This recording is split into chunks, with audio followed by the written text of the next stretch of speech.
Hey guys, can you hear me?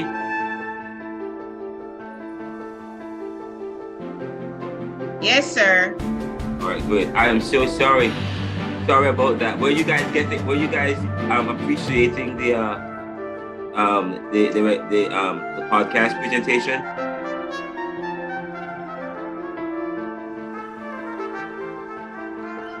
Yes, sir. It was All going right. on very good. I'm gonna continue with it because I'm gonna allude it in this class today.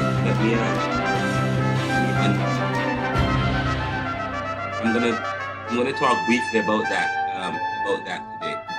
Okay, I'm gonna talk briefly about it today. So what we will do is that I'm gonna play it through, and when we're done, we're gonna explore it a little bit. I'm so happy. Who was it that brought it to book? I was trying to remember your name to give you credit. To give you some credit because we wrote several articles and so on and so forth and load up the thing, but I just couldn't remember your name. Who was it that brought it to the class? Attention.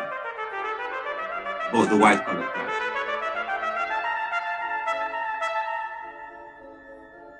Good evening, sir and colleagues. Good evening.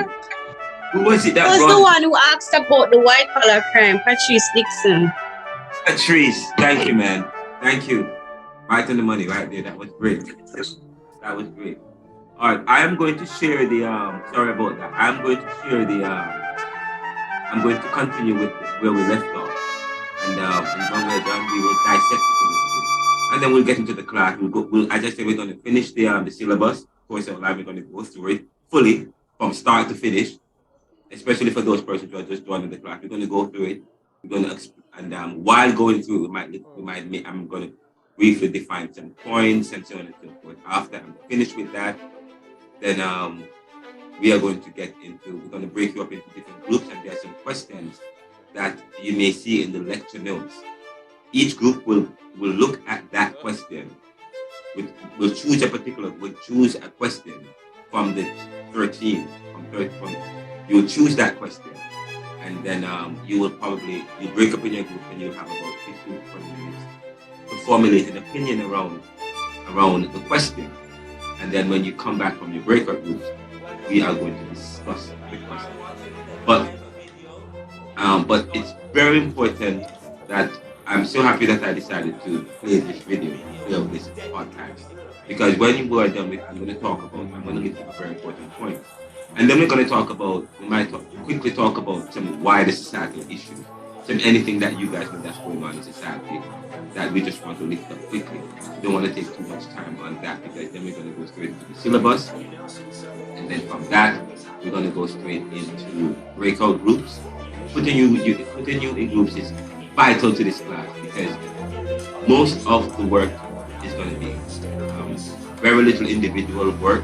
Most of it is going to be developing group work, developing that group contributions in group style, especially since the idea is at the end is have you contribute or start writing so that probably your papers may find its way in an academic journal that we are trying to publish. But that's what we'll talk more about. So we will do that, and then after we come back from the breakout, we'll have a wider discussion. Each of you will get a chance to talk about what you guys came up with.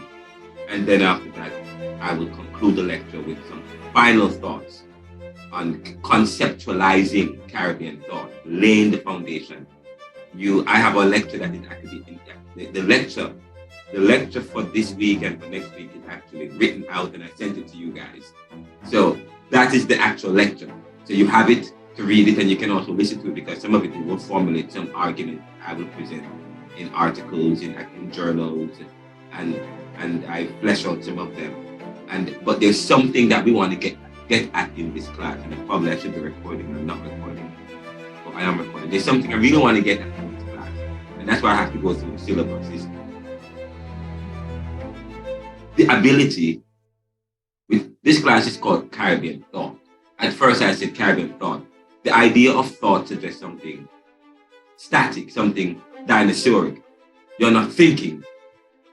So, and then of course the Gen Z, 21st century people today, especially those within the American milieu, and also Jamaica, because I mean, there's symbiotic relationship, especially with American TV, HBO, CNN, so on and so forth. A staple of American. And when you watch the film Life and Death, you're gonna see the word juxtaposition is important. We talk about people, we are critical thinkers, so we have to think critically about things, and to think critically is to dissect. We're going to define it later. To think critically is to dissect. Critical thinkers are like skeptics. We are skeptics. Critical thinkers are skeptics. And critical thinking is usually the staple of the post-colonial subject who is still in tension in the world, trying to find himself, especially those within the Americas or within the Caribbean who have a hybridized identity, a mix. Okay, so it's very important. So I said thought. I was playing with the word thought. I'm always thinking about something. I don't take anything for granted. I'm like, why Caribbean thought? Thought is something that is dinosauric. I like things that is bouncing and moving and fresh and developing and vibrating into progress. Thought. Caribbean thought suggests that Caribbean is not thinking. And the United Church in the United States has a part of their principle or motto is God is still speaking, suggesting that God is not silent. God is not barren of new ideas. Okay, God, it is not as it is as if God created a world and that's it. But it's the thinking that God is still speaking, He is still inspiring, He is still revealing, He is still moving, He is still evolving. You know,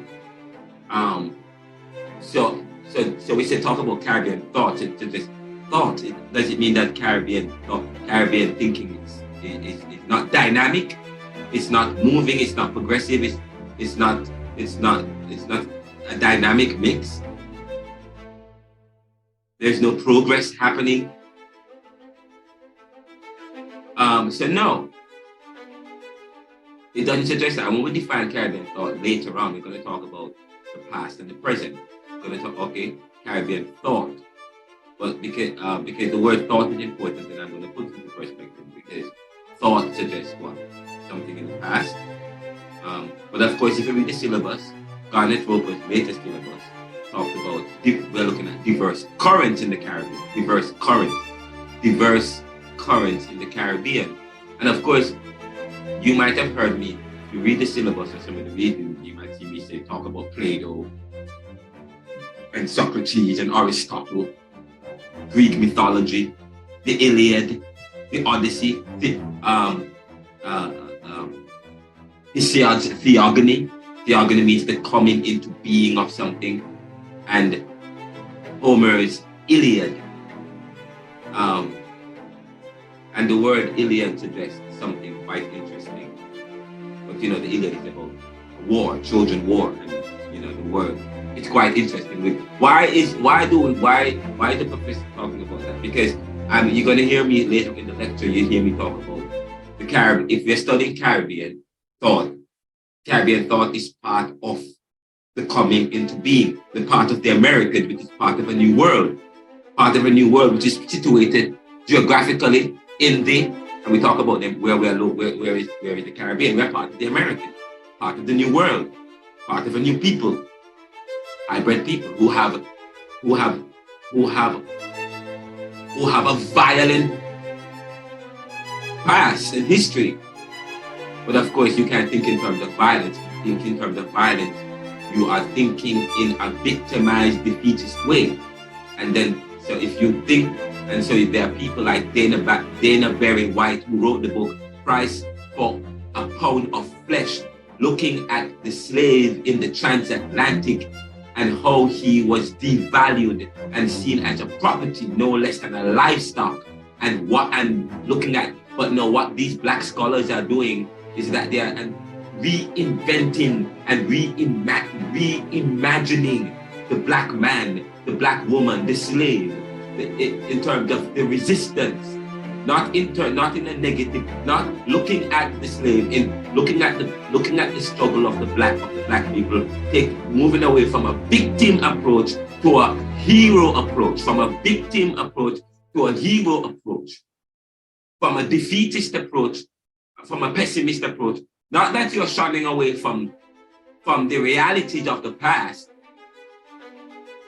but you want to look at it from a positivist approach in terms of their indomitability, their resistance, the ways that they were able to maintain a family, the way in which man was able to demonstrate his masculinity, which was devoid of him because man wasn't supposed to be husband and father. Those terms never were associated with the slave, with the black man. But if, as I said to you, Dana Berry White is moving away from looking at slavery, looking at the past in a negative. Black scholars in critical race theory or critical race theory now is reinventing and reimagining so as to facilitate hope as a solution, as a way to help to inspire and to empower the black man and the black woman, because thinking helps to direct one's behavior. And when you talk about thinking, you also have to talk about it in a psychological way. Psychologically speaking, then you have to talk about Sigmund Freud and psychoanalysis. But anyway, so the argument here is important, looking at Caribbean thought and looking at the past, but also looking at the present. You have to look at the present too, who we are today. And we take many things for granted. But we don't want to get into it too much. We don't want to get into it because I have been doing a lot in preparation for this class and for this course and for you guys. I've been reading and writing and reading and writing and reading. And let me tell you, I have prepared a lecture note, which I have 100 pages of lecture notes for you guys, just for the first two classes, which I can use and turn into a book. I'm telling you, it's crazy. I mean, but it's been amazing as you direct your ideas and you direct your thought around a particular study. That's how people develop. That's why you have consultants, because they have developed a level of expertise, because they have been studying the thing and looking at the thing for a while. And over time, you develop a level of invincibility, so to speak. Not that you're invincible, but for want of a better word, or this because of the level of your expertise. And you develop a level of targeted thinking.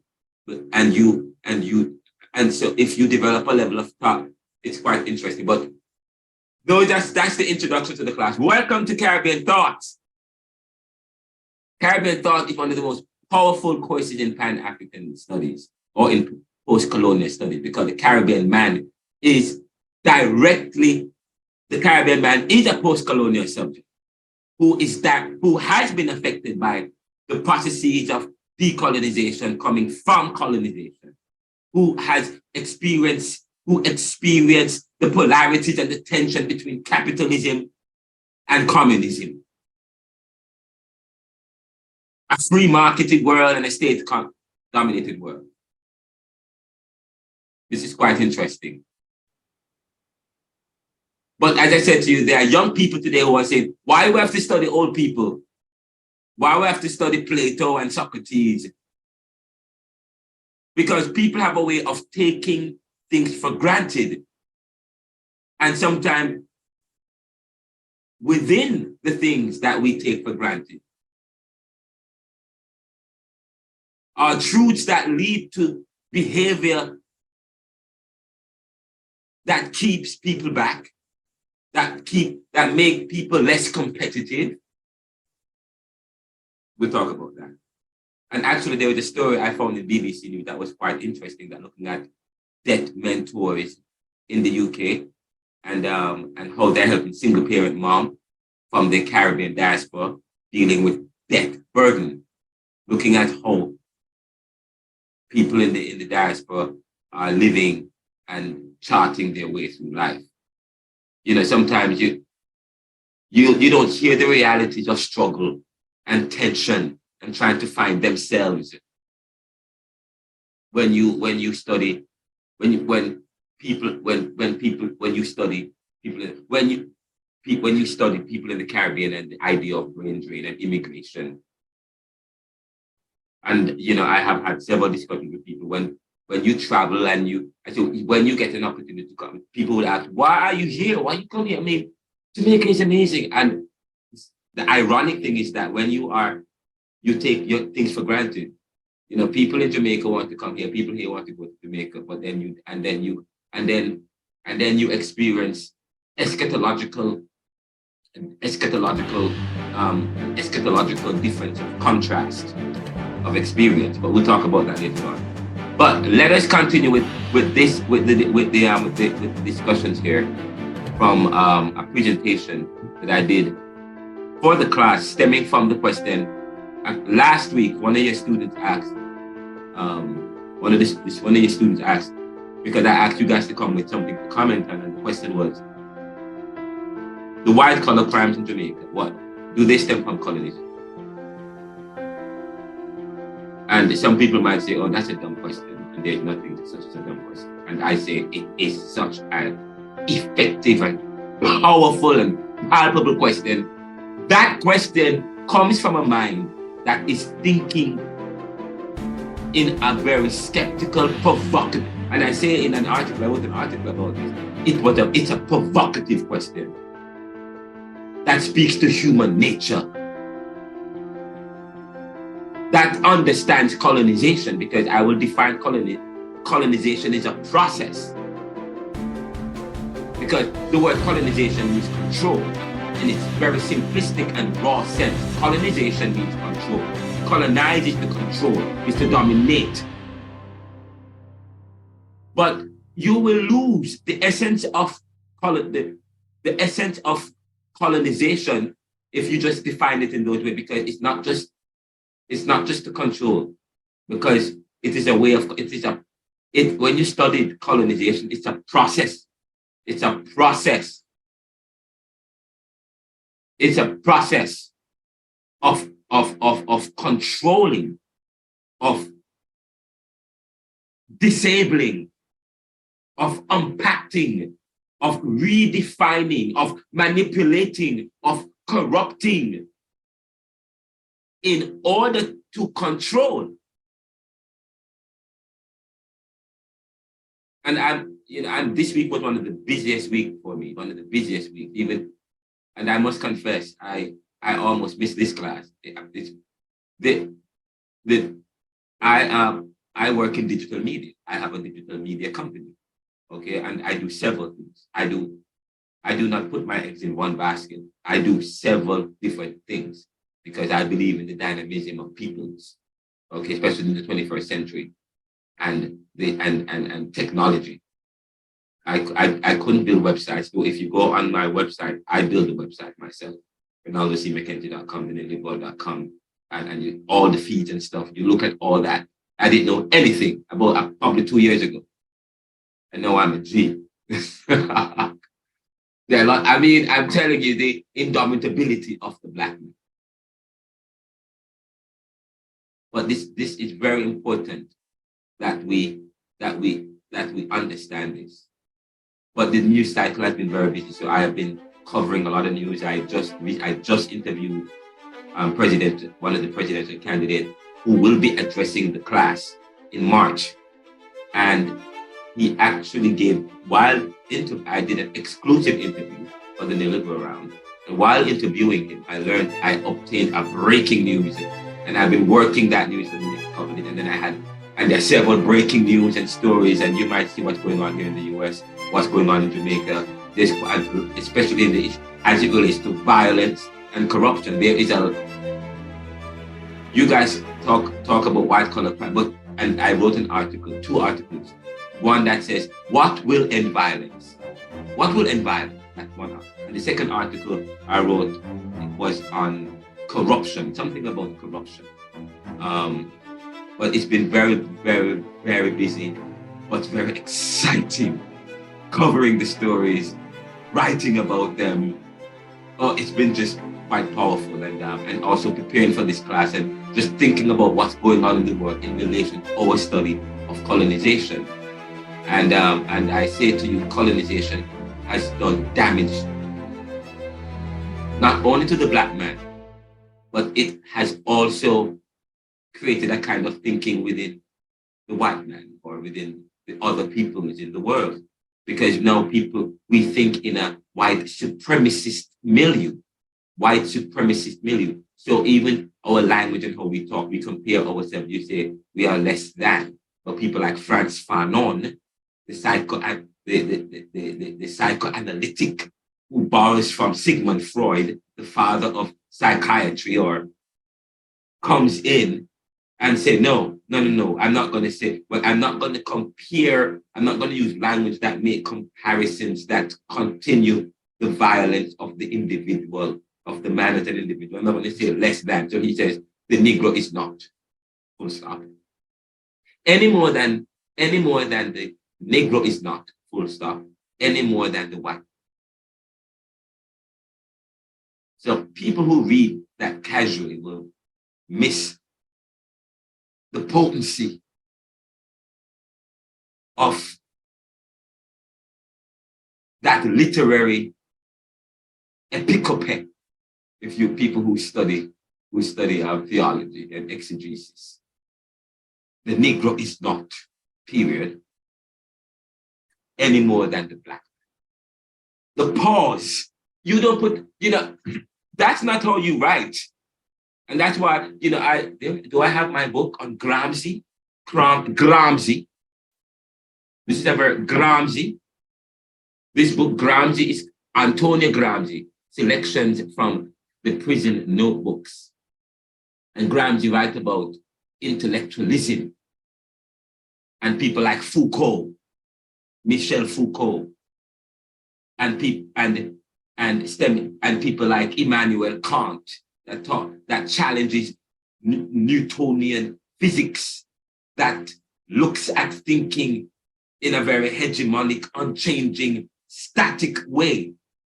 Immanuel Kant says that history is a result of human nature and circumstance. History, he studies pure reason and ethics as not some, so he studied the very foundation of knowledge, including pure reason and pure knowledge, as not stemming from something that was described by Newtonian physics as static, as concrete.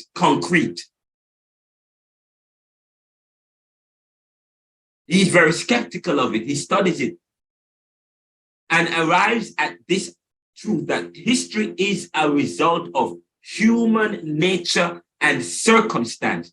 Very important, write that down. According to Immanuel Kant in the book, Kant on History, was translated by David Henry. Kant on History, I have that book, Kant on History. This book, Kant on History, very powerful book. Library of Liberal Arts, edited by Louis Whitehead, Kant.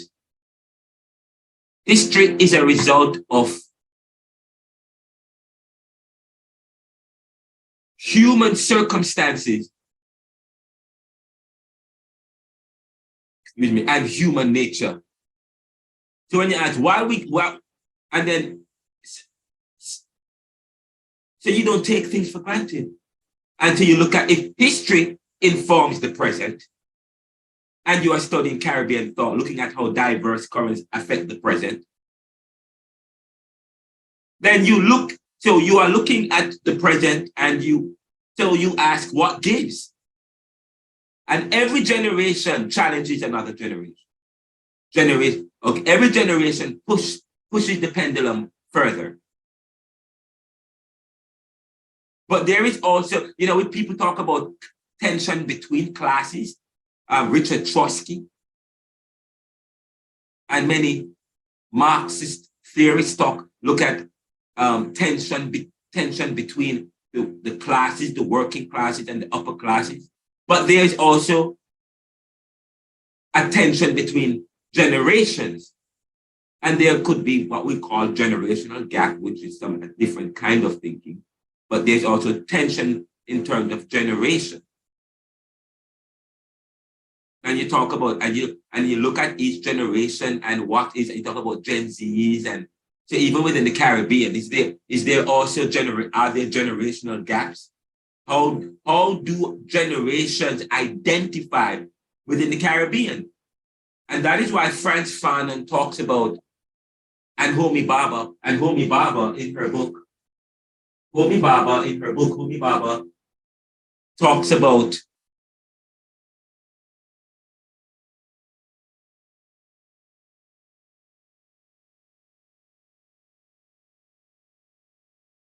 the ability to easily be corrupted by this idea of culture.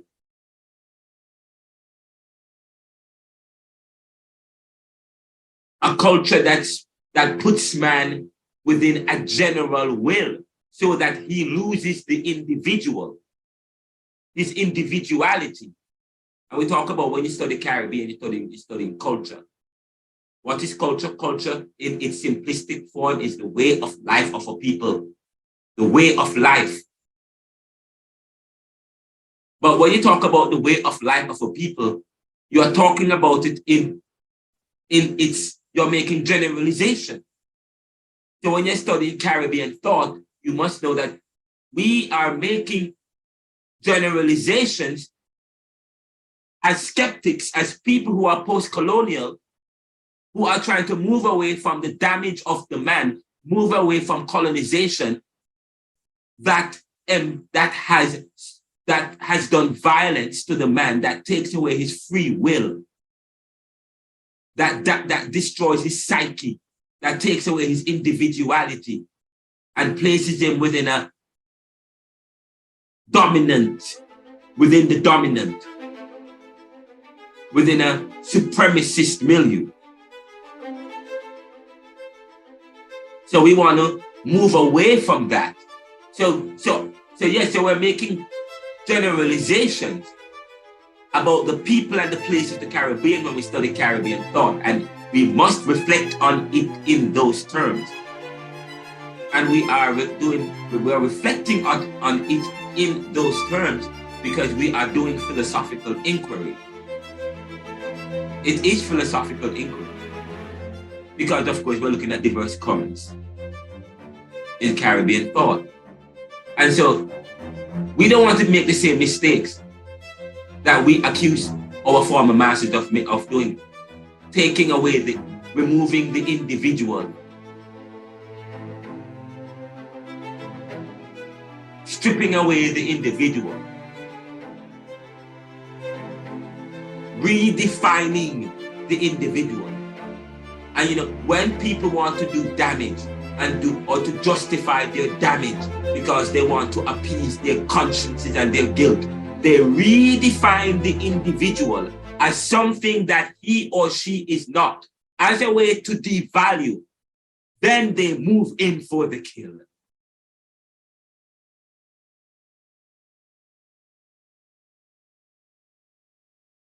And sometimes when we define peoples without recognizing recognizing the fact that we're making generalization, then we do a damage to the individual. Because you say, yeah, nothing is wrong with making generalization, that's fine. But it becomes a problem when we fail to acknowledge and to accept and to recognize that, so that when something different comes along, we react as how people reacted when Spice said she was going to perform at an LGBT event in the US. And there was backlash and, oh, she's supposed to be the queen. And I know about this because on Thanksgiving last year in Jamaica, I was with my family on the Jersey Shore. And some of them came up from Jamaica, and some of us were we were all here in the US, and we had a major clash, a major debate about how she's supposed to be the ambassador of Jamaica and supposed to be represents Jamaica and Jamaica and that. Because you know why? Because we do the same thing that our former masters did. Okay? We strip away the individual and we impose a general will on the individual. That is what colonization has done. It has damaged us so that we think and I am actually working on a story regarding what's going on in the US. What's going on in the US? A group of black police officers. And I actually am working on a podcast for that, on the story for that. And there is at 7 o'clock, and I'm going to take a break at 7, because at 7 o'clock, there is a live video release of Tyree Nichols, the African-American young man who was stopped by the police in the traffic on the traffic. I think they were doing traffic inspection. Stopped this guy, and the next thing you know, 3 days later, he's dead. But now we talk about police brutality, but when George Floyd was killed, and we had the Black Lives Matter marching, we were marching against police brutality, and it was really white cops who had brutally murdered Breonna Taylor and George Floyd. But in this situation, it's black cops. And I actually wrote a story. I actually commented earlier on the story today. I commented on that. I commented, if I could find, I made a comment, I made several comments, but there is a brief comment on that. I said breaking. It wasn't a few police officers that murdered Tyree Nichols. It was a police culture of police brutality against black and brown peoples. It was a police culture of police brutality against black. Let me say this again. I made a public comment today. Breaking. It wasn't a few police officers that murdered Tyree Nichols. It was a police culture of police brutality against black and brown peoples.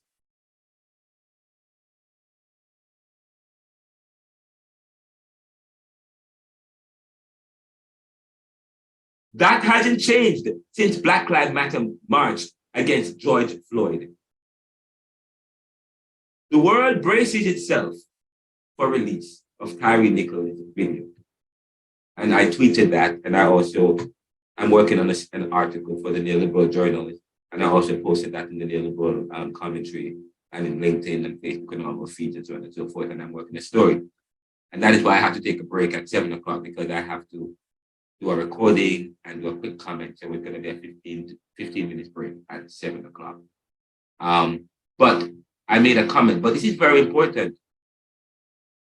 So when you said, okay, well, black people killed a group of black police officers, and I'm working on a news commentary because I'm going to put that into perspective. You can't just, because I just said you look at it in terms of a white supremacist culture. Yes? I said to you, it wasn't a police culture, it was a police culture, police culture of police brutality. So that culture of violence,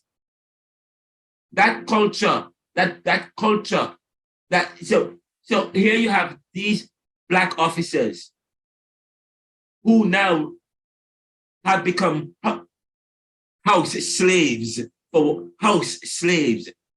And, I said earlier, if you study the plantations or the plantation system,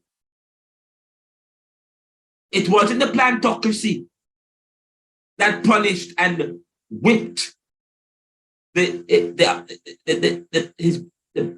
slaves.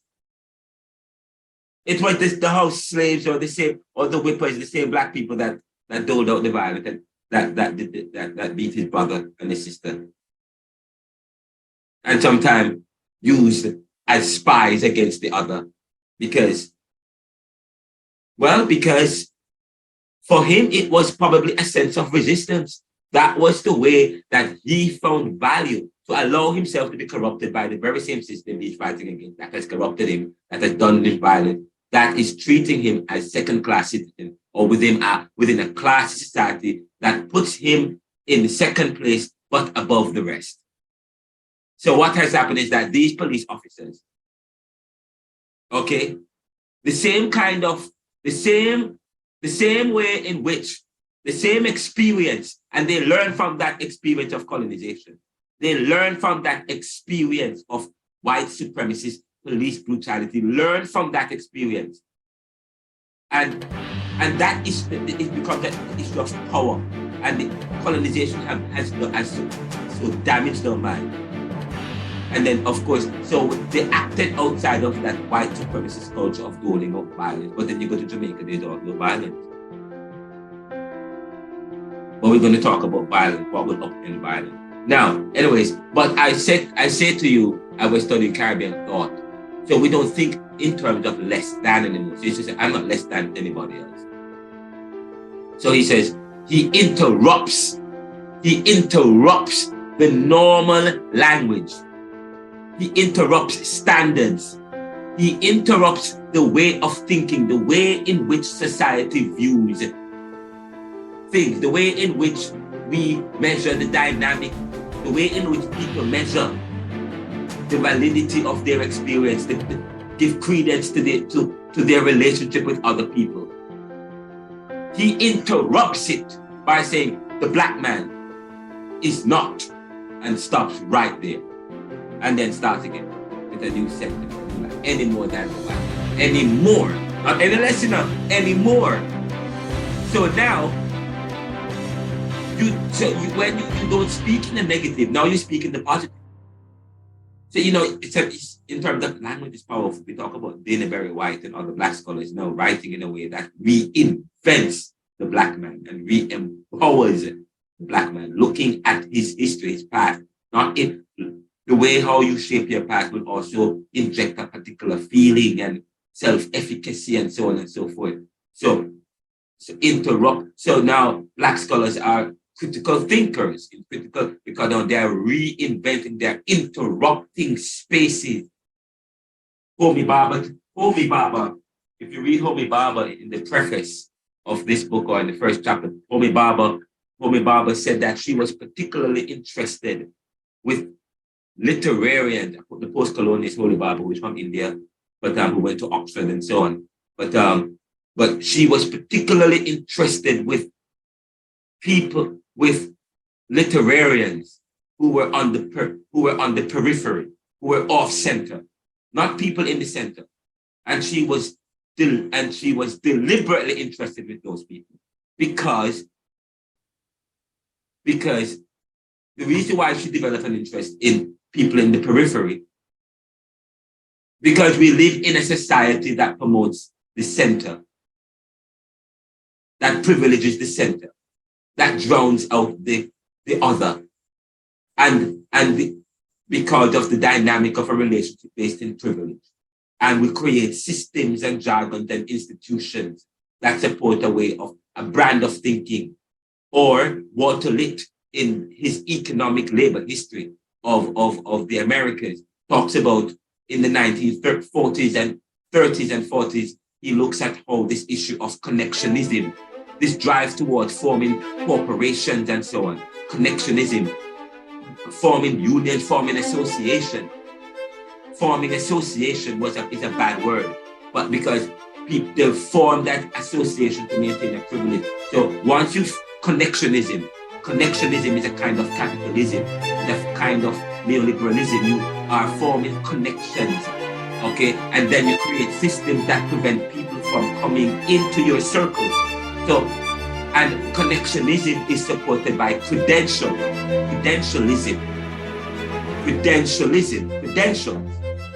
When you talk about credentials, credential support connectionism. So in other words, you have to you have to pass, in order for you to become a chartered accountant, you have to pass the chartered accountant exam, and you have level one, level two, and then create more levels and more levels and more levels, because the system is designed to protect the few, to preserve the wealth of the few, to protect the earnings of the few. So they have to make the chartered account, the exam for this professional exam hard, or you go in some industry, surveillance, or and so on. We talk.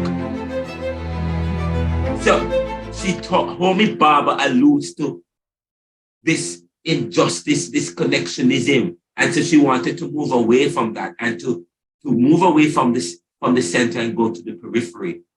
And she meets people like Frantz Fanon and people like P.S. Paul, who we will delve into, who we will read about.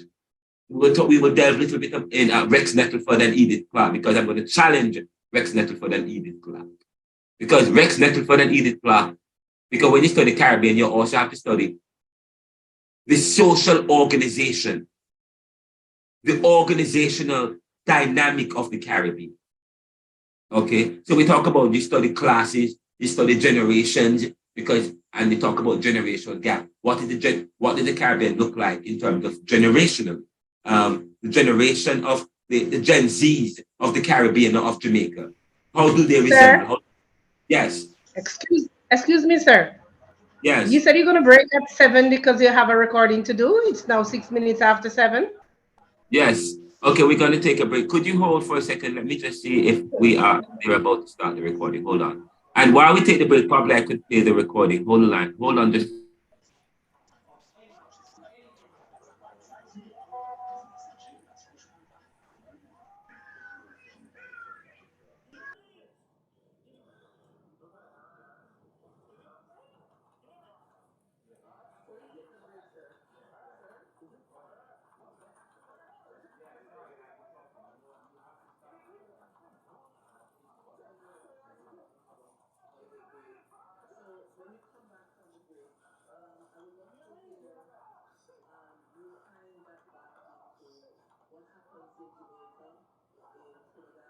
Bracing for breaking news. We welcome. We are braced. There's breaking news happening. And if you're in Jamaica, you can watch the news, and then we can probably take a break so that you guys can spend some time to watch that. But we are bracing ourselves for breaking. They are about to release the video of Tyree Nichols, the young African American man who was killed by 4 police officers, and they are about to release the video. The video is I'm understanding that I haven't seen the video, but I understand that the video is depressing. When you see the video, and right now I understand that is why right now law in Philadelphia. I'm in Philadelphia, and there are law enforcement officers all over Philadelphia right now, because I understand that people are there because they are bracing themselves for for unrest, for massive demonstration and violence like the one that we see some time ago. I mean, I understand, and in Memphis, there's also the police. I think the police, we're also hearing of unrest on the streets, and well, I mean, the possibility of that happening in Memphis, the possibility of that happening in Philadelphia, and actually, I just saw live videos of Philadelphia where police are are strategically located in some hotspot areas where they believe that there's going to be some violence.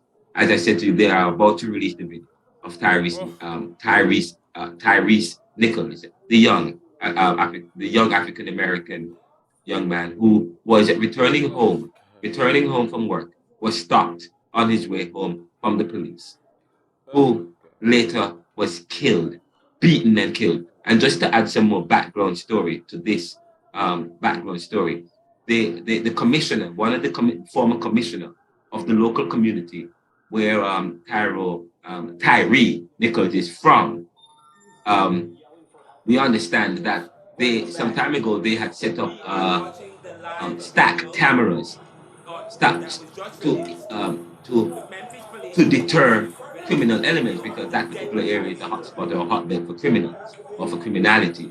So within that particular area in Memphis, they had set up some some cameras.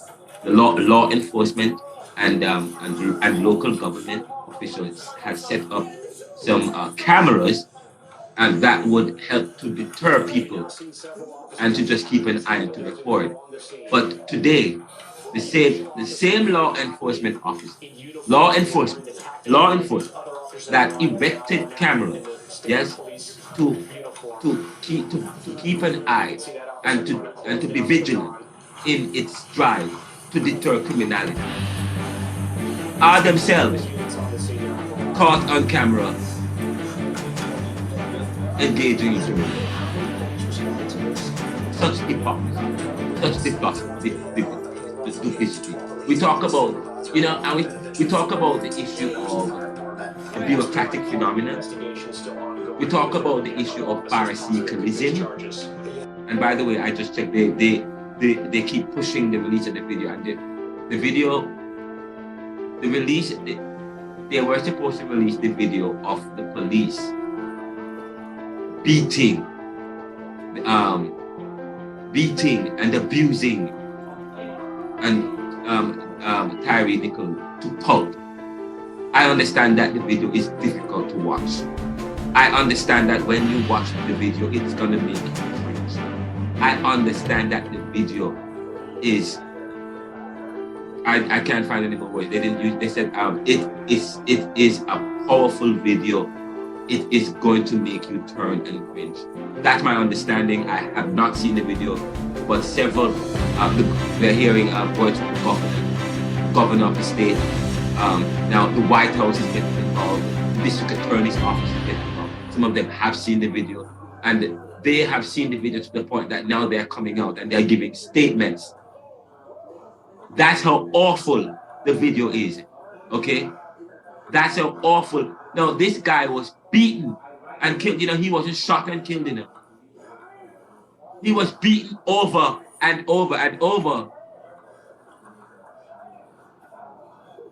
until he was killed.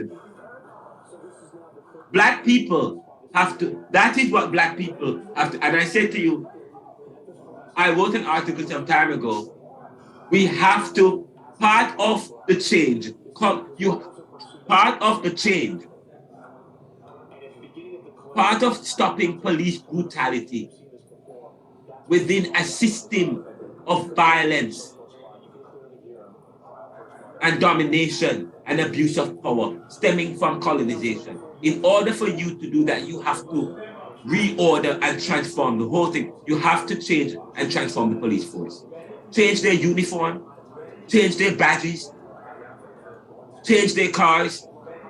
Listen, the police officers today have lost the respect, and even with the release of this video, there is no more respect that they can lose. And I can share a personal story of a police. I was part, I think, they're about to start. I was part of a case. I was stopped by the police by a police officer some time ago, a couple of weeks ago, about 2 months ago, 3 months ago, and I had to invoke my connections. It wasn't until after I had to demean myself by talking about my associations and what I do as a journalist, my connections with judges and with the fraternity, and then he realized who I am and who I know. And that's what he. First of all, he wasn't recording. They need to come up with something where you record 24/7. Welcome back. Because when they know that no one is watching them, they do dirt. I'm telling you, I could have been chased that day for nothing because I asked the question. Because I should not have asked the question. I said, excuse me, sir, why did you stop me? Because I don't believe it. Because first of all, give me the decency. He came up to my car and started shouting and yelling and asking for my daughter. And I said, why should I give him my daughter? Why am I stop? You know what you did wrong? Taking away my individuality as a person. The initial officers were not in uniform. And I could have been ended up in the same situation. We're now in the standard police uniform. The way in which You can police see that officer officer trying to engage close down the baton. black and brown people is different from the way police Multiple within units a on the white scene have supremacist arrived. or a system of colonization that has controlled people Councilman, do you know and where how many people police cannot responded to confront all this? kind of And how many do evidence. we know? It's human nature. Colonization has done so much damage to the human mind that we cannot opine or That's why think part of the investigation is still ongoing, because they're of looking at other officers anything possibly could else. face charges.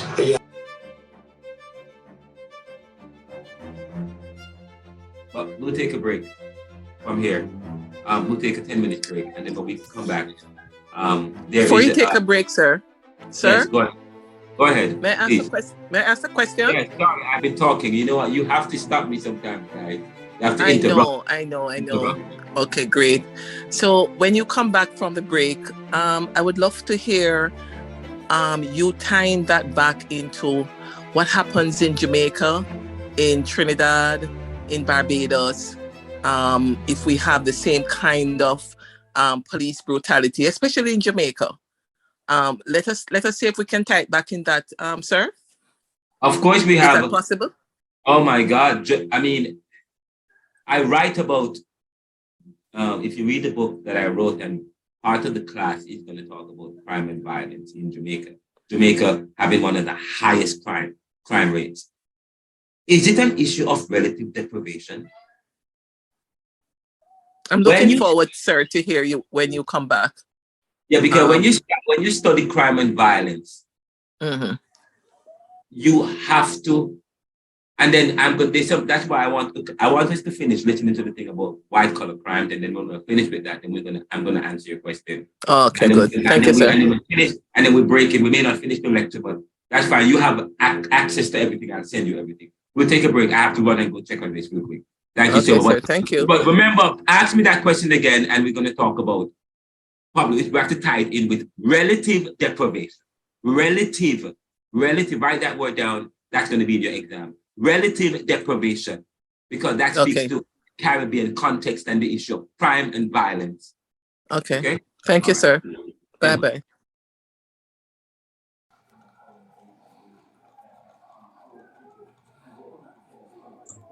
Excuse me, can anybody remind me of that word that sir just mentioned? Relative what? Deprivation. All right, thanks. The record will be available, right? On his site, right?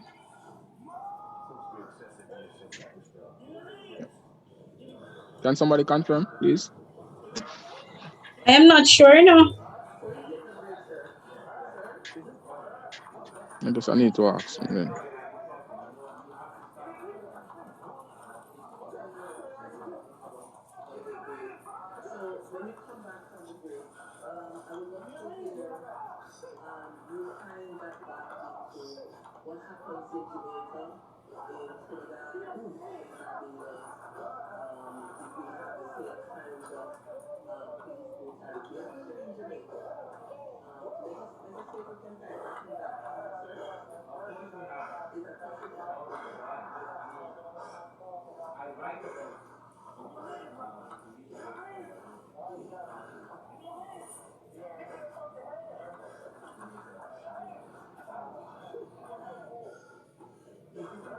So this is now the third clip that's been released by the city of Memphis. In this clip, we just witnessed Memphis police officers Tyree Nichols as he was on the ground.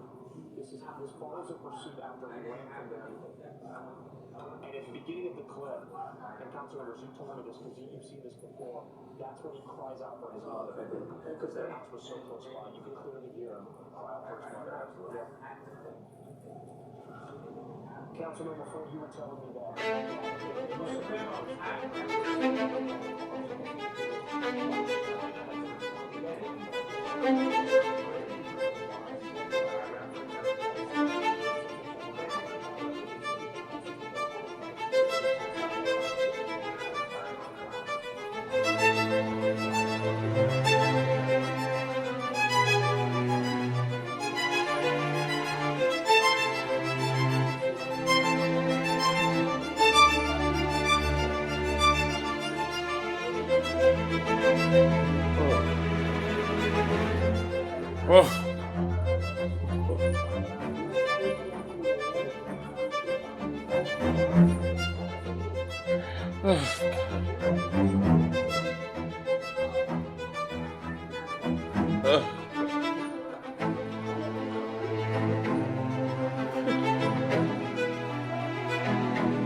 Welcome back. We are watching the live video that was just released. The Memphis police released video of the deadly Tyree Nichols beating.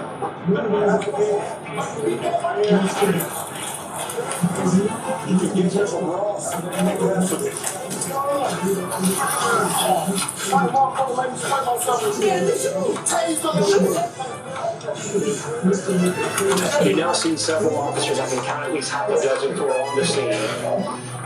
The initial officers were not in uniform, they were wearing the tactical gear. These other officers that have arrived are now in the standard police uniform. You can see that officer trying to close down the baton. Multiple units on the scene now have arrived. Councilman, do you know how many police responded to this? In total, do we know? Not in total, but you'll see throughout the video, roughly 8 to 12 at least. You'll have a supervisor arrive and eventually 4 EMTs or members of the fire department. And that's why part of the investigation is still ongoing, because they're looking at other officers possibly that could face charges. Yeah.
Oh.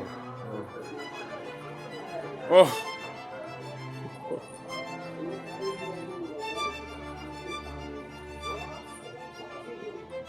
Oh.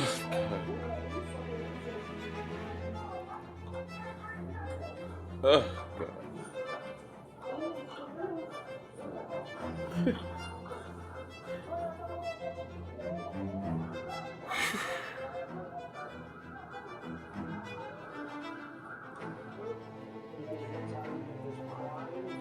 And yelling for help in the background there. Welcome back. Sounds like yelling for help in the We background. are watching the live video that was just released.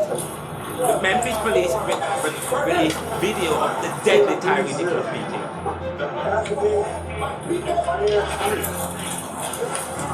You can get here from Ross and Cassidy.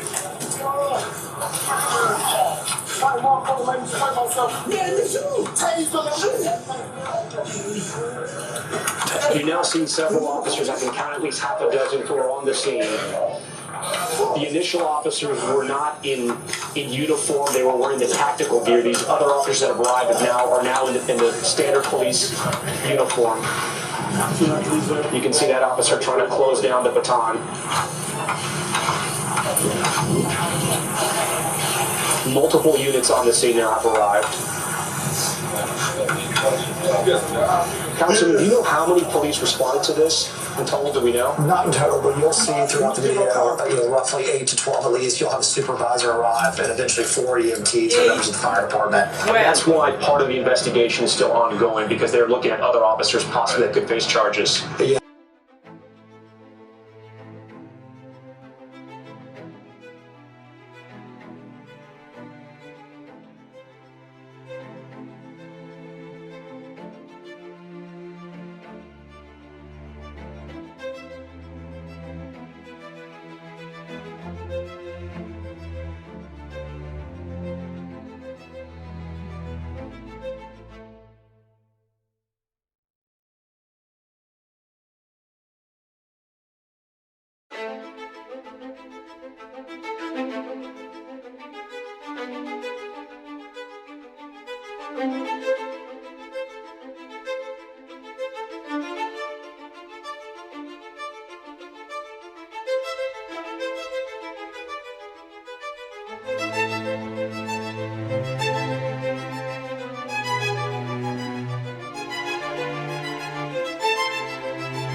Reflections and response. Reflections is important. Reflections and response to questions from the student can be informed on current behavior and loaded fast. So I begin by writing this big white collar brand occurring in Jamaica, where the rich are having their money stolen, a result of colonization. Many wealthy Jamaicans, thousands of dollars in their bank accounts. Usain lost at the time I had said 10 million. Then that was before the sterling role. Usain lost 12.7 million. Law enforcement on the island is investigating, but no one has been held responsible. This may seem to stem from a culture of corruption. And just so you know, if you go to the same article, the same website, www.com, I read there is in this article there are links to an article speaking to the issue of corruption in Jamaica, and I will talk about that towards the end, because we talk about the cost of corruption.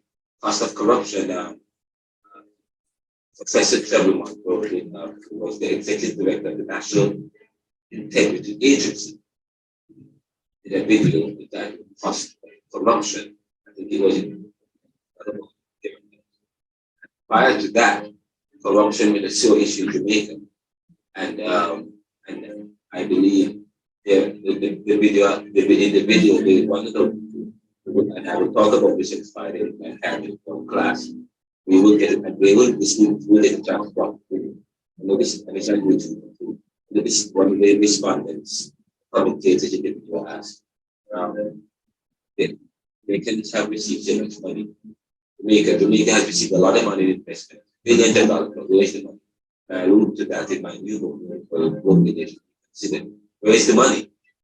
Where is the money? All this money that Jamaica have received yet, but yet, which is juxtaposed in another film, Life and Death by Jamaica Kincaid. With Michael Manley saying that, well, our hands were tied and we had to use the money to do whatever they wanted us to use the money to do, and we had to liberalize our economies and so on. I talk about that is it to liberalize our economies as a result make it stable. And I say to you that does not speak to why, but that does not answer the question, where is the money? Yes, you have to liberalize the economy, you have to open up Jamaica. But where is the money? Where are all the investment that you get from overseas? Where are the billions of dollars in loans and so on? Where is the money? And of course, in the book Neoliberalism, globalization, we talk about where the money is. We talk about and we talk about the arrangements between local elites and the liberal regime. Okay, and they went to so and they traveled, they went and spending spree in Miami and Paris, so on and so on. But so when you talk, so we talk about the student raising issue in Caribbean thought class and class. Does the behavior stem from colonization? Colonization, meaning. And before I answered the question, I was talking about the issue of corruption. I apologize.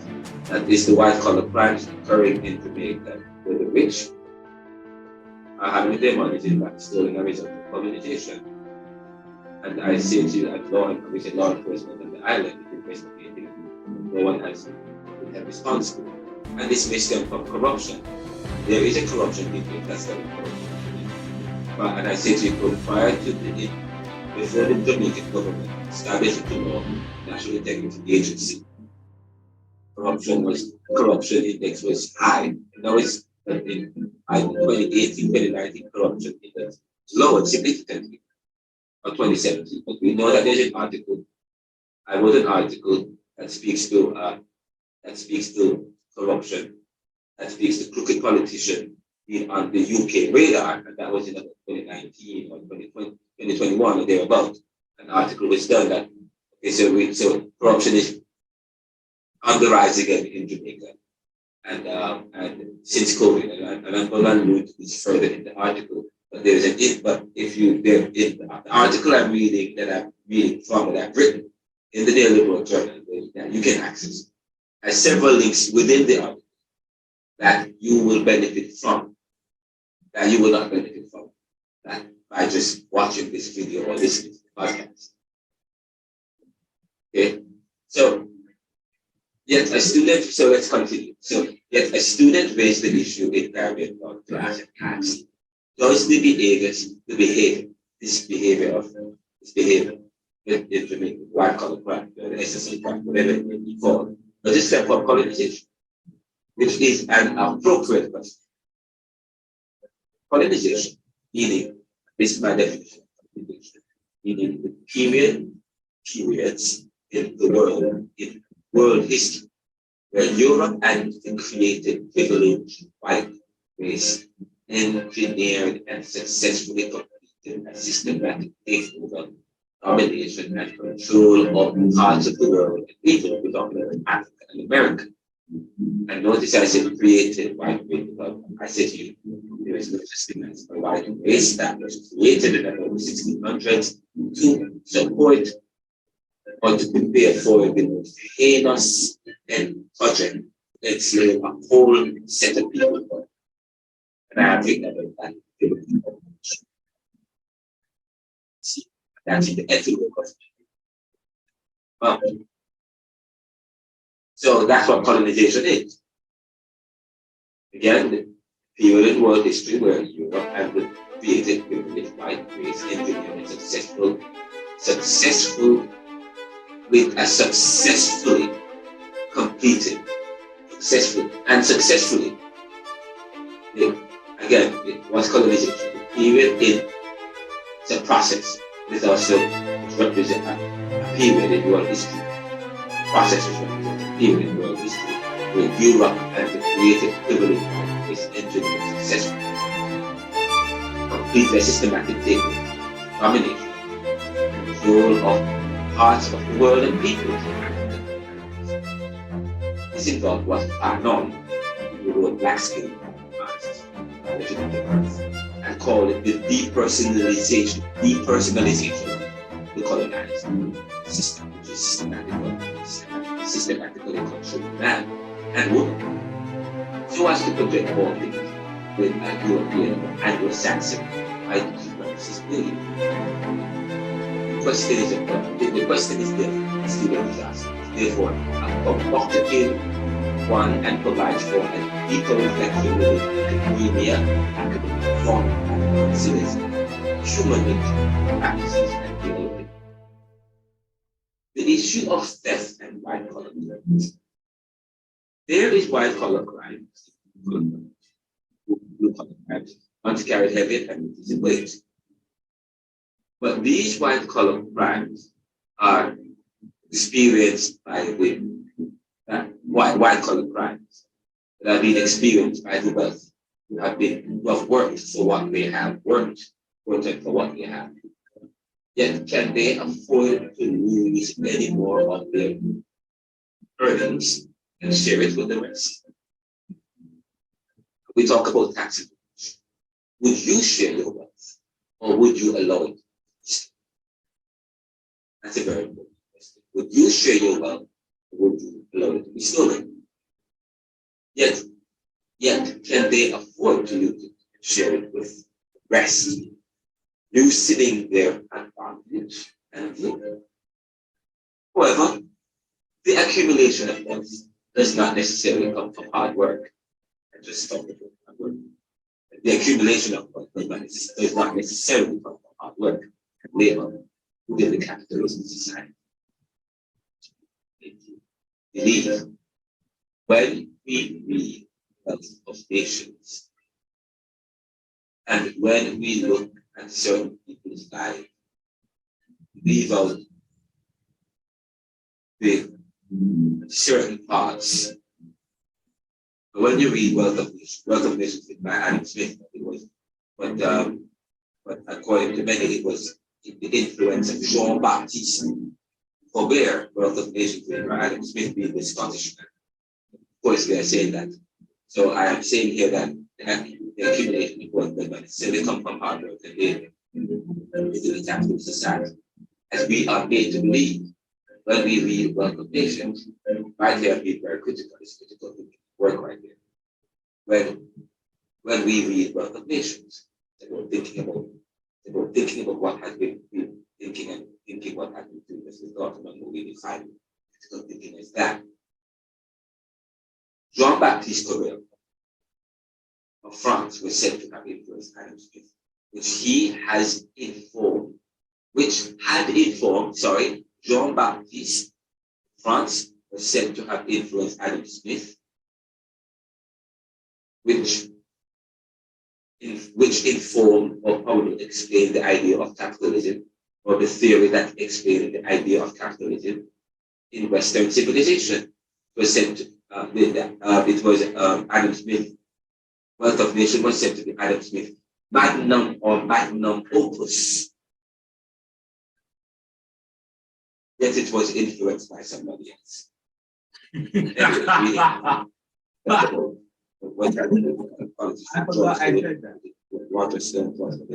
Anyways, later, Max Weber continued Adam Smith's input and observation when he wrote the book Ethic and the Spirit of Capitalism, asserting that religious principles such as Calvinist, but more so Arian theory, and I'd rather say the Arian theory of salvation, theology of salvation, linked the notion of worldly rewards. However, Karl Marx in Das Kapital challenges this inquiry, which has come to be the socio-economic doctrine of Western civilization and the Caribbean states, this doctrine of capitalism, or in the theory of the Wealth of Nations, Adam Smith, Jean-Baptiste, Max Weber, and that this theory, which the Caribbean states are also ascribed to, whom we had described again Caribbean as dependent with some amount of modernity and high income inequality.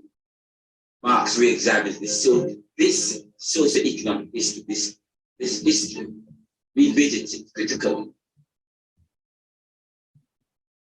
This history that is devoid of the violence that was actually within it, that has largely propped up societies. That has propped up the wealthy and dominant classes.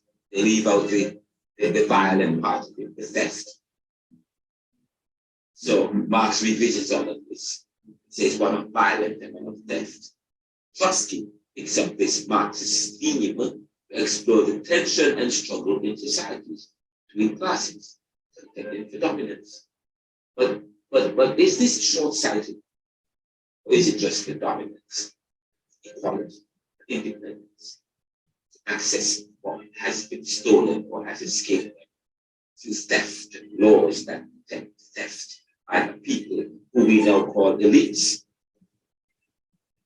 In fact, if you were to look at some Caribbean states today, it represents this tension, violence and theft. I ask you, where are the table people who once lived there? Once lived, taught them, and controlled regions of the Caribbean. In Jamaica, natives were wiped out by Christopher Columbus and the Europeans, which we celebrate as the discoverers and innovators. But if we are to be accurate, they must only be hailed as thieves, murderers who stole land and then enshrined laws that protect their ill-gotten wealth. Today, indigenous peoples like those American Indians and Asians lack much agency from providence who possess their lands, who are creeping more and more into their protected and agreed upon spaces. The world today provides a picture of violence, including theft and murder. Slaves in Africa were not immune from this either. The Europeans, after they extracted people from Africa through an elaborate strategy of strict freedom, they went back and dominated Africa. plundering peoples and cities, stealing resources, culture as their own, and even set up nations within the foreign land as their own. Talk about South Africa. Yes, it was stolen land. Now, one of the best, now flourishing over all the other African nations. When we talk about trickery, you know what we're alluding to, we talk about collaborative strategy of trickery. Instead, the European made deals with one group of tribe Africans. And but guess what? That deal that they made, that special deal that they made with one African tribe, they made that same deal with all the other African tribes. All the other African tribes, creating chaos, which led to a state strategy. Strategy that has deployed you, the West today, Europe, and they are playing tit for tat. If I can't wait to have broadcast for our show tomorrow, we will be here tomorrow. 2:30, we will broadcast at 5. We're going to be talking about what's going on. What's going on in the house. And tit for tat. We do whatever. Never pass it. Jump it. Or when play tit for tat, when Russia and China they are using strategy, stealth, but back in the days, Europe and the West they had strategy, which now divorced them. But let's continue with this story. But we talk about this trickery, which helped facilitate this theft, this chaos, which caused the downfall of the Gulag. That's what I was alluding to in this chapter with trickery, whatever. Let us continue. Today, the Middle East is in fighting to hold on to their lands, which the Jews, through a history of war, claim to have lost the Crusades and the Roman expansion in the world, which they now are trying to reclaim from the Palestinians, who now control much of that region. However, Palestinians are refusing to recognize Jewish claims part of their lands, and the tension between to continue to threaten peace and stability in that region. Moreover, talking about China is also threatening war with Taiwan because of what the Chinese believe about their land. That Taiwan has stolen from the communist state. This has also created a sticky situation in that which also threatens hostility between the two countries. So the point here is that the world is in tension, stemming from a history of theft and violence, which many have attempted to protect through systems that promote civility laws and religion, and theories that rewrite their theft and violence as beautiful stories of hard work. Further, this is promoted as the ideal, a kind of American dream to be where the rich have attained through hard work. Yet reality is corrupted by a narrative that ensures maintenance of position and wealth, and to coax hard work out of labor, willing masses thinking that they too will achieve some position, attain to some position, some dream that they will never attain to because it was created and attained to by theft. If you were to read Karl Marx and what I talk about people. I think they were still, I've heard that with Donald Trump, it's practical. He made billions of dollars. Remember the IRS was after me for $16,000 in the 90s. Far less than $1 million. Talking about we're moving right through. So you understand what I'm talking about. Jamaicans have been accused of having higher corruption, but this has been to keep lower. But since COVID and the economic uncertainties, corruption is on the rise. And I alluded to this earlier and talked about Professor Trevor Monroe, who became the executive director of the National Integrity Agency. Whatever happened to the National Integrity Agency? Where is the integrity now? Where is the integrity? Where are they? Well, I haven't heard much about the National Integrity Agency because what have become of that? We will do some investigation. But crime and violence is rising, especially in cities and communities of the formerly colonized, especially in cities and communities of the formerly colonized. And in retrospect, we wrote an article in a private violence in cities as simple as Chicago, UK, like a Broadway, and so on and so forth. So I think there's an article we talk about relative deprivations. We're going to speak more about that and we move on. But with the access of social and digital, more people have access to information, and the sophistication is theft. It's not just the tongue that can steal, whether through loopholes or methods of reference knowledge, loopholes and access. But this access and improvement protect leads to financial breakings everywhere. Traditionally, like Ponzi schemes, lottery scams, Jamaicans remember lottery scams, Madoffs, those industrial countries know about Madoff, and colonization. Europeans and many people know about colonization. All of that, those are all constant themes in society that are symptomatic of human perversion. I can be rich, but no one else can.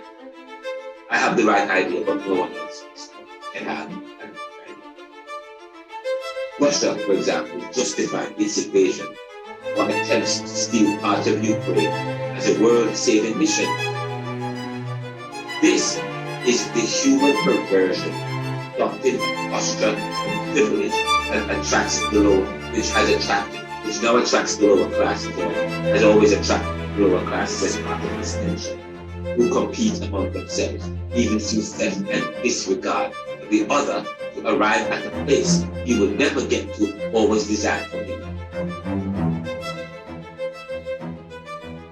Essentially, it was the treat that the master used. This dream, where you worked. It was the treat that the master used to condition a response from the willing end. Yet the will one who circumvents it and steals is deriving the need for acting outside of the system. Acting outside of the system. Robin Hood was said to be the ultimate thief whose theft was justified, for he stole from the rich who were depicted as evil to him. The rich refused, yet the rich refused to be taxed. Black peoples have long been separated, stemming from the theft of their colonizers, stemming from the theft of their colonizers. Let me read this again. The rich refuse to be taxed on. That's an important thing. Black peoples have long been separated from the colonization stemming from the theft of their former colonizers. Now still living off their wealth, their ancestors who stole and plundered. Social welfare in some countries enables poverty, tends to quell the populace who are divorced from the theft of systems. They really will not share their ill-gotten gains and live in opulence. Again, the greedy will not share their ill-gotten gains and allows them to live in opulence. Other people live in opulence. Nevertheless, when there is high level of income inequality, and there's high crime and violence, including theft. This is relative deprivation. When we talk about relative deprivation, being the correlation between income inequality, high levels of income inequality and poverty, and high crime and violence. And Marxist materialist theory says that societies that have high income inequality, high levels of income inequality and poverty suffer from high levels of crime and violence. And that is a fact, especially what's going on even today in cities that we talked about first earlier, in the US, in the UK, all over the world, especially where there's a high concentration of people. That includes theft, violence of theft. That's in all shape and form, whether through colonization. And today, mere capitalism are influenced by mere capitalism and the bureaucratic phenomenon. As was influenced through this Pharisaicism. So as I say, what does I do? Which is a Judean technique of the sex fire, the Pharisaical sect within a Romanized empire, which has come down to us. It's relative deprivation. And Jamaica as a whole has high income inequality, and is one of the islands with the highest levels of crime and violence. And recently, Gini coefficient, which measures income inequality in societies, has been risen significantly. So it stands to reason that this rise in white collar crimes in certain communities justified from this Marxist materialist conclusion and analysis. It justifies this analysis for Marxist materialist of reputation. And the communities affected by crime today include a dynamic of black and brown peoples whose wealth has increased or remained stagnant over the last 4 years, since 2018, thanks to some policies, some conservative policies, related to the rising regular trickle-down ideology, which never seemed to work. Yet the rich refuse to be taxed. Remember that it was given. So when then is the solution? So what then is the solution to theft and the controls that come with it? Is it not charity? And I wrote an article about asking the question, what will upend violence? If you go to the Neighborhood Journal and also go to what the Caribbean Journal, Neighborhood Corporation, and as you feed www.neighborhood.com, you find an article, what will end violence? And that article, and this particular article I've written, is actually done in academics lecture style, which is part of the lecture, the 3-hour lecture I will give on Friday, 6 at the Jamaica Theological Seminary, and which is situated, and it is part of this whole concept idea, this whole drive of conceptualizing Caribbean thought, post-colonial thinking, conceptualizing Caribbean thought within this neoliberal globalized world, or neo-capitalistic world, or within this world of challenge, opportunity, and this post-industrial world. Can we take advantage of the opportunities? Can we utilize stealth and strategy? But of course, we know that not the one that Robin Hood stole from the rich to feed. I mean, okay, but the rich are wealthy nobles. But this issue of white collar crime, where now, when people like you say, is finding money disappearing. That's that kind of theft. It's quite interesting. And it's higher level. And we talk about politicians and corrupt people at that level. But also, we also know that there are international systems. China, there are also people who are actually going on to the system and stealing money. Okay, so we know that there are, and I think I did a take of this recording earlier this week, and we had several takes of this. And I had mentioned my contribution, and I think we had to deal with spyware, and especially with COVID last year. Okay, I think that's where we will stop.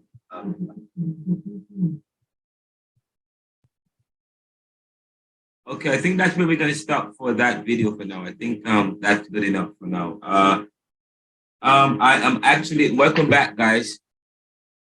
Welcome back to the class. Hope you appreciated that, the conversation there. Let's go to, and I,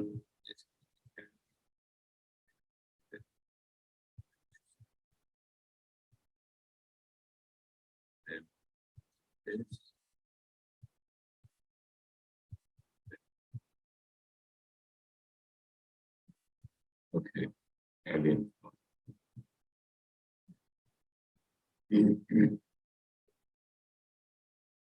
okay, great. All right. Welcome back, guys. Are you guys all with me? Let's come. Let me. Are you guys with me? Expand the screen a bit.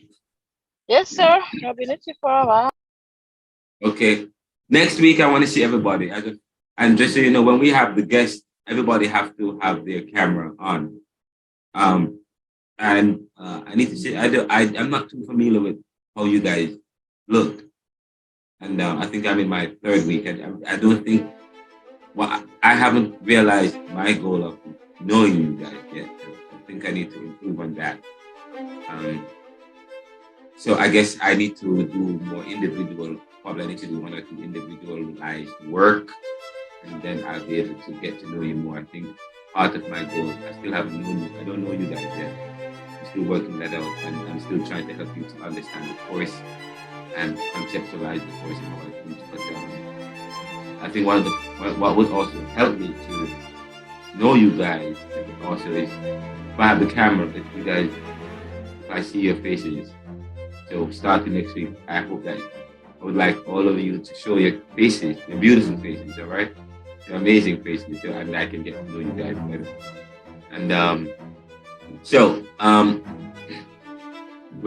before we go into that, before we go to the next, now, I'd ask you guys to bring, I'd ask you guys to do piece of 2 reading with Franz Fanon, Wretched of the Earth, the preface, and the beginning of that, the preface of my book, Neoliberalism. I can't imagine. I remember everybody else's book except mine. But, and there's a particular reason why we are starting there. Now, I decided to play this, excuse me, I decided to play this podcast episode because part of it is part of it involved a question that you guys had asked, and I think I had answered the question a little bit, but Zoom wasn't working very well last week. And I'm happy that sometimes you think about things more when you delay. And I'm going to be honest. I was kind of tardy sometimes. And as a student, I mean, in terms of timeline, that if you were to ask, what are your challenges in your journeys in academia? What are some of your weaknesses, Ronaldo? My number one weakness wasn't the reading, wasn't doing the assignment. And yes, I read widely. I just love knowledge and eating of everything. But my problem was meeting deadlines. And then when you come to the US, people talk about, they operate on time. Unless you're in Philadelphia or certain Black culture, it's almost like you're in Jamaica because they have the same issue with time. It's not just a Caribbean thing. It's a Black thing, so to speak. But then I don't want to be too general because there might be 1 or 2 Black people who defy that. We're speaking in terms of the inductive method. And one of the things that when we talk about critical thinking involves philosophical inquiry. And philosophy is the study of wisdom. The study of wisdom, a search for wisdom, the love of wisdom, philosophia. philosophia. Okay, the love of wisdom. Search for wisdom. It's all about wisdom. Search for truth. Search for knowledge. And to search for something involves the mind. Descartes discovered that. There's nothing you can do without the mind. If there is anything that you are certain and sure of, it is the thinking mind. In fact, Descartes, the father of phenomenology. The whole study of the mind. And that's one of the aspects when you study psychology, one of the disciplines, or well, philosophy, psychology is the discipline. But one of the branches of psychology is phenomenology. And phenomenology was also seen as part of philosophical inquiry. But the mind is powerful because you use your mind to think, but it's only in, so Descartes was trying to come to the knowledge of all things. He was trying to be certain of existence, of reality. And he was perplexed and ambivalent. Descartes, who coined the term, the famous term, cogito ergo sum, I think, therefore I am. He was perplexed, ambivalent, trying to come to truth. And so he said, you know what, I'm just going to abandon it. As you think about studying the study of Caribbean thought, as you think about conceptualizing Caribbean, and by that I mean, look, okay, I'm about to, I don't want to give away too much here. Conceptualizing Caribbean. Of course, you have to think about how you have thought Caribbean and think about what was previously thought and probably maybe rethink them up in order for you as the new generation, you academics, come up with something quite different, or maybe to revive something.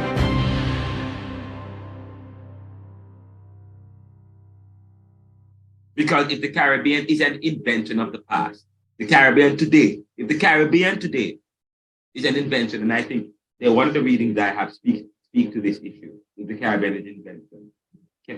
I can't remember the book. I think it's in the Caribbean Reader.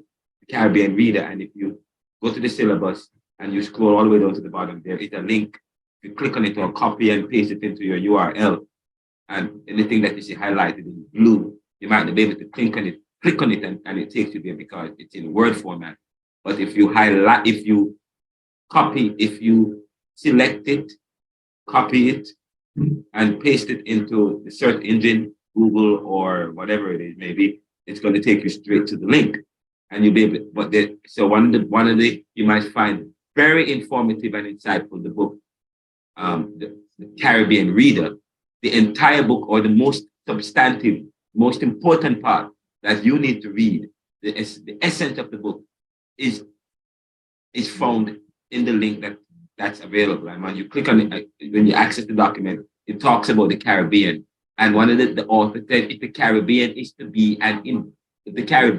an invention of the past, then it sure will be a reinvention. How will it reinvent itself in the future? How will it reinvent itself? What will it be if it's a reinvention? The Caribbean today, an invention, how will it be? And when you ask yourself that question, it comes from a thinking. So I say to you, it involves the mind. It involves a philosophy of the mind, a philosophy of thinking and a way of thinking. And maybe to think Caribbean is to think in certain ways. But maybe thinking it, but then we can't take for granted how we think. We can't take for granted because you talk about socialization, talk about education. And as I said, we are skeptics, we are suspicious of knowledge, so we are suspicious of institutions, and also education is part of the institution, educational institutions that helps to socialize, that helps to develop or to inculcate norms and values of people. Because we talk about culture being a way of life. And then if you study Harry Lambert's sociology and functional sociology, to talk about how sociology functions and how it should function, but that sociology comes from a particular philosophy of thinking that I would say maybe based in position and privilege. Because if history is a result of circumstance and nature, human nature, and we thought, and we're at a theological seminary, and we subscribe to that to the Christian faith that believe in a fallen human nature. So that fallen human nature also is going to affect the mind.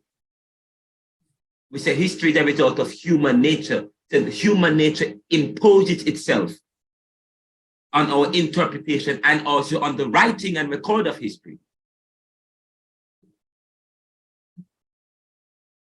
But so we say this nature and circumstance.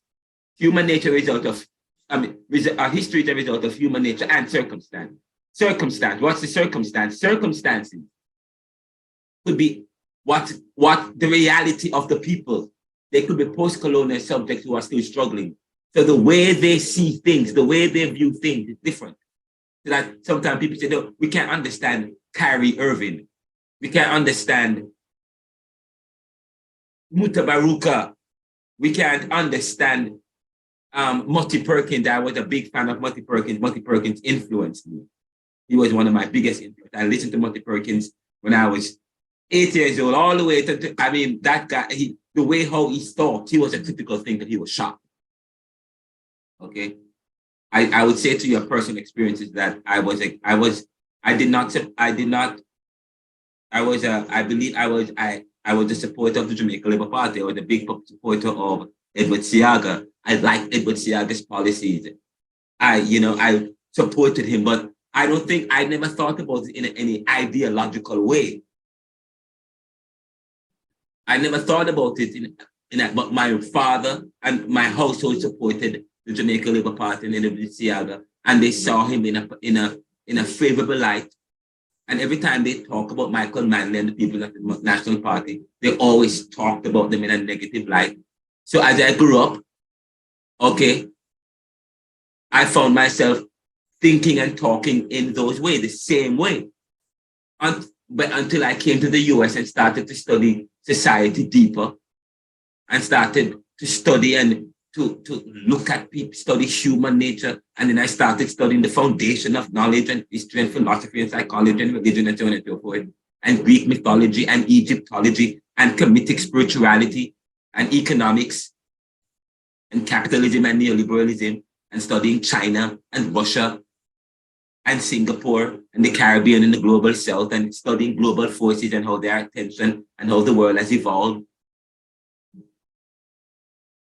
As a post-colonial subject, it behoves me to study because I'm a small man the human is already small, and we're even smaller from the Caribbean.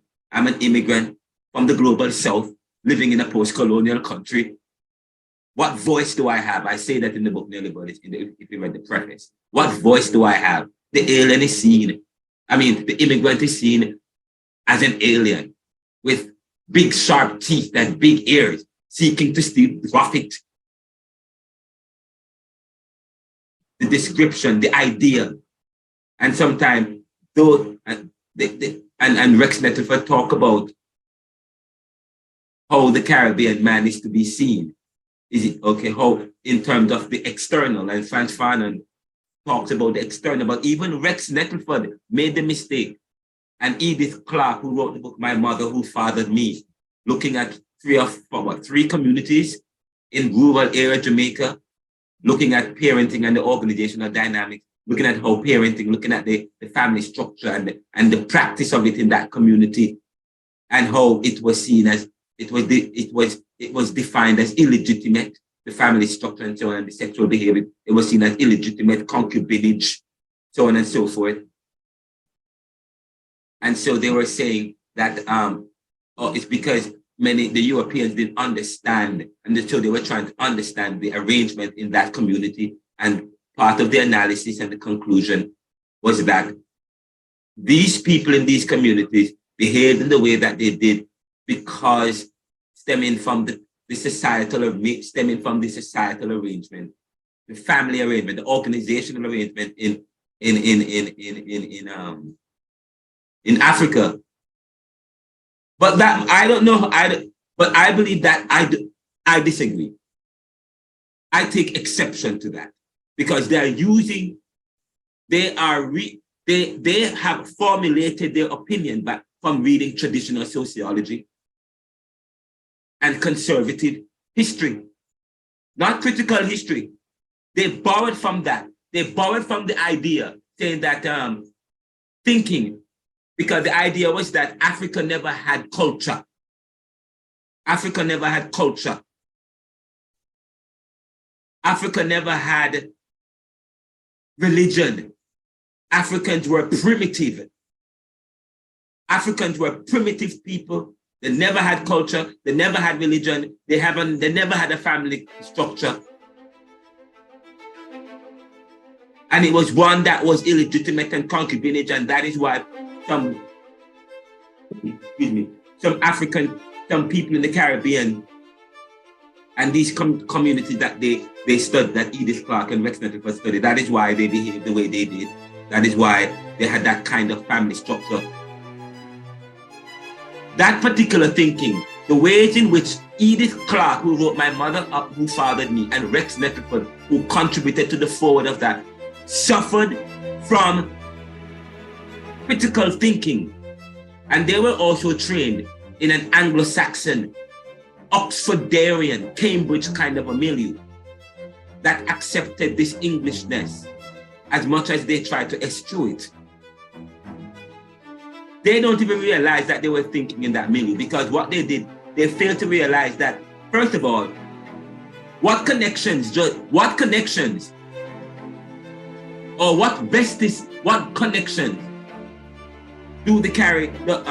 Caribbean people have with their African past in terms of the organizational structure? Well, I mean, the same Africans don't even I remember at some point growing up, I learned that some Africans really don't accept American Black people. And by American, when you hear I use the word American, I'm talking about people who live in the Americas, including Caribbean. They don't accept us, they don't see us as necessarily Africans in that sense. More so glorified or celebrated white peoples in some senses.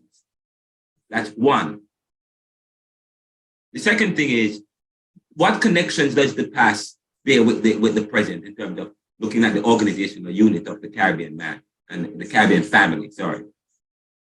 I have to remember, I have to be politically correct. And I'm always saying man, because speaking in a masculine dominant term, because that is how historically societies, if you study the history of society in this male-dominated world, the man had done violence to woman in order to maintain his dominance over the woman, saying that it was the man, it's the woman that did.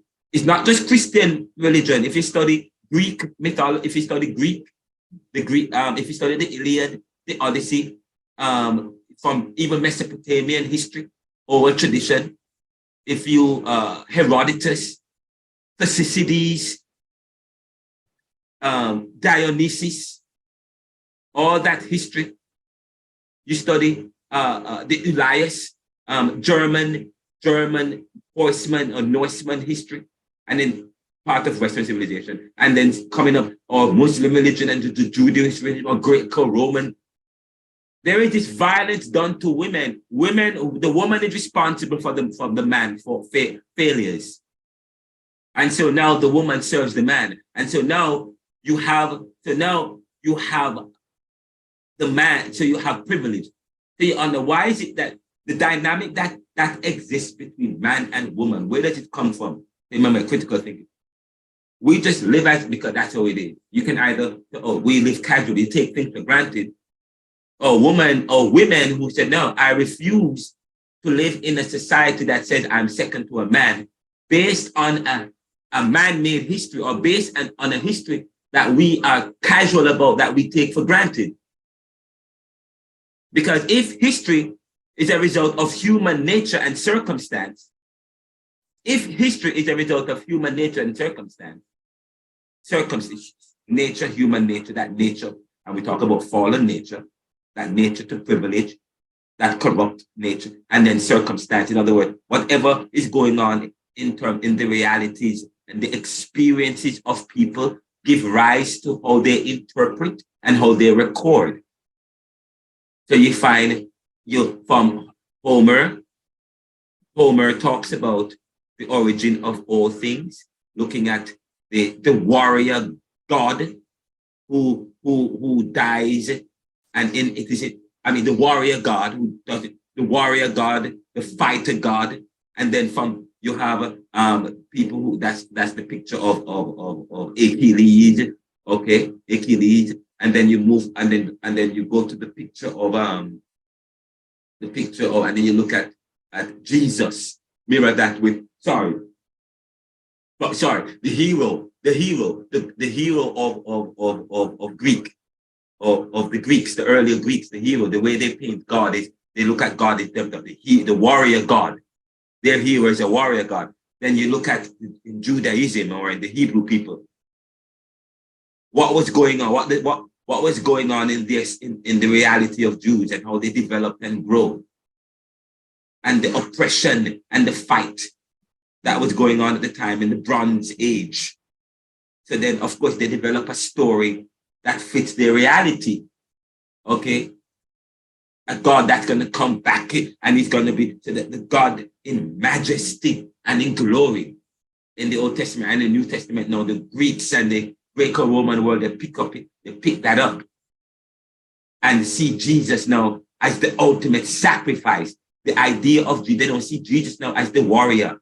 They see him as the ultimate sacrifice, as if he's a weakling. So that's why some Jews don't bear it anyway, don't accept this Jesus, because they say, no, we're not looking for a savior who will die. We're looking for one who is powerful and mighty. So while the Christians pay based on the reality, what was going on so at the time, what was the experience of the Greeks so that they'd have a Jesus that was meek and mild, and that what was going on with the Jews so that in terms of the circumstances and the realities that would lend for them to construct a Jesus now that was separate and apart, a God-man that was separate and apart from the God-man of Persians or Egyptians, or the God-man of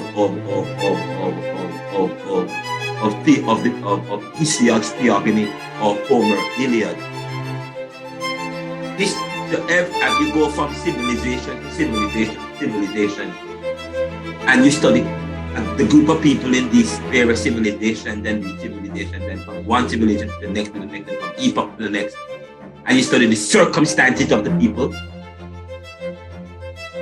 okay, understanding human nature, then you get to then you understand the result or the idea, the foundation, the ethics, the ethical system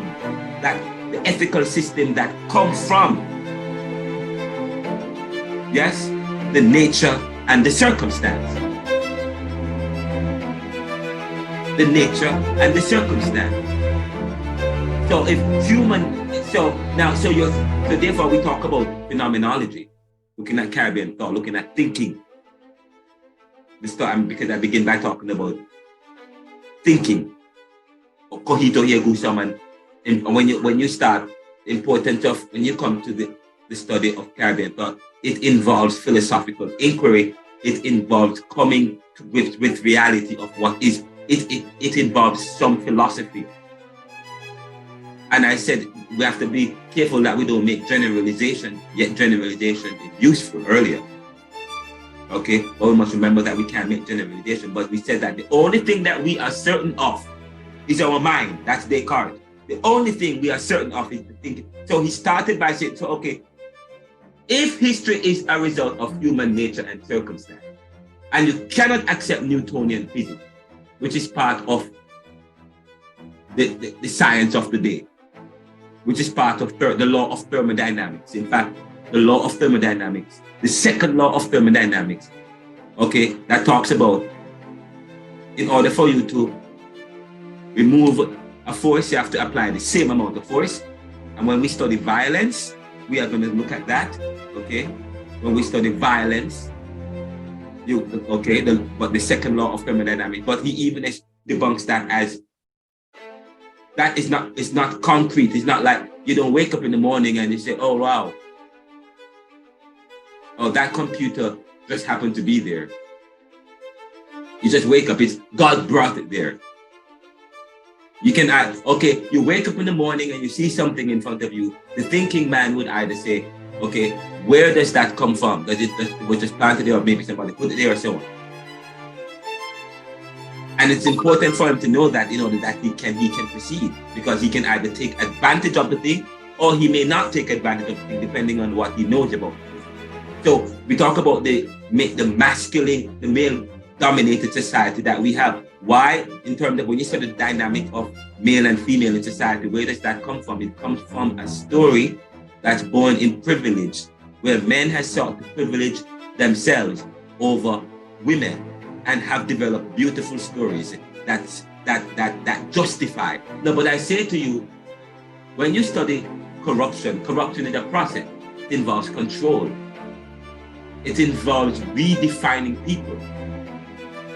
Okay, redefining. So you don't take things for granted. So the first thing you do is you redefine something. If, for example, we were just watching the video of the Tyrone Nicholas video of the young man, African-American young man who was murdered by the police. But in the video, you see them trying to cover up their wrong.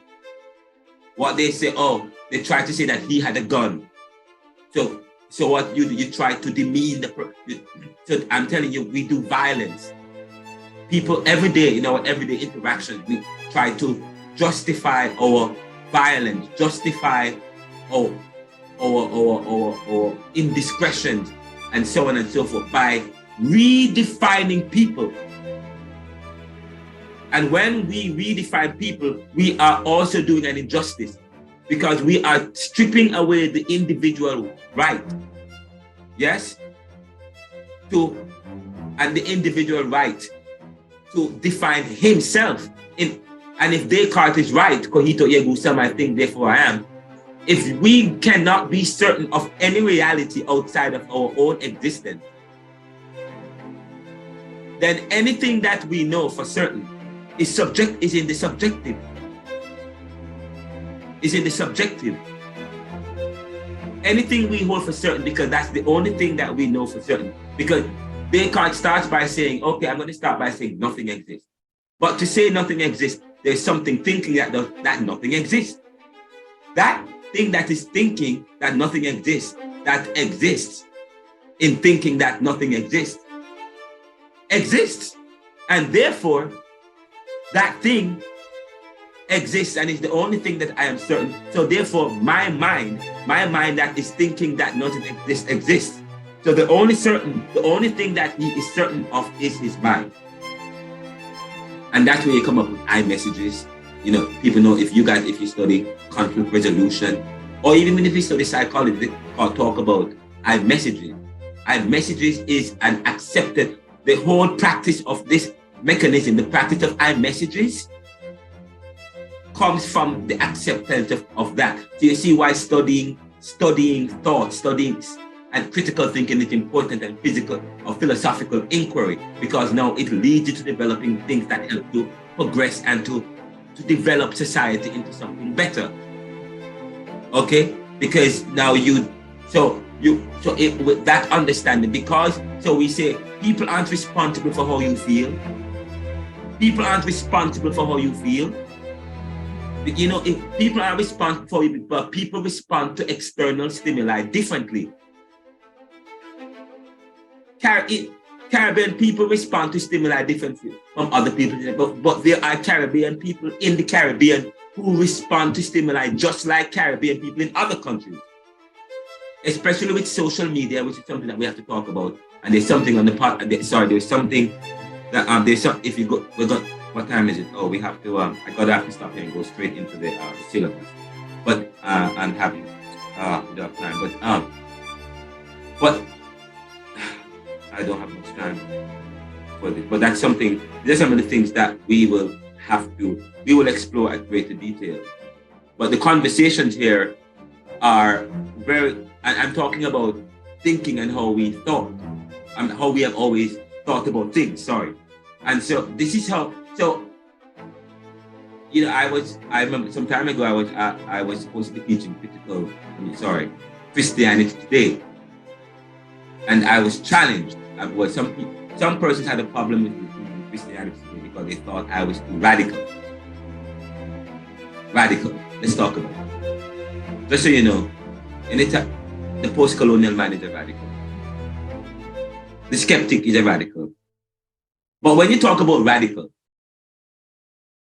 remember I said to you, people redefine other people in order to do injustice to them.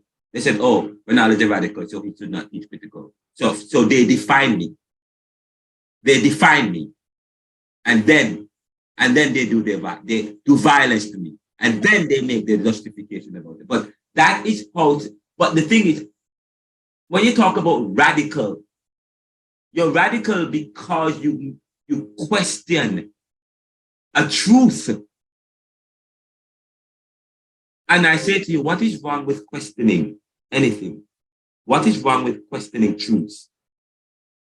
As we talk about how the evolution of man, for people who believe in the evolution of man, I believe in the evolution of man, but in a kind of, I believe that God endowed the world with evolutionary capabilities. And I say to people, I mean, okay, fine.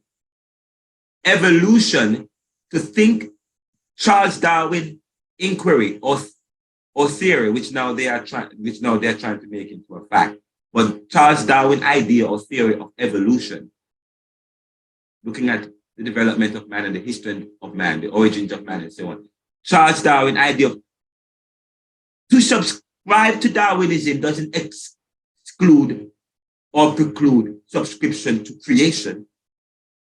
You can still believe in the creation story and still believe in Darwinism.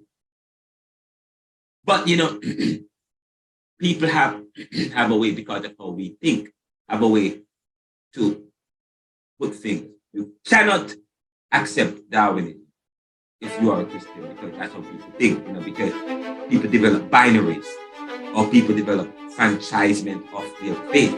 Say, for example, one of the things we're going to talk about in this course is when you look at the development of history, you look at tension, religious history, you look at the competition within the faiths and how this franchisement and this exclusivity was added within every if you study the generation of faith from one faith to the next, you see this exclusivity that is added to every faith. That speaks to privilege again and position, because every faith wants to be the dominant faith or the dominant thought or the dominant idea.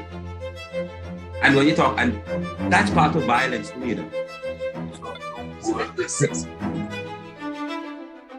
And so this franchisement of the faith, the franchisement of the faith, where, and I talk about sacrifice. Jesus said, when you look at the Christian faith, and I said to people, I subscribe to the Christian faith because I grew up in a Christian family, but I'm going to tell you that. I'm not going to tell you that your faith, my faith is better than yours. I will never do that. I am not God. God is than that which nothing greater can be conceived or imagined. We are human beings. We are human beings who are limited, and God is unlimited. Yet when we talk to people about matters of faith and matter of what is we, yes, go ahead.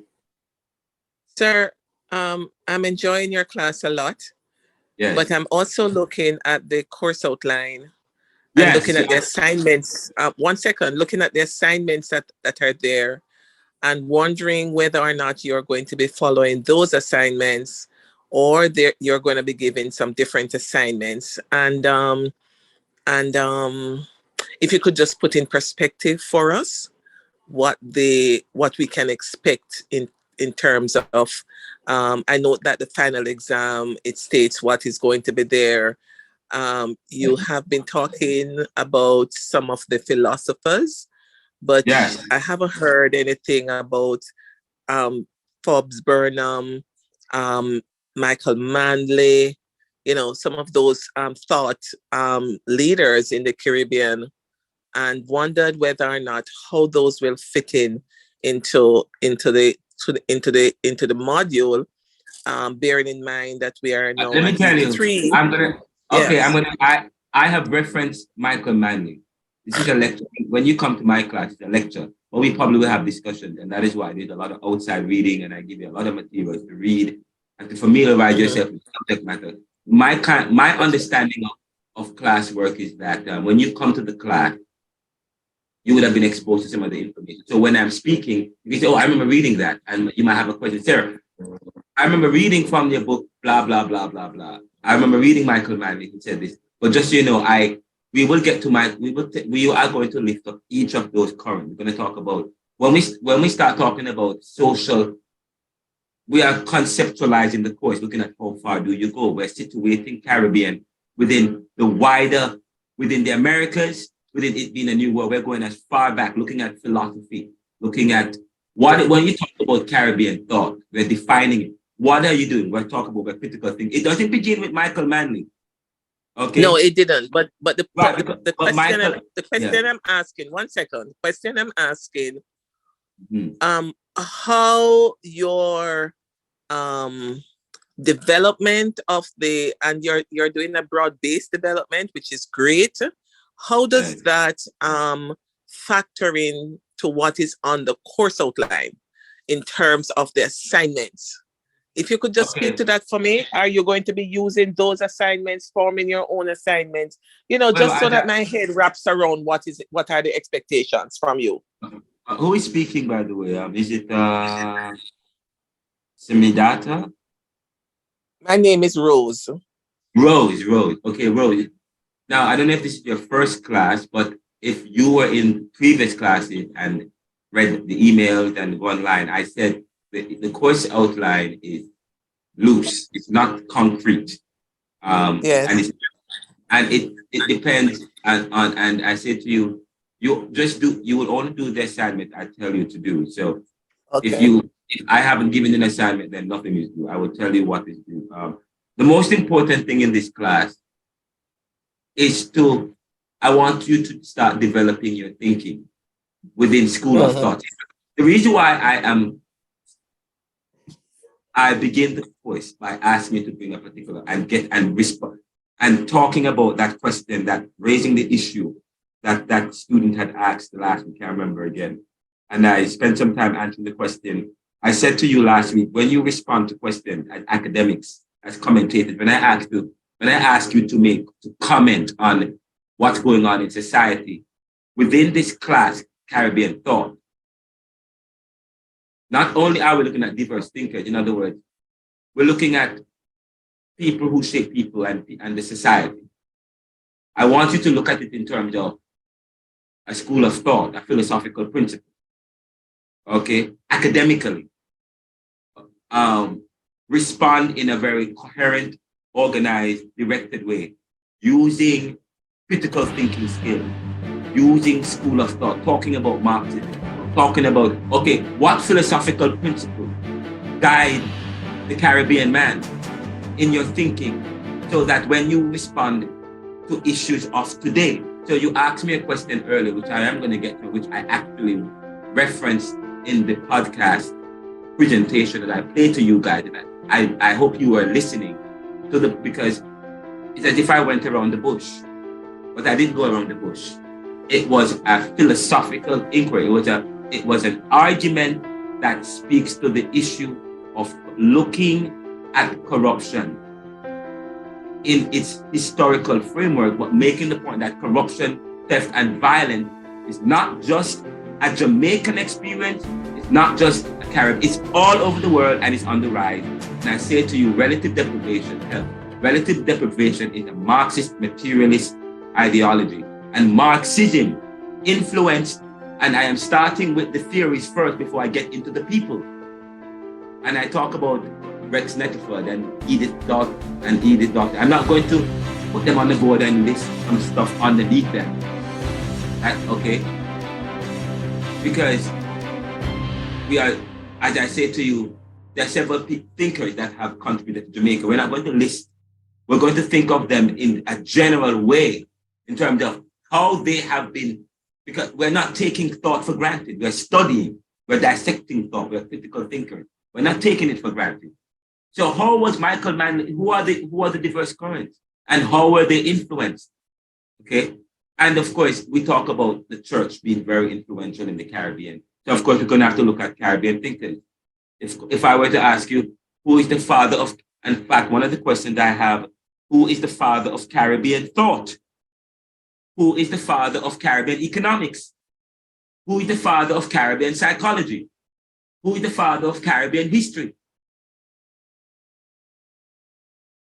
But then, if the Caribbean is an invention of the past, then it means how has Michael Manley, how has these people who have influenced the Bank of Jamaica, the Bank of Trinidad, these people who affected the Treaty of Chaguaramas that upended the union between the Caribbean, the West Indies. We were supposed to have one. The West Indies, in fact, the West Indies wasn't supposed to be the West. We weren't supposed to have Jamaica and Barbados and Trinidad and Guyana.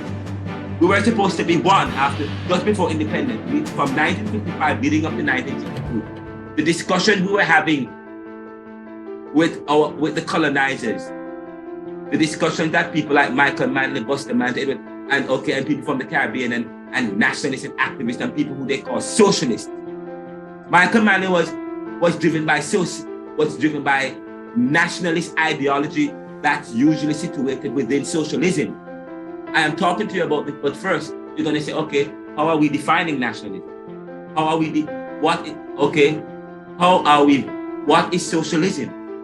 What is capitalism, so that it influenced Michael Manley, Buster Manley, Paul Bogle, Garvey, and of course, Garvey adopted anti-imperialist ideologies that was from a neoliberal capitalist regime that sought to reinvent the Black people as the dominant race, which then continued to speak to this tension. He himself was influenced by Marxism. So when you study diverse currents, we have to also look at it within philosophical system that has influenced him in this current. But then you say, as a Caribbean, do we have any ideology of our own? Or is the ideology borrowed, like the ideology about the organization of the Caribbean? That is by Pete, that was written by Rosemary White, who was my lecturer, who was influenced by Edith Clark. Okay. You guys know about Michael Manley, so I'm not going to delve into Michael Manley. We're gonna watch the film Life and Death. We're gonna watch the film Life and Death. Okay? And when you watch the film Life and Death, we're gonna delve into socialism, communism, what happened, the period leading up to independence, which is from 1960. We're gonna start from about the film Life and Death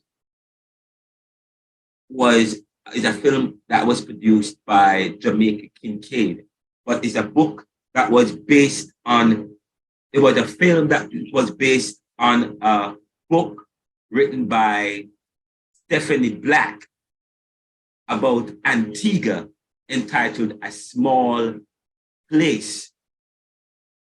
But the movie did not reference Antigua at all. Yet,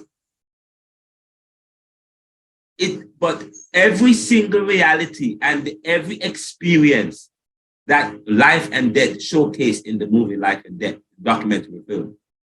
And when you watch that documentary Life and Death, they have a lot of thinkers. That's why we're gonna we're gonna start from the night. Once we get into the 1960s, as I said to you, we are conceptualizing the course this month. We're conceptualizing the course. Moving from that, then we are going to do something else. Okay, but we're conceptualizing the course, and of course we are going to revisit thinkers, Caribbean philosophers, Caribbean historians, Muta Baruka, Louise Bennett, some of V.S. Naipaul. We some of these influential thinkers, but I don't want to delve too much into people. Like you already know, you already studied. We all know Michael Mann. We all know Edward Siaga. So Caribbean thinking will Sir, I'm delve sorry, into sir. their I'm life too sorry, much. sir. But we Sir. will delve into the general thinking that guides their life that has come to guide Caribbean. Okay, sir.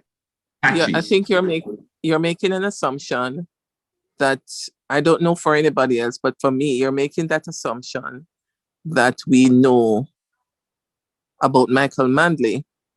Okay. I think for me, my challenge is this course is 15 weeks. Yes. I know for you, you want to get everything in, but for us, 3 credits are important. And so who are the philosophers? Where are you going to start from? Are you going to start from the 80s, the 70s? And I must apologize. This is my first class. So if you had given any reading material, yes, I'm sorry. If you had given any reading material, so that, we can start concentrating our thoughts. So we will be able to deal with your exam. So that at the end of the module, the 3 credits are assured.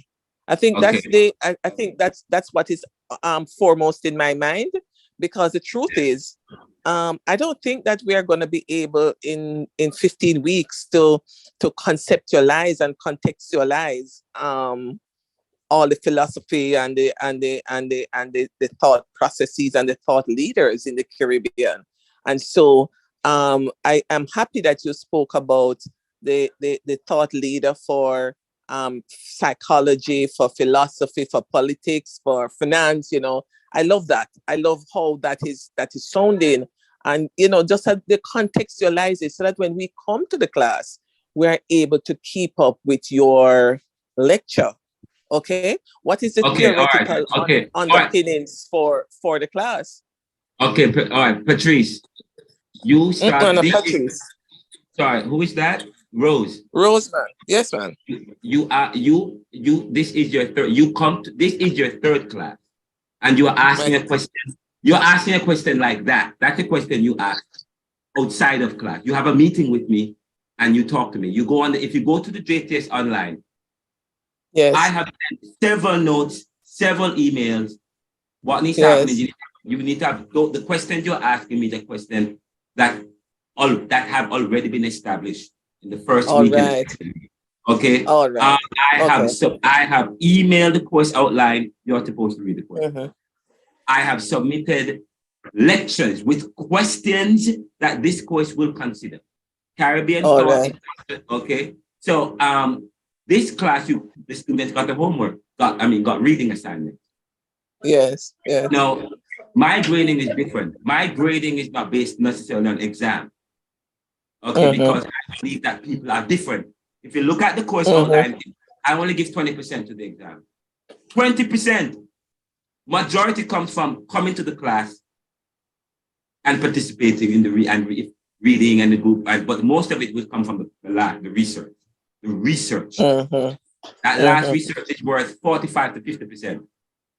That's where I want you guys to focus on. But I want you to develop your ability to think theoretically and to respond as commentators intelligently and as academics in a philosophical way. So what I have done, I am unpacking the ways in which we have thought. So because this course is about facilitating, it's not about passing an exam. And can I tell you, I never think about exam. This class is to give you skills and to empower you. I have lots of ideas for you guys. When you are finished with this class, when you are finished with this, you will get the credits. Don't think about credits. Don't think about no impact. What is the purpose of education? Today in America, some people in America, there's a big story in America. Nurses are given fake degrees. There was a big scam where this big school There was a school in several different states that was selling fake degrees to nurses. Fake degrees to nurses. And then they get the degree and then they go do the work. But they don't learn anything. And then it affects medical care. Okay? You know, education is supposed to change you. Absolutely. Learning is supposed to change. So I know you want a degree, but if you get 3 credits and you, by just meeting academic requirement of the paper and so on and so forth, without you understanding, without it changing you, without you developing skills and so on, or meeting the goals. The goals of the course, I didn't put anything about. What is important, as I said to you, is that you develop the language of the course. This course falls within post-colonial thinking. This course is a part of critical thinking course, but it does not necessarily introduce you to critical thinking because you're going to be doing critical thinking. Okay. What this course does, it explores the way in which we have thought and the way in which Caribbean, the diverse currents have been, the diverse currents in the Caribbean that make the Caribbean today. So therefore, some professors, and of course, I'm the one facilitating the course. So some professors start with Michael Manley, but the Caribbean, and I ask the question, and the lecture that I send out to all of you, I ask the question, how far must you go back in the study of Caribbean? How far must you go back? Where do you start? And that's one of the questions that you have to ask yourself too. Now, you ask the question in terms of crime, and by the way, crime and violence in the Caribbean. That's a very good question. And whoever asked that question, that's great. I asked the question, and I was talking about physical violence, the violence producers, not the white collar crime, which is what the podcast dealt with. Yeah, but it was very good. You know, a very good podcast. No. What the podcast did not deal with white collar crimes. The podcast did not deal with white collar. No.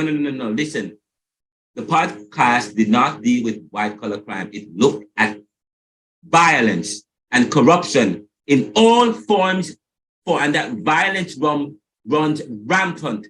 Violence in any form is a pandemic in society that is symptomatic of human nature and circumstance. And if you listen to the presentation, I talk about different civilizations and different societies today that have violence and corruption and theft in all forms, in every form. So that violence is not just a Jamaican problem. However, what we do know is that Jamaica has one of the highest crime rates in the world. Jamaica, in terms of the Caribbean, homicide rates in selected Latin American Caribbean countries per 100,000 inhabitants. Jamaica, 49.4%. Venezuela, then Honduras, Trinidad and Tobago, Belize, Colombia, Mexico, Puerto Rico, Brazil. But I said to you relative deprivation, and I referenced it, and I said countries with high levels of crime and violence. And when I say crime and violence, I said to you again, it's taken into consideration all criminal activity, including murder, those with a weapon and those without, theft, and I referenced that.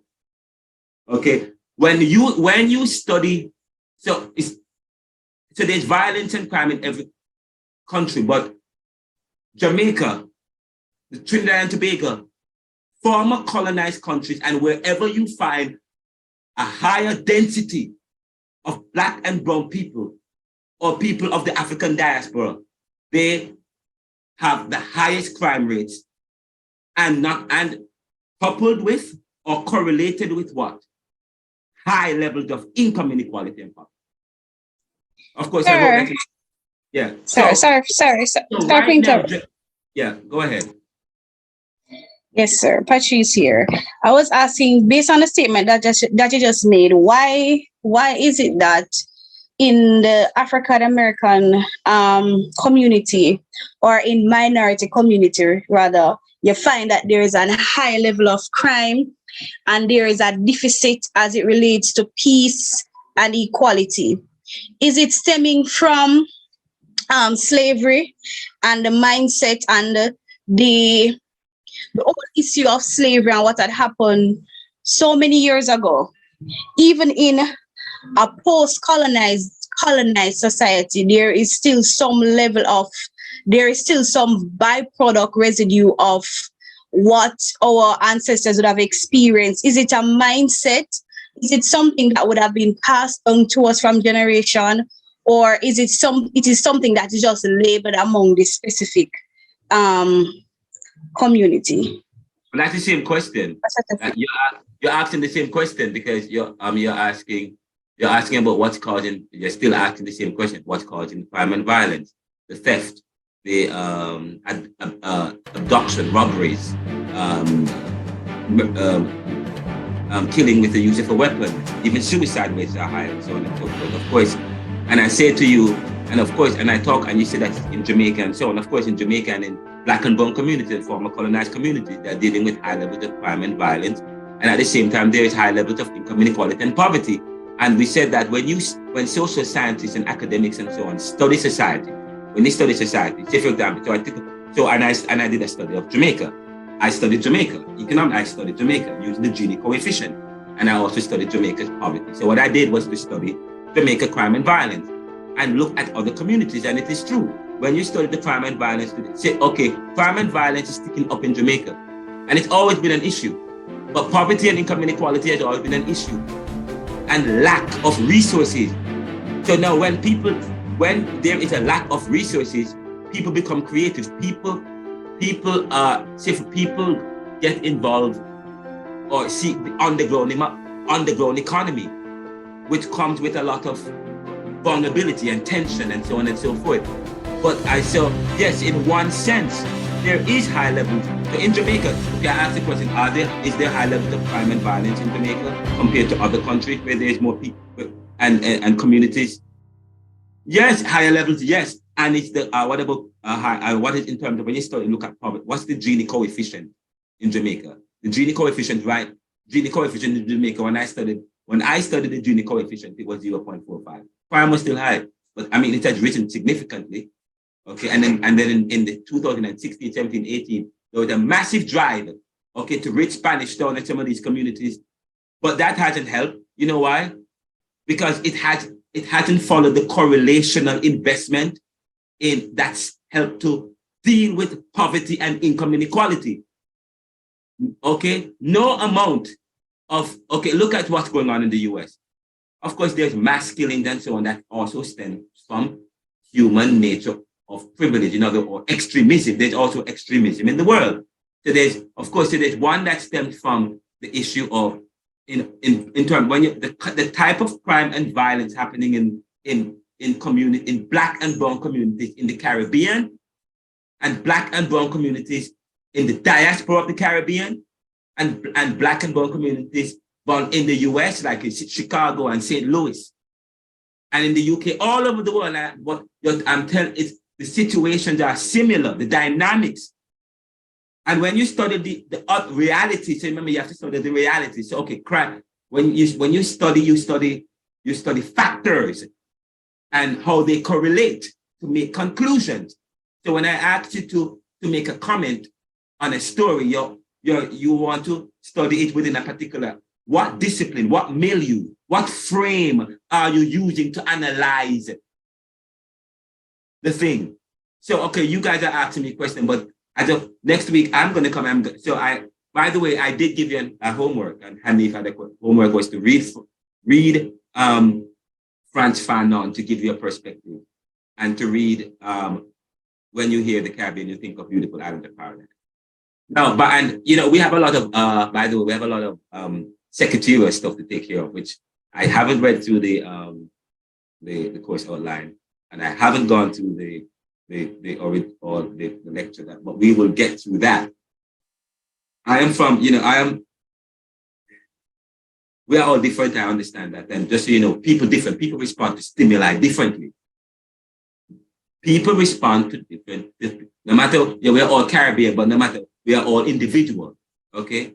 And the way how I teach my dad is influenced probably within a particular context within academia. I'm in an American school. I went to, I've been to several schools. I have 3 masters, and I've taught several different institutions, working on my doctorate, and I have an idea of, and I'm writing several books and journals and work to have a way, and I have an understanding of people. But then I said, when you look at the goals of this course and what we are trying to achieve, it's important for us to understand that I said to you, because of what this course is about, this course is not set in stone. Everybody will pass my course. Ask every student who sat this course. No one. If you fail it because you dropped the course, you really didn't do anything. But nobody fails my course. No one. I don't believe in failure. Okay, it's not about failure. It is the power of the yet. What I believe, okay, what I want is for us to be empowered Caribbean thinkers, okay, who considers things and contributes to academia and to current realities, right? Say, for example, my goal is to have you guys start writing for the newspapers, submitting articles in journals, okay? I'm gonna ask you just to give me 15 minutes to wrap up if you can. That would be really great, because I know, please give me 15 minutes to wrap up. And Hanif. Yes, sir. I think for Patrice's question, I think with the critical thinking that you're instilling in us, I think for the issue of minority groups, all forms of prejudice from racism to classism and everything in between, I think we have to be direct. The systems have been established, entrenched, they are coded and they are set, and they are no longer implicit now. So I think that it is a system issue. One, the issue of race has not been touched because of fear to expose what is the truth, which Mr. Fanon very brilliantly, poetically did, while securing himself by speaking from the perspective of the oppressor, the oppressed, and his perspective. He successfully spoke from 3 perspectives, what being the author. You can hear him speaking from the view of the oppressor, saying what the slaves were thinking based on their actions, speaking from the slave's perspective and then going back to himself. So it is set in the Constitution of the United States, black people are seen as animals. And hold on, no, it's the Constitution, no, they're not. It recognizes all.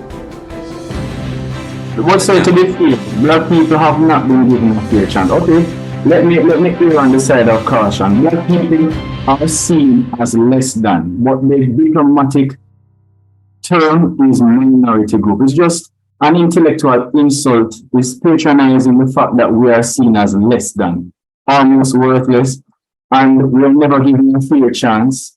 Do you know, sir, that a black person in America cannot put their ethnicity when applying for a home? Otherwise, they will not get the loan. A man did that, and when he tried again for the umpteenth time, he left out his ethnicity, searching every area that he may have cleared. Credit score amazing, no criminal record. And when he left out the fact that he was a black man in the application, he got an immediate response.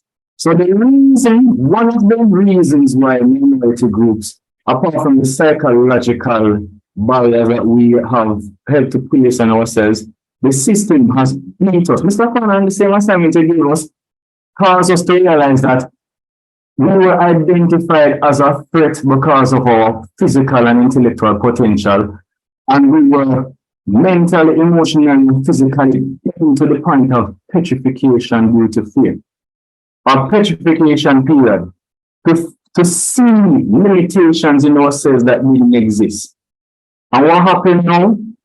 We somehow made some mistakes and we adopted the negative side of the hip hop culture and all of the different errors that we made. But it seems that it was mainly done by the system, put on by the white person, by Europeans. So I think that is the politically and the clinically correct response to Patrice's statement. The system caused us to helped us in a very powerful way to be where we are.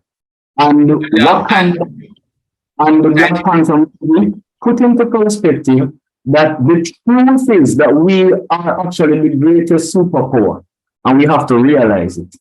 So that's what I think, based on this course and your efforts to help us to think critically, is the reason. The system has put Black people at the back. That's why minority groups, so-called, that's why we are being as minority, and that's one of the reasons why we are operating in the criminalistic ways that we are now. In all countries, America and the Caribbean and everywhere, all regions. We operate within a supremacist milieu, within a position of, we talk about condition. When you study learning, there are different ways people learn. Okay, people can condition a response, but that condition could be garnered over time based on the idea of reward, based on how that person is conditioned. So there is this issue of system. They talk about the issue of system or systemic. The word systemic. Now, systemic injustice. We talk about de jure factor and de facto factor. I am going to be talking about some. Well, sir, you know what? It's true to some extent, even a lesser extent, sir. Be honest, sir. Be honest with all the intellectual power that you have. Isn't there some truth in it, sir? Even if you want to be cautious and not to just blatantly come out and say, isn't there some truth that the system has helped to crush us and helped to put us in that? I mean, that's what I've been saying. We are studying. Directly, sir, directly. Yes? Yes, okay. It's systems. The systems, society is made up of systems. But I mean, am I going to? Society is made up of a system, and it's based on a system. A dominantly European system that we have been not courteously or politely asked or given the option to adopt, but we have been forcibly made to adopt globally and seeking to establish and find, actually recapture our identity. We are wearing European clothing. We have European economical systems. We have European systems overall. Even over here, Christianity is European. There has not been a Black Jesus putting thing to this day. Okay, Hanif, stop. Boy, wait, stop. Oh, that is good. I love this. Now, have you guys all formulated your groups? Are you all in your groups?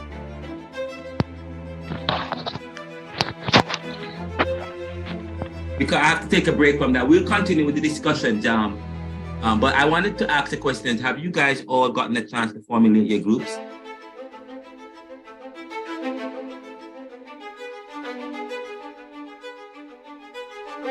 Sir, how much person should be in our group? Sorry? How much person should be in our group? The thing is, the class keeps moving. It went from 17 to 18, and I think it was 19, then I was 18. I don't know if people are missing today. Oh well, we have 20 students now. Oh wow. So the thing is, I do not know how many persons we actually have in the class because the numbers keep moving up and down. I just don't know.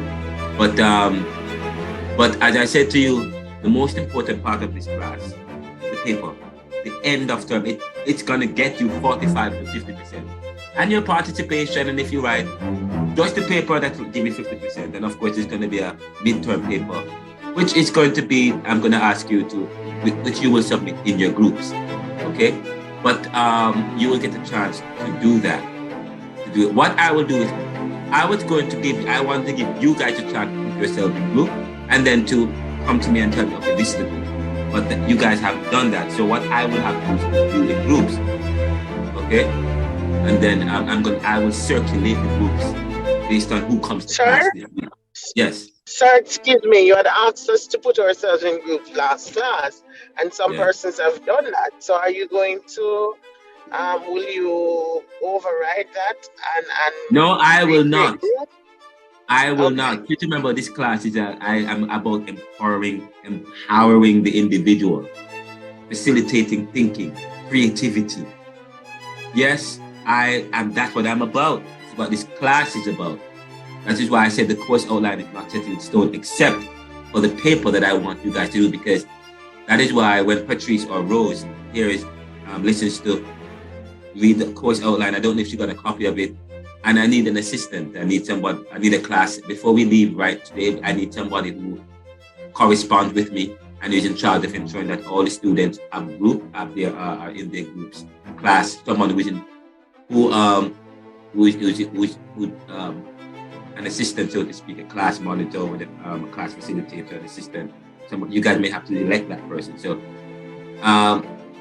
probably you guys should do that amongst yourself. And then that person on the ground will help to work out the groups and then give me who the groups are. And then what I'll do is I will assign you or ask each group to choose from the list of questions that I have. So next week I have, and Jason has his hand up. It says questions to consider for the lecture. Next week, these are, I think they're what? Not 10 actually. Let me see how many questions. 14 questions. 14.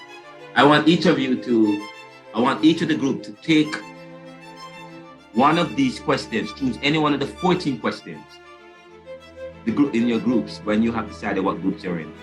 And I want you to have a discussion and come to class to prepare to provide a 5 minutes presentation on the question that you have chosen. And the questions and these are very good questions. The first one is, I think people are trying to have their hands up. Jason, I see you. I will get to you in a second. What is Caribbean thought? Who determines this? And then I put a little bit something to the side, which is like an answer, which will help you. Past influences on the present. Second one, past influences on the present. Past influences could be anything. That's general. That means, and that would involve how far do you go? Because, I mean, as I said to you, the Caribbean is reinvention. Okay? We're hybridized people. But who determines this? Who determines Caribbean and so on and so forth? The question of what is anything is a question of life. It's a question about life requiring an investigation about what is true about reality. What does this mean when exploring the question, what is Caribbean? Is the Caribbean, is the white collar crimes occurring in Jamaica where the rich are having their black money in banks stolen as a result of colonization?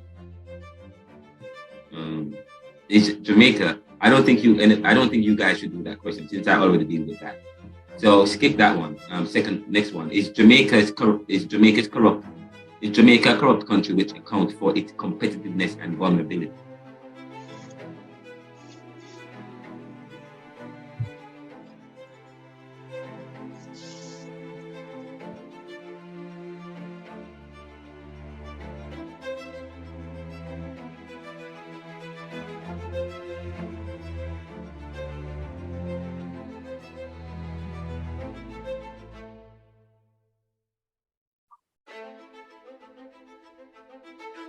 Oh.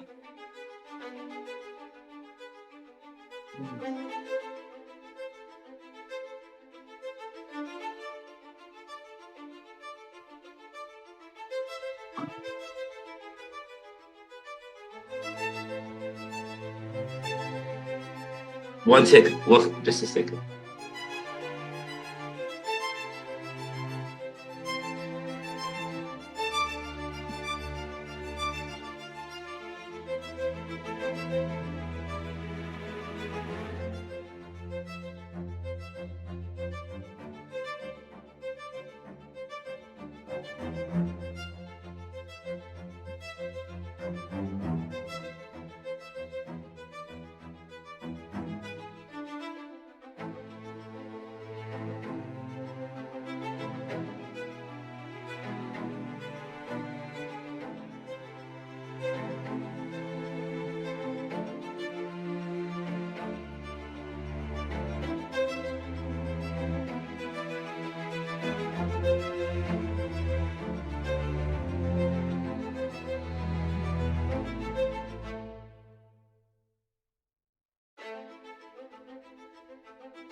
I'm not feeling well.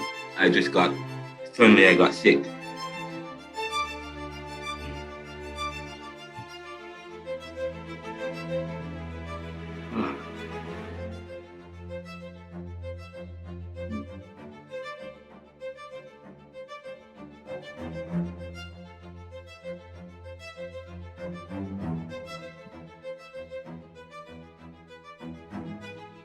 Sorry about that. I'm going to ask that you guys put yourselves in groups and select amongst yourselves a class monitor and identify a question that you guys want to choose to discuss or to think about for next week, or anyone of them. It's fine. I didn't get a chance to go through the syllabus, but I presume that you guys have all read read the syllabus. As it relates to assignments,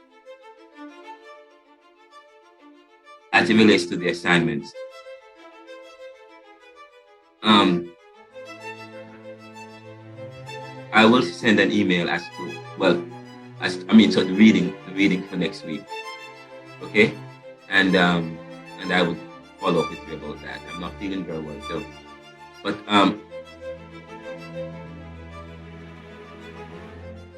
we will end the class at this point. But before we end, I just wanted to make the point as it relates to your reading for last week. I had asked you to read saying that the Negro is not any more than the white man. When you study Caribbean thought, as I said, you're studying post-colonial thinkers. One of the fathers of post-colonialism is Frantz Fanon. He lived in French-occupied Algeria. And he wrote that, and I began with that. I wanted to start the lecture with that. Frantz Fanon, in Black Skin, White Man. Caribbean thinkers have been influenced by Frantz Fanon. Almost every Caribbean thinker you can think of, from Marcus Mark, especially those of a nationalist, socialist bent, not all was influenced. People like Edward Seaga and so on, persons who subscribed to the Washington Consensus, they did not subscribe to Frantz Fanon, and we will talk about who were these great minds in the Caribbean who subscribed to these ideas. But he writes that the Negro is not any more than the white man. No, Frantz Fanon. In Black Skin, White Man. He was courageous enough to speak the truth. And I think that's what philosophical writers do not want to do because of fear of being crushed by the system, blacklisted by the system. I believe that we should exalt God as our protector over the oppressive power of any system and speak the truth, because that is what God requires, no more, no less. Let your yea and your nay be yes. So therefore, he will definitely be adopted. And controversially speaking, Mr. Seaga was not ethnically, he wasn't black. So he didn't, in his blood or in his perspective, would even relate or be able to relate. So he would not want, he would not be able to adopt the view of this man because he was off or predominantly whatever he was, the ethnicity that he was. He wasn't black. And I wouldn't expect Edward Seaga as a non-black person to be a fan of Mr. Fanon. Only black people, and I'm going to say, of course I can be corrected, definitely will, that the persons who adopted Mr. Fanon's views were mostly all black people. That's only logical. So we don't expect, and I don't expect, can't speak for anybody, sorry, but I don't expect any non-black person to be influenced by Mr. Fanon. I would never expect that. We can't relate. Because, sir, it's true. Sir, listen, sir. There was a woman who came to Jamaica in a hotel, and she told her husband, why did you take me to this place with all these black people? You come to Jamaica, we expect to see white people, and Jamaica you come. So that's the truth. The truth of our reality is that universities try to crush the voice of the truth speakers. Black history has been eradicated completely. So till Argentinians are not even black. And black history has been eradicated from many university archives. To get the truth of black, we don't even know where and how far we have to go on. Thank you so much, Andrew. Sir. And history from you. Because you have access to it. You know what you have to do to get access to the truth of black history? You have to do something controversial and possibly illegal. You have to pull some strings. You probably have to compromise your moral and spiritual. You see what? Do you guys see what they're doing in they're blocking AP studies from countries? But let me wrap up the lecture real quick. I'm going to wrap this up real quick. The Negro is not full stop, any more than the white man. We are greater than people, sir, but we are going to learn and see God made us equal, and we have to be humble, and we have to be loving unequivocally, and we have to be unconditionally loving and accept the truth that God made. But the reality of the system is that we are better than black people. Education came from Upper Africa. Middle to Upper Africa. All knowledge came from the East. Okay, all right. So, okay, hold on. So now, when you speak, now there's one thing. Now, I like how you're speaking, but when we speak and make, I'm speaking, sir. Oh, wait. Let me finish. When we speak and we make generalization, good too. Okay, fine. You said it's true, sir. Wait, I mean, you made some point, but you also want to support that. It's true, sir. But that is an alleged. No, listen. I need. Wait. I need. Hold up. What the point? At the point I'm making. Sir, that there is empirical truth in it, because I can't get a hold. I will never be allowed to get a hold of the evidence. So empirically, sir, it is true. That was. It is explicitly and empirically true, sir. Be honest in your soul of souls, in your heart of hearts, as a God-fearing person. Forget that you're a professor. Just as a God-fearing man, we need discernment, sir. As well. But what I'm saying, that we need the black persons are marginalized and have freedom writers and freedom fighters who had suffered to get, even what Mr. Fanon did, he had suffered in some way. He had to have been pressured in some way and even admonished against what he was doing. Let me ask a question. So, okay. So you said that Frantz Fanon must have suffered in some way. Okay. Why do you assume that Frantz Fanon must have suffered in some way to have written the book? Have you ever tried to speak the truth of any reality concerning oppression or any form of prejudice? Have you ever, among a group of persons who are probably not as bold to do the same, and in that group among persons who exhibited the prejudice, have you ever done that? Okay, no, let me. All right, fine. Now, Hanif, I'm trying to direct your conversation. I know. I'm trying. Okay, because the point I'm making here is. So what I'm tired of, let me tell you what I'm tired of, sir. This is what I'm completely tired of. As I climb the ladder of education, I try to reach the upper echelons of knowledge, like yourself, as you're aspiring to do your close. You're getting there, sir. I'm tired of the implicit nature of education. I'm tired of the non-directness. I'm tired of the weariness. I'm tired of the voyage on the ocean. I'm tired of the target being in front of us. We need the cardinal on the compass. I'm tired, sir. Sir, we must learn. Cost us what it may, and of course, it will cost us. We'll be nervous and anxious. We have to speak to it. So, if we are going to honor education, we can't digress, regress. We can't divert. We have to be direct. We have to. Persons are selling their souls to become superstars in the media, celebrities as artists and actors and actresses. If we are going to do any justice to philosophy and critical thinking, we have to be truthful, we have to be direct, we have to be precise. We can't be concise and take shortcuts. We have to be precise, or else we are disrespecting the very education that we're pursuing. And we are disrespecting the memory of the black persons who have died to give us this freedom to speak across these media. We can't continue like this, sir. It is dire. Hold on, sir. We are oppressed. Hold on. Okay, I have to cut you, Hanif. I don't know if you're hearing me. I was trying to make a point earlier that I understand what you're saying, but the point I'm making here is when you make a point, it is good. You must support your point. When you make a point, say for example, I said, why do you believe that Frantz Fanon must have experienced whatever he experienced to have written what he wrote? That's the question. So then how do you answer that? You answer now I'm not going to tell you how to answer in the sense that you must answer it by arriving at this idea, but it is how you answer it in terms of you want to speak, you want to say, well, and I asked you guys to read the preface of Frantz Fanon. I thought you were going to answer it in relation to what I asked you guys to read. You answer it by saying this.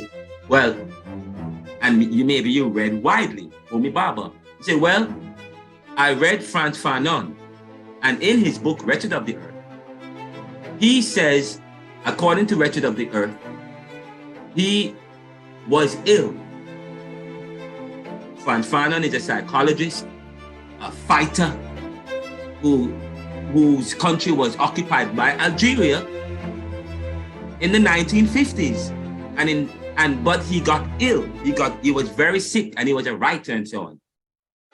And he had to leave his home country and he was a fighter, but he had to stop the fighting and leave his home country and travel to France. And he did not want to go to France, but that's where the best doctors and the place was to get treated.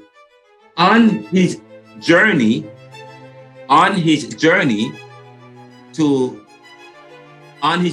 Africa to get treatment in France, he went to first of all, his country was colonized, and there was the French Revolution, and he fought, and he was part of the war of the Algerian Revolution, fighting against the French for independence. So he was colonized. He's part of the control. So he went through what he did. And thirdly, and while traveling, he traveled to different countries until he got but I don't think he reached France.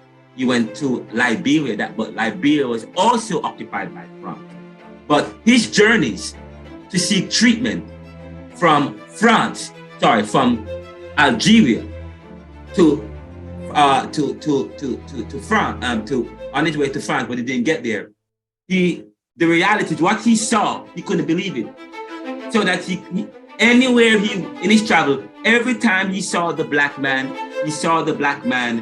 in a very pitiful, subjugated position. He is always at the bottom. And then not only that, when he meets the other, the external, when he meets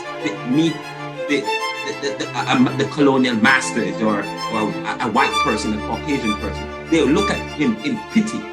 They look at him, even if they're not doing injustice to him by withholding anything from him. They still treat him with the indignity of being an individual, looking at him with pity and in weakness and so on. And when he went to get treatment at the hospital, he was looking at the people with suspicion. The nurses, people who cared for him, was very difficult because he believed that they did not provide the kind of care that they would have provided, that they provided other people there. So that he would come and say what he said: "We are wretched of the earth." So when the Negro, but he said that we are wretched of the earth. In other words, he's describing a situation, the Negro position, the black position in the world. the colonial man. And to study Caribbean is to study colonization. It's to study Frantz Fanon. Okay? Frantz Fanon is one of the fathers of the post-colonialism. And he was instrumental in combing psychoanalytic theory with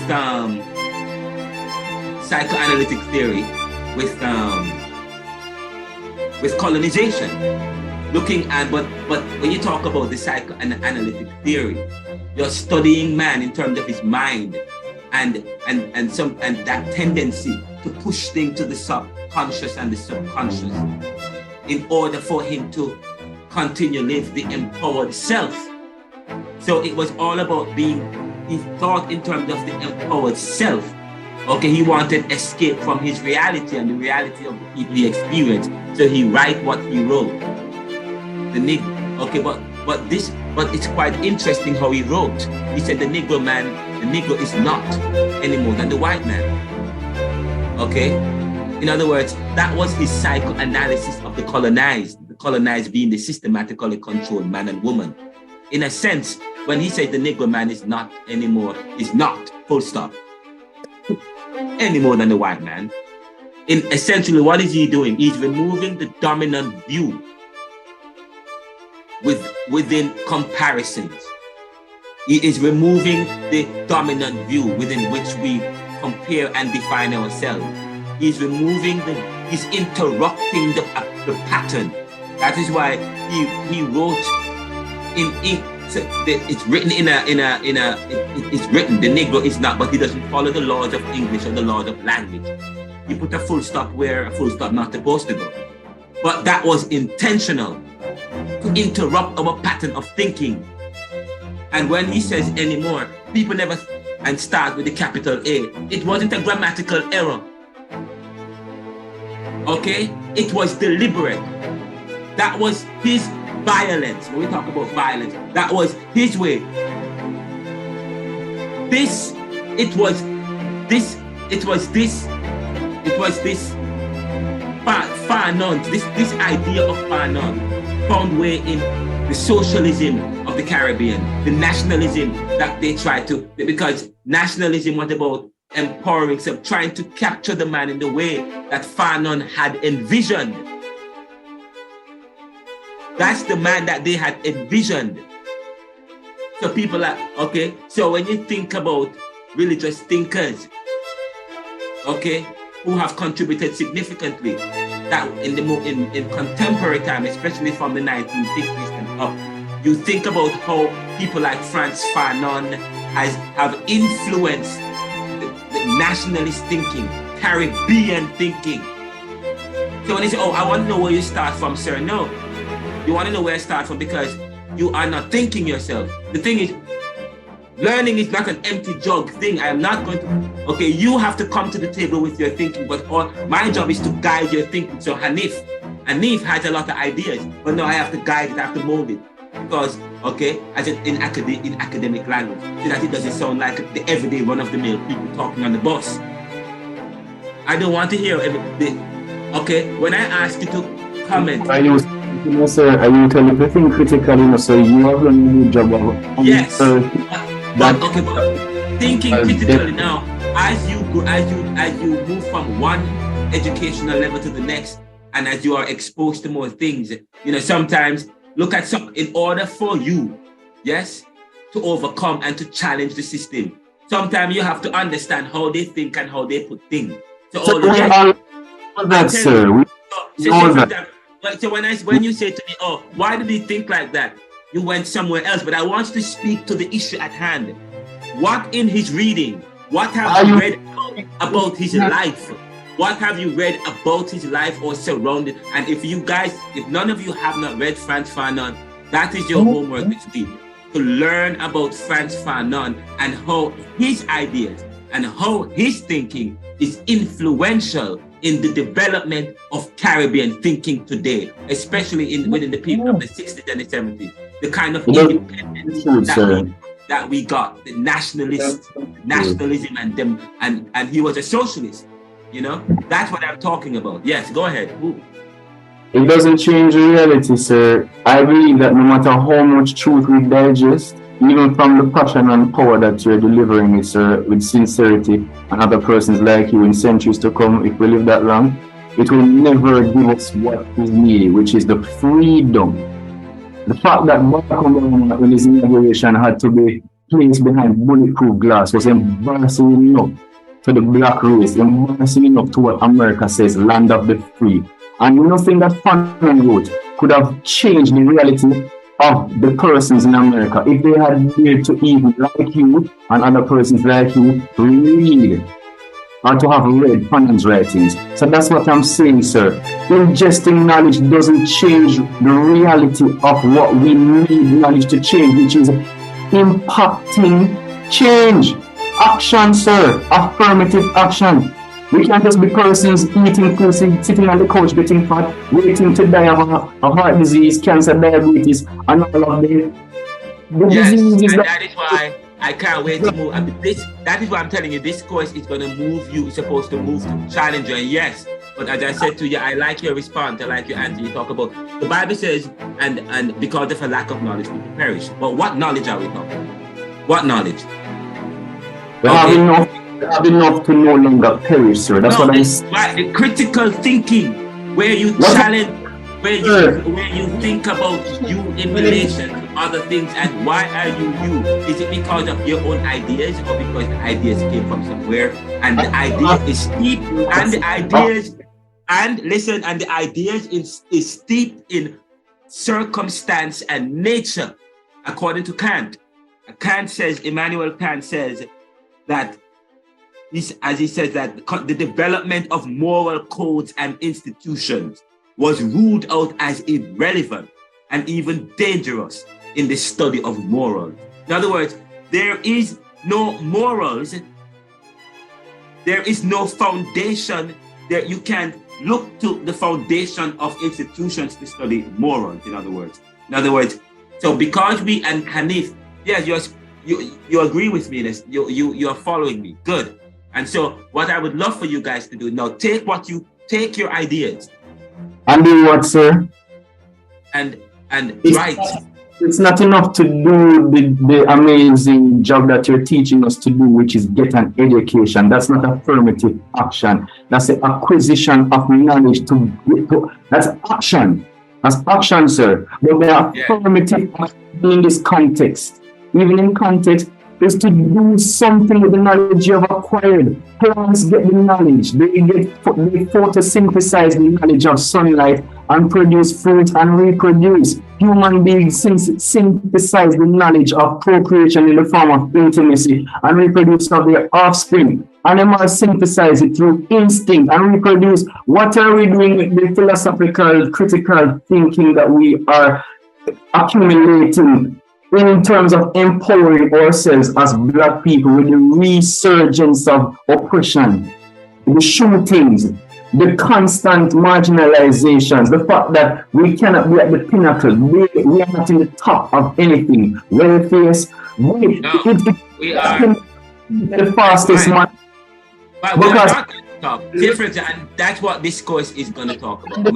And you already, where does your thinking come from, and what are you doing? Say, for example, I said to you, I talk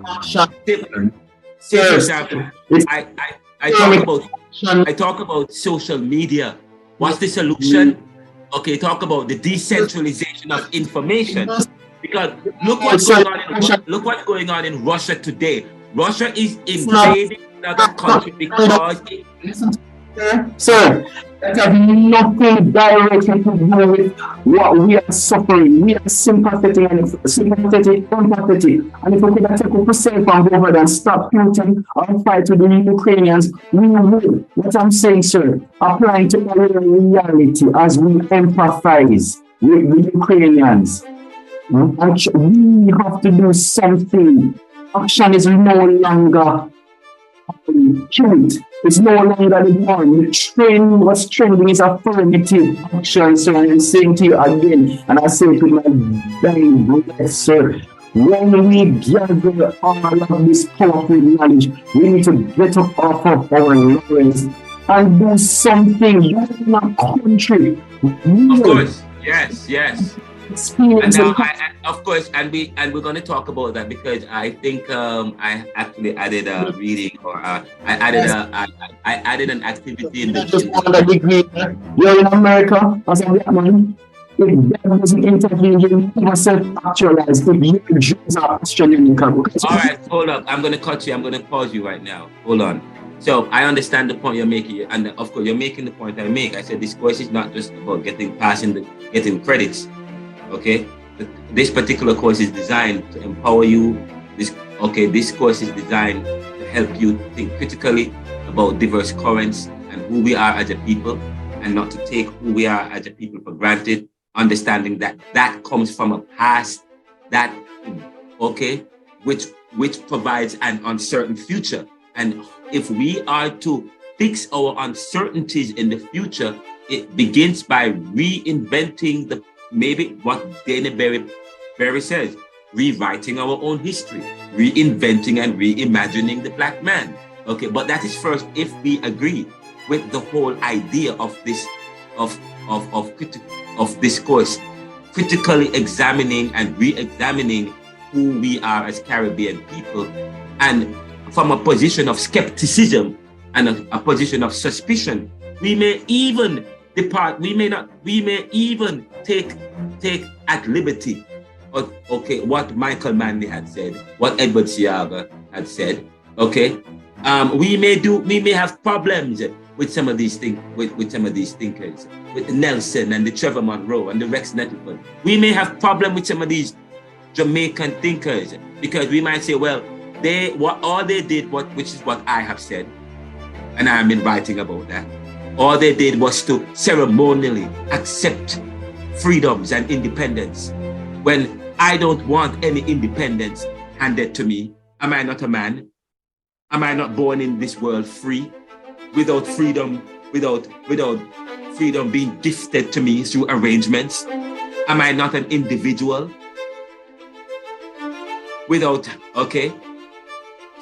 Some people can fight for their freedoms, but other people have to go through ceremonies to get it on a piece of paper, so that now our independence and our freedoms were given to us through civil rights and through an independent ceremony.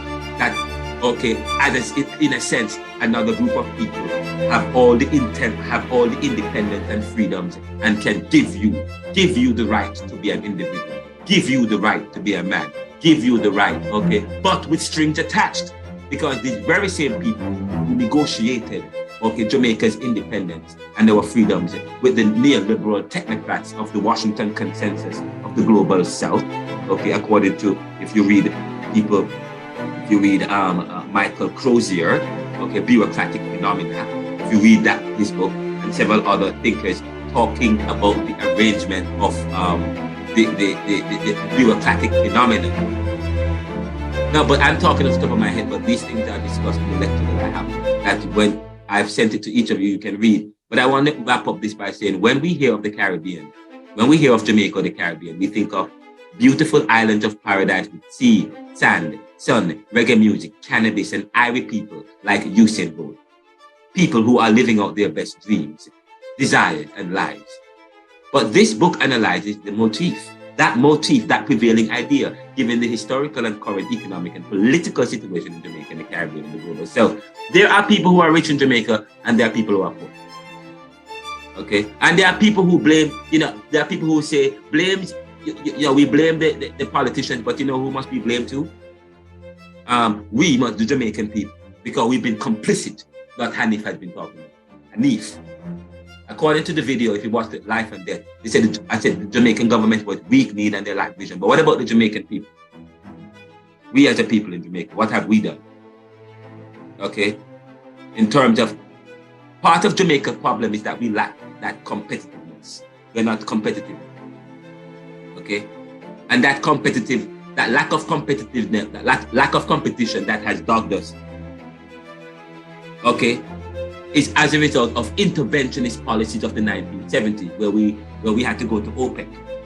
When OPEC raised oil, and Okay, but the money that from the 50s and the 60s, where did that go?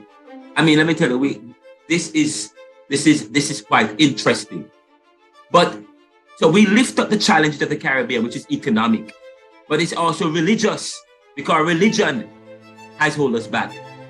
I interviewed the executive director of Her Flow Foundation, talking about her work to end period poverty, and she talked about the greatest challenge was the church.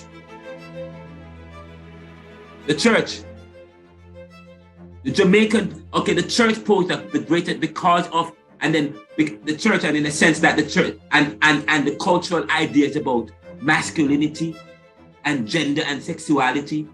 Because as you know about period poverty, what is period poverty? We talk about poverty in Jamaica and the Caribbean, in the poor country.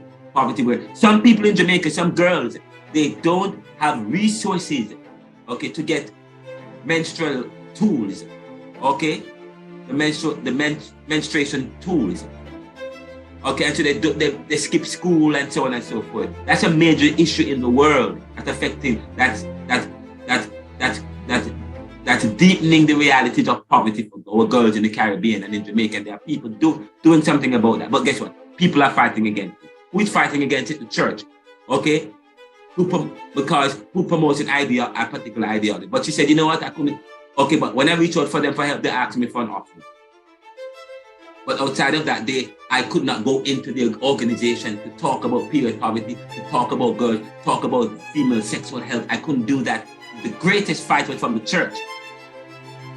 And I say to you that the church, the ideology comes from a culture that continues to keep, I said to you, say for example, I have written about this. I have written about this, about the whole issue of gambling in Jamaica. What is the position of gambling? Okay, fine. Where does it come from? And I say the Jamaica, but not all Jamaicans believe that. Okay, so it's probably generally speaking, but what are the views of gambling in Jamaica in terms of casino gambling? Other countries who compete with Jamaica do not want Jamaica to have casino gambling. Absolutely not. We don't want the competition. So we want these countries to hold on to ideologies and to subscribe to religious ideologies that they don't even subscribe to anymore. But we have adopted and developed into our own theology, which has been borrowed to help, according to some people, to keep the Caribbean man down. Which is, you talk about Bob Marley says that I don't subscribe to capitalism or Marxism. I subscribe to religion, religious consciousness. No, that's powerful. We're going to deal with that. What do you mean by that? I don't subscribe to any economic principle. I subscribe to a God consciousness, because God is what's going to save us. And a God, not in Jesus, but a God in Rastafari, a God that identifies with the I. The I, when I never used to understand the I and I. What is I and I? The I and I. And we used to look down on people. I used to look down on Rastafari, and then my mom, just my mom, she didn't want us to rub shoulders with Rasta. Why you I'm a Rasta? Christian people, I'm a Rasta. I'm a Rasta. With this whole supremacist mindset about looking and this franchisement and feeling special and privileged and positioned, in society. Because we take for granted the casualties of life, which is not really casual. It's developed into a complexity, which to unpack it requires dissecting many things, so that, but he says, I don't subscribe to capitalism or Marxism or communism. I subscribe to a kind of religious consciousness. We're going to see that in the movie, Who Shot the Sheriff? I don't subscribe to that. I subscribe to a religious consciousness. We're going to record, this is being recorded, so you guys should get a copy. You will get a copy, and it's recorded. This one. And by the way, the first class we did is available on YouTube. It's available all over the world. It's available on Google Podcasts. It's available in, and I think a link of it, so you can visit to guys. You can, it's there. But what I'm saying to you, so you talk about we should do something about it. Hanif said we should do something about it. And we should do something about it. But people have been doing something about it, but people have been fighting them. If you read the Caribbean Caribbean reader. The editor, one of the editors, one of the writers talk about, look at Grenada, what happened in Grenada. Okay? And I can't recall, I mean, it was in the 50s when they had the coup, when they commandeered the coup in Grenada, but there was a civil war in Grenada. Okay? And one set of Grenadians was fighting against another set of Grenadians. And that's what has happened. That's what has kept down peoples. This economic system of putting people in classes, putting people in races, putting people in social groups. Because even in Caribbean, even in Jamaica, there are classes, social groups. The more educated you are, the more English you speak, yes, the more British you look, the browner you look, the issue of colorism, okay? Even within the Caribbean, as much as we say we are not racist, we are affected by international racism because the majority of the people in Jamaica are black, and we are affected by the black, by the black position in the world. We have more black people, then you have more problems, more crime and violence and problems, then inequality and so on and so forth. Okay, you're going to find that, and how I am talking, I am disrupting a lot, I'm challenging a lot, but. So he talks about the consciousness, the I and I. Bob Marley wanted to separate from the colonizers who colonized these people and say, well, and then tell him that the people in Africa never had religion. They were primitive, which is not that true because the Africans had religion. They had language, they had civilization, they had science, and some of them were Christians. When you read the archives, and I had a chance to read some of the archives at Georgetown University, studying some of that period, okay, and start to read some of the right things. They had religion. That's why I said a lot of intellectuals suffer from that ideology that comes from the global north, thinking that they never had they never had religion and so on. But anyway, Bob Marley said the I and I want, he does not, anyway, so Sir? anyway, we need so much to say. Yes, go ahead. Sir, it's 10 minutes to 10. 10 minutes to 10, yes. But let's wrap up this last section by saying. Sure, wrap up Yes, again. go ahead. Sorry, you said that already. My head is hurting, sir. Every day since we start, we have class to Okay, 10. but oh wow, okay, this is the last class at 10. We will wrap up early, but I want you guys to formulate yourselves in group. Who is the leader of this group? Chantel? Chantel? Yes, sir. Okay. Yes, sir. Good night. You have good night. I'm gonna give you a homework. I would like you to be my assistant for this course. Okay, sir.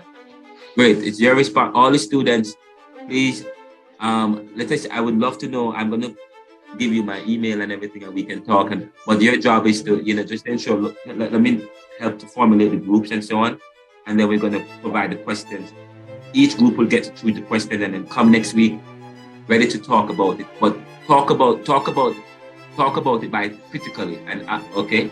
And then we're gonna begin looking at critical thinking in a more in terms of. I'm gonna send you an article about critical thinking. You are going to read that, and so so I am going to give you an article to read about critical thinking. Yes, sir. You are going to also choose one of the readings for next week, and then you are going to comment on the reading for next week in relation to what you have read about critical thinking. Okay, but I would need to know the groups by at least Sunday. So by Sunday, I want to send out everything. But you'll get the readings, and then I'll see the groups, and then I'll know. And by the way, questions are there. Choose one of the. If you haven't received a lecture, if you haven't received any of the notes or anything, talk to Chantel, and then because sometimes after a while I get very busy. Okay, I'm gonna be very, very busy, extremely busy. Yeah, go ahead. I'm listening to you, sir. Okay, so that's very important. I wanted to make the point though earlier when I was talking about Frantz Fanon, about stripping away, removing. If I were to ask you an exam, if I were to give you an exam, or next week, if I were to give you a pop quiz next week, I may ask you, what do you understand by, what is your understanding of the idea of relative deprivation in relation to crime and violence in Jamaica?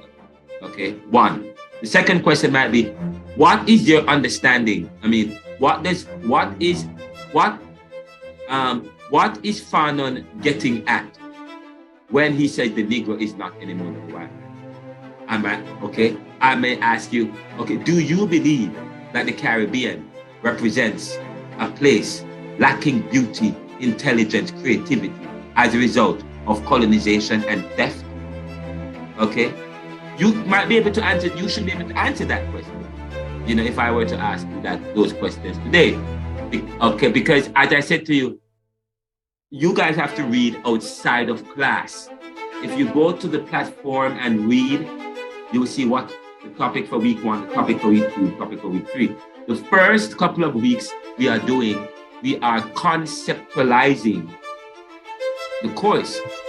Okay, we're conceptualizing the course. And let me see. So week 1, I said we were going to look at introductions, privilege, power position, need for critical thinking. We are doing that. We're talking about privilege, power position in a general way. Okay, but as I said, now we're going to start looking at critical thinking and defining critical thinking as we get into, as we move further. We talk about Caribbean thought, ideology, and philosophy, and the foundations of knowledge. Now that's very important.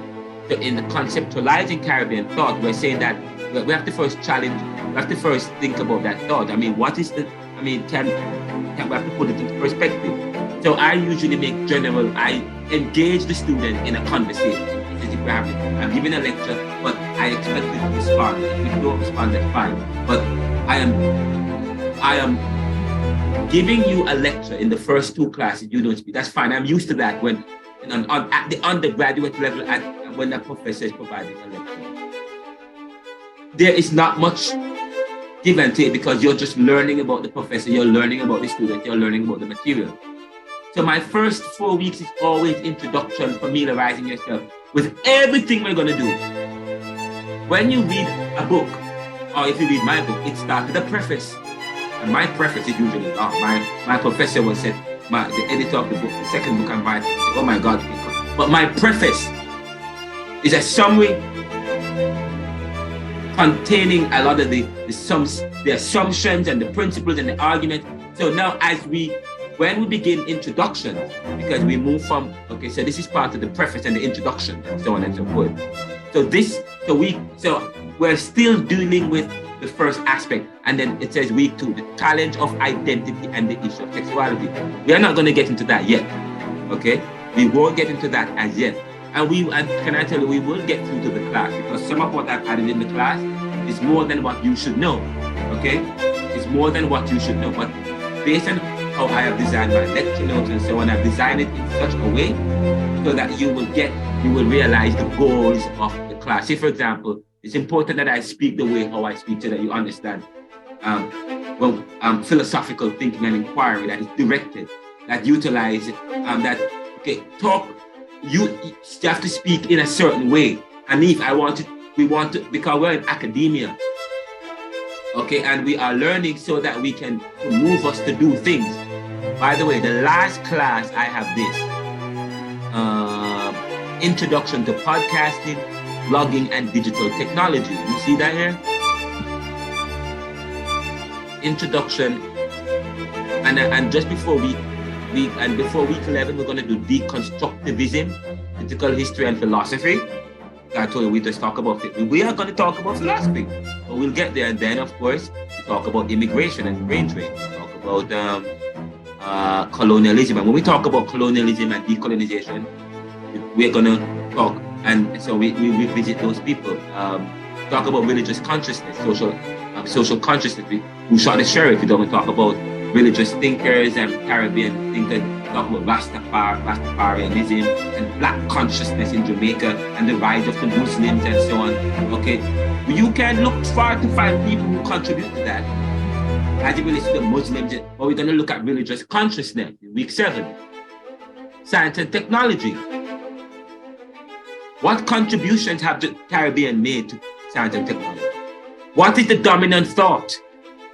Who can we look to? Or what are people doing now? Because that's part of my goal.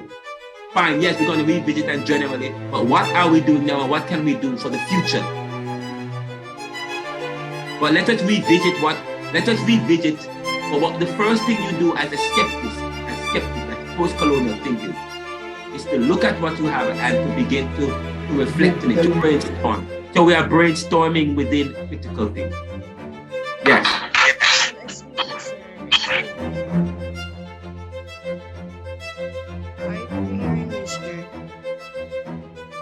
Go ahead.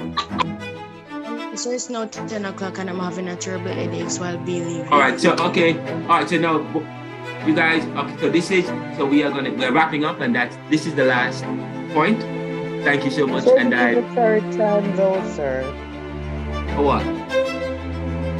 For wrapping up, sir, I'm having a terrible headache. I wrote that to you in the group and asked if I could leave, but there was no sure. Yeah. response. I mean, if you have guys, I mean, we finish at 9, so I mean, I only asked for 15 minutes. So at 9:15, people who want to leave could have left. I apologize.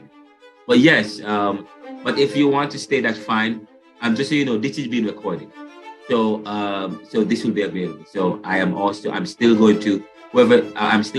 to wrap up the discussions here, but it will be recorded and I'm going to post it up on the JTS, a link to it on the JTS platform.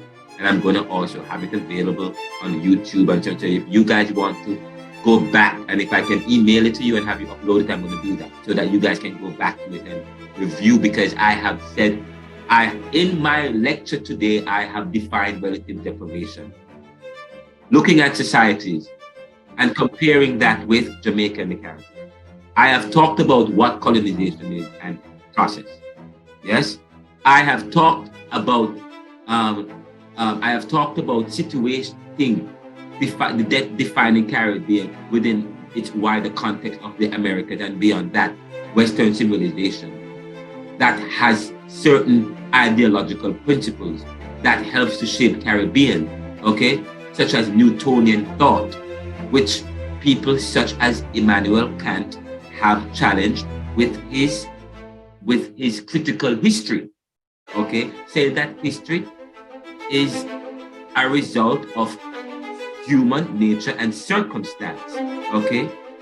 And when you take that into consideration, the fact that the Caribbean, which has religion and which has a people and identity, then the challenge of the Caribbean must be taken into consideration how those ideas influence, say, for example, the religious ideas, which in some ways affect our economic system, okay, affect ideas of masculinity and gender. And those ideas, how does it affect us today? There's no major Caribbean thinker that we can draw on. No Jamaican thinker that we can draw on about this issue of masculinity and how we treat women, and our ideas about women, and our ideas about sexes, and our ideas about economic systems and principles, and how we teach, okay, and how we view all. And there is nobody that we can look to. Maybe we can look to Michael Manley and Edward Seaga, maybe in a sense. But as I said to you, if the Caribbean is an invention of the 21st century, so therefore we have already defined Caribbean as an invention of the 21st century. And I say to you, when you look at Caribbean, you have to study culture, which is a way of life, okay, which involve, okay, you have to study economics, which you're talking about the kind of economic system. You have to study our thinking, which involves the philosophical thinking, okay, and we talk about thinking about a general will, a general culture. You have to be careful about making generalization using the inductive method of reason to formulate conclusions about people, okay? We have said much in this class, and I am not reading from, I'm going back. So I'm telling you, you talk about Amif, you talk about what's going on in the Caribbean, we're not reading. Do you know, let me tell you, the Bible, The Bible was written in a certain language that only the elites, the nobles, at one time, they used to sell indulgence, they used to sell forgiveness. Okay, and if you never had money, you couldn't. That's why the church, why is the Catholic Church the wealthiest church today? Because have you studied the Dark Ages and saw what the evil that took place in the Dark Ages?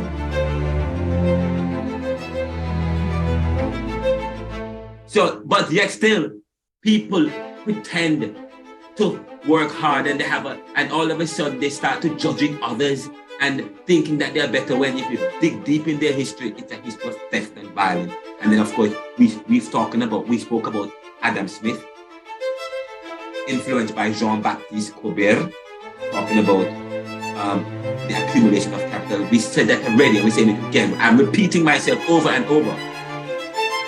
Okay, the economics. So when you study Caribbean, you're also studying our economic system. What influenced that? So you say, oh, what about Caribbean people? No, it doesn't start with Caribbean thinkers. The Caribbean thinkers themselves was influenced by other people, and I want to go as far back as you go, so that we can put into perspective why Michael Manley and Edward Seaga and Trevor Monroe, yes, and all these Jamaicans, and Keith and Novella Nelson, who many Jamaicans don't know about, because you know why? The academia and people and university of the West Indies that subscribe to traditionalist view of education park it on the backwaters of education. They continue to do the same thing that their colonial masters did. Okay, as soon as they get power, they do the same thing. Power corrupt. Okay, that's human nature. That's fallen state. I have questioned Edith Clarke's analysis, okay, of social dynamics in Jamaica. One of her rationale. I have questioned that on the book My Mother. So if I were a student, I'll be in my phone checking My Mother Who Fathered Me and Edith. I'll run home and read it. I can't wait to go read this book, My Mother Who Fathered Me by Edith. But I read that book when I was in sixth form. Okay? And then, of course, but the book was never had Rex Nettleford, but Rex Nettleford, the book was updated and revised, and then Rex Nettleford made a contribution to the book. The way in which Rex Nettleford defined Caribbean was quite unique and quite powerful and very refreshing. Rex Nettleford was instrumental, okay, in continuing this Farnonian thinking of reimagining and reinventing the empowered man as uniquely individual to himself, except and apart from a general will, but underscoring the importance that because he is part of a black, because he's black and his family is part of a race that was concepted. So just so you know, I'm going to tell you in the next class, probably now, race is a conception that was developed in the 1600s, before slavery. But there was no idea of race. Race was never a biological thing. It became part of the dominant thinking to support what the Europeans were about to do at the time. The mercantilists, or what they were about to do, they were about to engage in demeaning a whole race of people and get them to work a plantation. But in order for them to do that, they have to find a standard. They have to find a narrative that fits a language. That is why they don't want people to read. They don't want people to get knowledge. To get knowledge, you're going to find things out. You're going to discover something. You're going to realize that, Christopher Columbus never discovered the Americas. Yet still he is celebrated.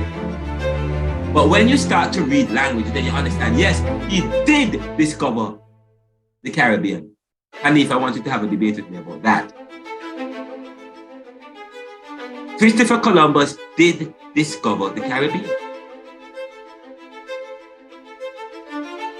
At first, I had said yes, then I said no, he did. Then I said yes. But guess what? Language is important. It depends on how you define discover and how you're thinking. Because within conservative thinking, within a culture that treats the black race as livestock and as no one, and other peoples as no one, then yes, there was no world. There's no world outside of Europe. There's no world outside of Anglo-Saxon. There's no world. There's no value in life. Value, okay? So yes, Christopher, when the white race discovered the new world,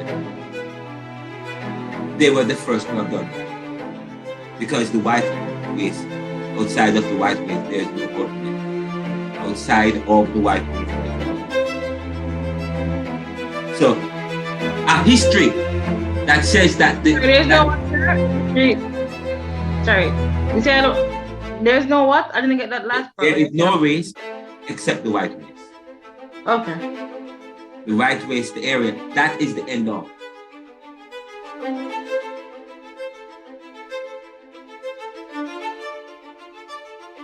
It's quite powerful when you think about it, language.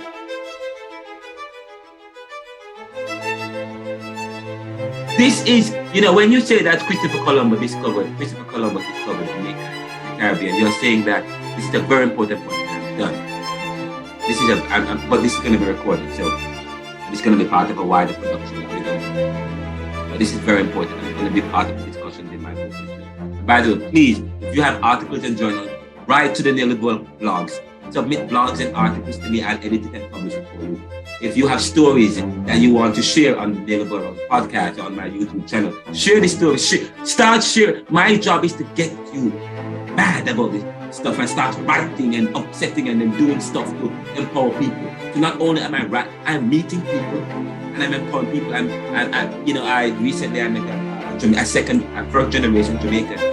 His father is in jail. His brother is in jail.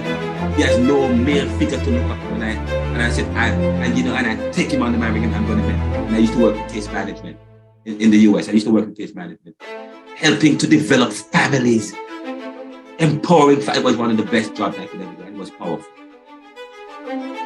And the resources and to empower people and the lack of education in African American communities really done. But they make you dumb so that you don't think about things in a deep necessary. Say, for example, you didn't know that there were loopholes in taxes. You would never know. One of my friends who said he had a master's in human resources management and so on. One of my fraternity brothers, I did this fraternity in the US. He said when he went to college, he wanted to study science and technology. He wanted to study computer science and data and stuff, but he couldn't do it because he was not exposed to the kind of math that he needed to have done in order to do the course, because he went to a black school or a school where you don't have to do that. But then you need to do it in order to get the career that you need to get to the next level. So when you talk about education, you need the education because, you need the education so that you can, real education, so that you can understand things, so that you can move to the next level. Because of a lack of knowledge, people perish. That's a strategy. The strategy is there. The strategy is in scriptures. And they utilize these same strategies because of a lack of knowledge. So what did they do? They fought against the translation of the Bible from Greek or from French or from a language that Latin. The Bible was in Latin and nobody could read it. Only the Pope and the nobles and the priests and so on. But the masses and the regular people couldn't. Okay, and that develops into something. It's quite interesting. So when I say to you, what Christopher Columbus discovered Jamaica, people say, no, that's not true, he never. But yes, he did. When you understand language, when you understand standards, when you understand the concept of center and periphery, the people that live, it's like, let me take for example, when you have American sports, say for example, when you have American football. Excuse me, sir. And you call it the final. Yes. Sir, I'm leaving now, but I private text you a message. I just want to check it. Is that you can tell that to Shana? Yeah, No, we'll this talk. is Ashan. Guys, Ashan, okay, fine. Yes, and No, I we'll talk. sent you the message already in the chat. It's private. So, but I'm leaving now, so you can read it before you Send me an leave. email, but for the best. Also, send me when you guys send me an email, I respond. I did not respond to any emails today or yesterday for the last 2 or 3 days. Use the best time for you to get me is right after the class. Like today's what? Friday, Saturday, Sunday. Friday, Saturday, Sunday. I'm available. You're gonna see a lot of things back and No, forth. but you can just read the message before, because I don't want to have to read it again. It's in your private chat. That's it. Yeah, I know, but some of you may have to leave, but that's fine. And you guys can go ahead and laugh, but I am going to continue recording just for it because I am going to publish the class, and we have not done 2 hours yet because we started a little bit late.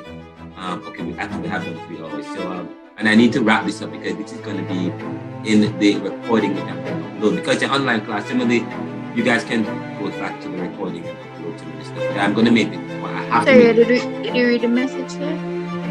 Yes, we are 1 hour ahead. That one. No, sir. I private text a message. Oh. It's not showing. So I sent it 9:30. No, I sent it a while ago, sir. So you can see. Oh, I like to speak with you. Oh, sorry. That's not it, sir. That's the one that I sent. I just copied it and paste it again.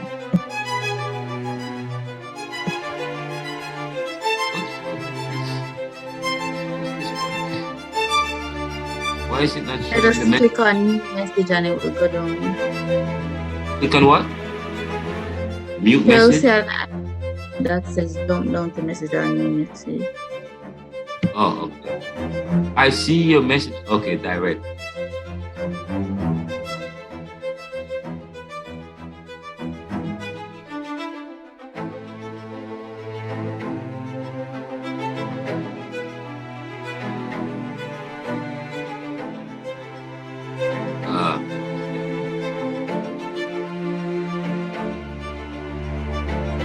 Okay. All right. I read the message, and I'm probably gonna have to respond to it. But I understand what you're putting. I will wrap up the class now. Next week, as I said to you, no, but the last point I will make, when you think about language, when you watch American football, this American exceptionalism, Europe had this exceptionalism. So there is no Europe, there's no people. So when you have the world championship, they say they have the world championship of football, as if other people don't exist, as if other places don't play American football or baseball or whatever. I mean, how is it World Series? But they call it World Series, same thing. How is it that he discovered America? I mean, how is it that because the outside, because please remember, people were demeaned. The value of people was questioned. There is only value in one race, which is okay. So if the white man did not find it, it was not discovered. That's what I'm alluding. That's the point I'm making. Okay, so that a lot of what these black people discovered was taken from them. No, I don't, and that is a fact, and that is true. I'm going to allude to that. Now, beginning next week. We will continue with our reflection. But what we will do next week is, based on what I had given you, the lecture notes. I don't know if you guys read it.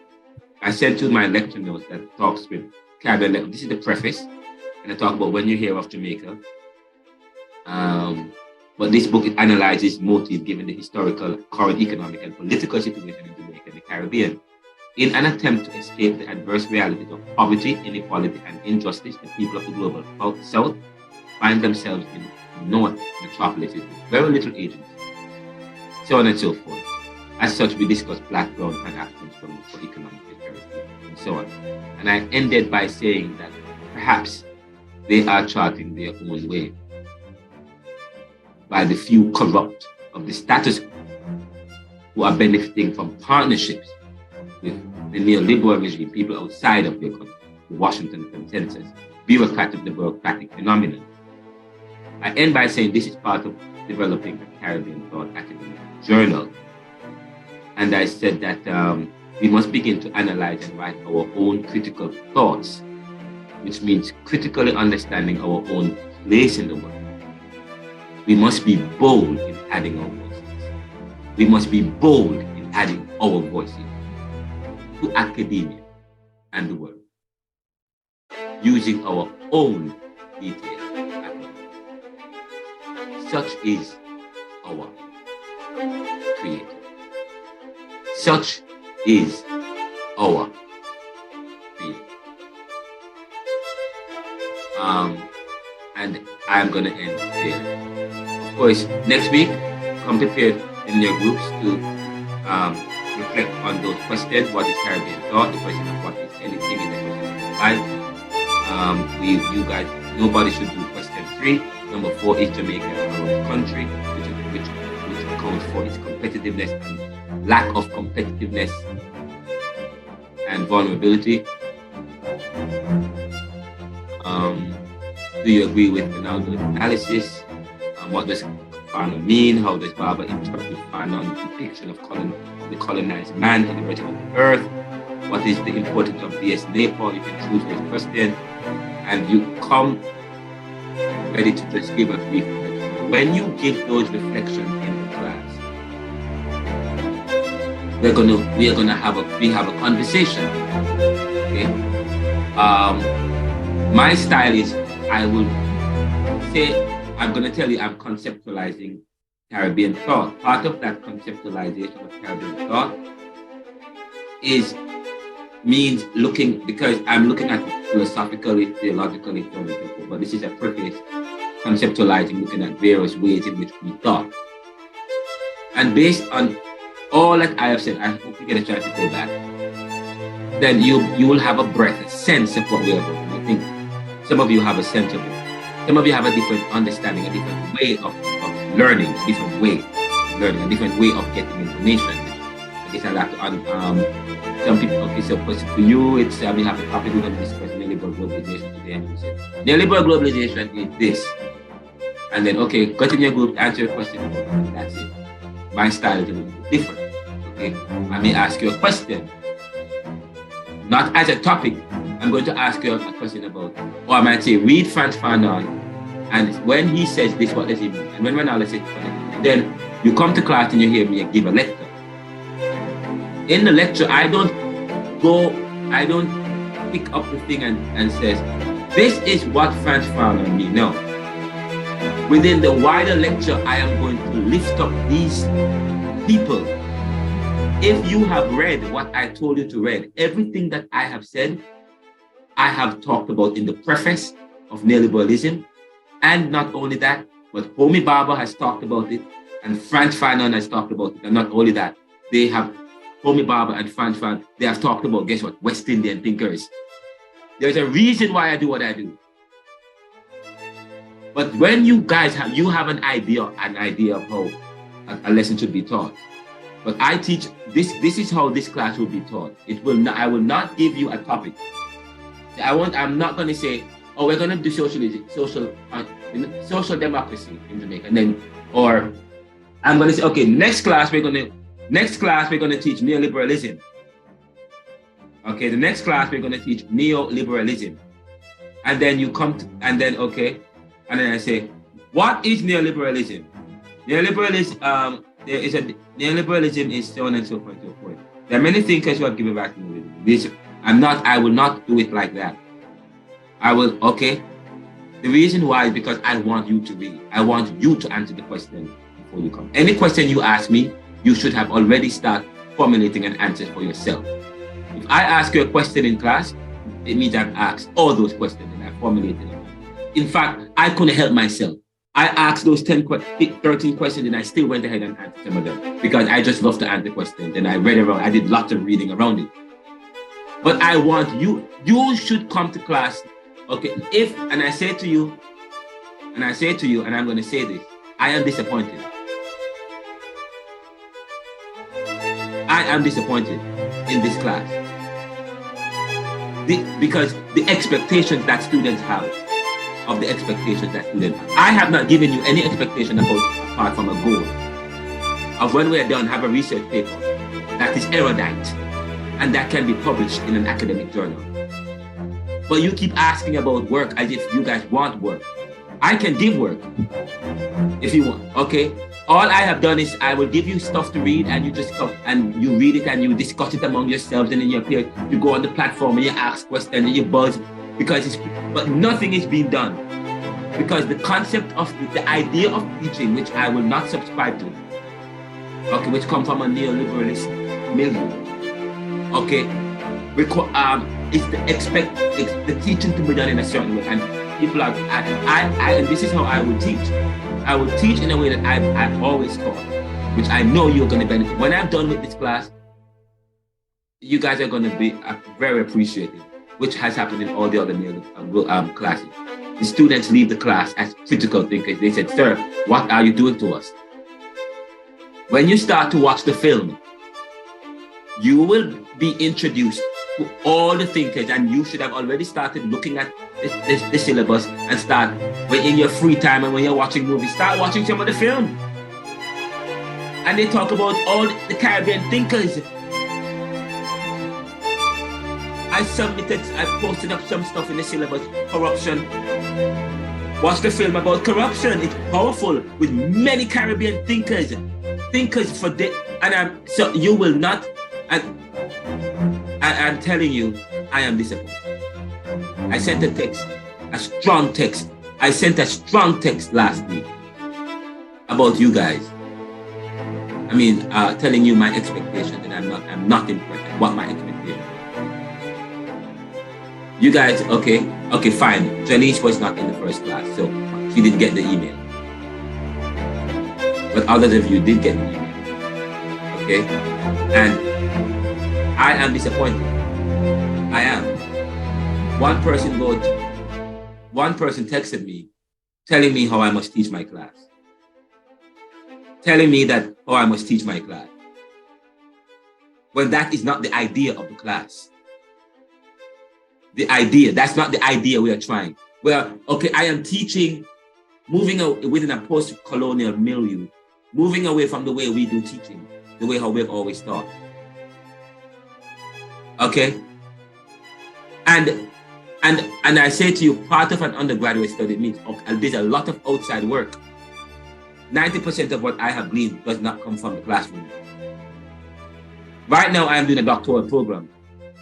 And I have no classes. I don't go to any classes. Okay? I do outside, a lot of it. A lot of it. I go outside and read, and then I prepare for this class.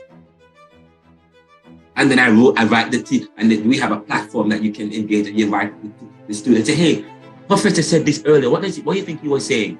Because I was reading a book about the Industrial Revolution, and I don't think that's what they meant. And I sent an email. I said, sir, I take exception to what you said. And then he said, why? Because I was reading Martin Oppenheimer, State of Modern America.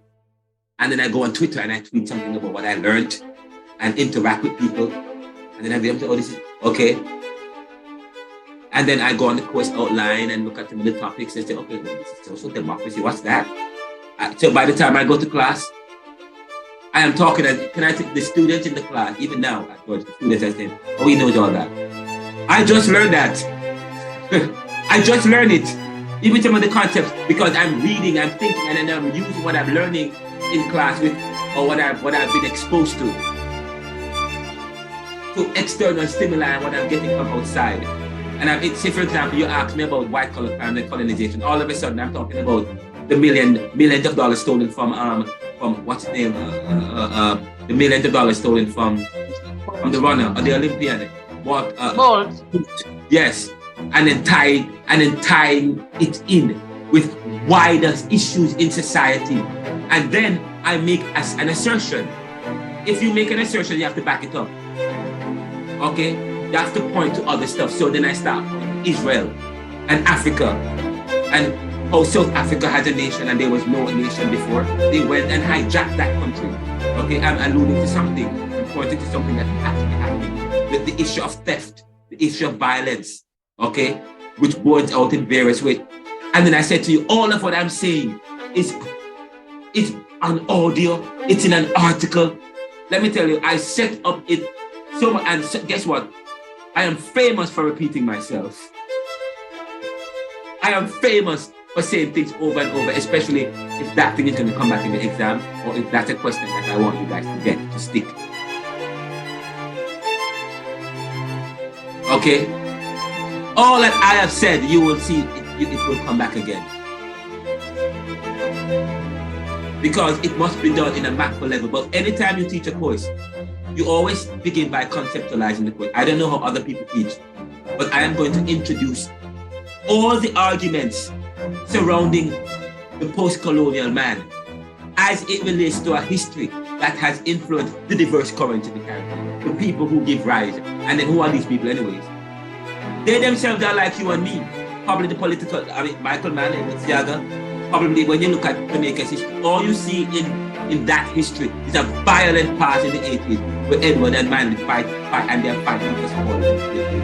And when they squandered the money using what?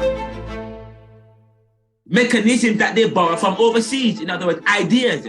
So I am going to go further than Michael Manley. I am going to go further than the 40s and the 30s because I'm going to go further than that. Of course, I'm going to talk about Marcus Garvey, and I am a student of Marcus Garvey, and I am deliberately refraining from talking about Marcus Garvey because we're going to have a whole class where we're talking about. And if you read the book, one of the textbooks, one of the entire chapters on Marcus Garvey, because I am suspicious of Marcus Garvey and his endeavors as a thinker. I believe that the Black Lives Matter, the global justice movement and Black and independent movement, in a sense, there was progress, but they have failed, and unions have died down in Jamaica. What about unions in Jamaica? Okay, and Bustamante. Yes, who influenced this unit? Fanonism, Homi Baba. A lot of all these post-colonial thinkers from other nations. Fidel Castro, Simon Bolivar. Like, who are those people? I'm telling you, man, when you start to look at these, or they say, well, we don't really need, Anif might say, well, we don't really need to study Simon Bolivar. What's more important to me? Okay? He's important because his thinking influenced that the kind of nationalism, the kind of violent nationalism that some Caribbean countries have, like that in Cuba and so on and so on. Some people might say. And how has Cuba paid for it? The embargoes. How is Jamaica not paying for it? We are complicit, ceremonially accepting our position and doing our job as well-behaved post-colonial subjects who still recognize the Queen or the King as our head of state, who have no justice outside of Cuba. Yes, sir, because even though persons are asking that they remove the Governor General thing there and like make Jamaica more independent, because even though we have our independence, we're really not at all independent because under the Queen and also the US too, because I think they're saying something with the US. So actually both under the Queen and also the US, because they're taking stuff from the US and they're under the Queen, so we're really not independent at all. Yes, that's good. That's how you think. That's how I want to. That's a great response. That was very good. Well done. Who was that? Who was that? Chantel, sir. Chantel, lifting up a point in relation to what we're talking about and tying it back to the whole conversation of post-colonialism. Okay? Our arguments and how we talk have to be organized because people take us for food and for granted. Well, of course, you know what Fanon was very educated. He understands how the status quo think. He understood how they think. He knows how they operate. So he learned from them, and now he developed language that disrupts their thinking by writing. The Negro is not any more than the white man, using prose, using irony, yes, using literary language. And so even when I look at it in Jamaica, right? every single leaders that we have in Jamaica, they benefit from the country and then they left to another country, either the US or UK or whatever. But they it's like each time they come in power, like them left with something for themselves, and then the people of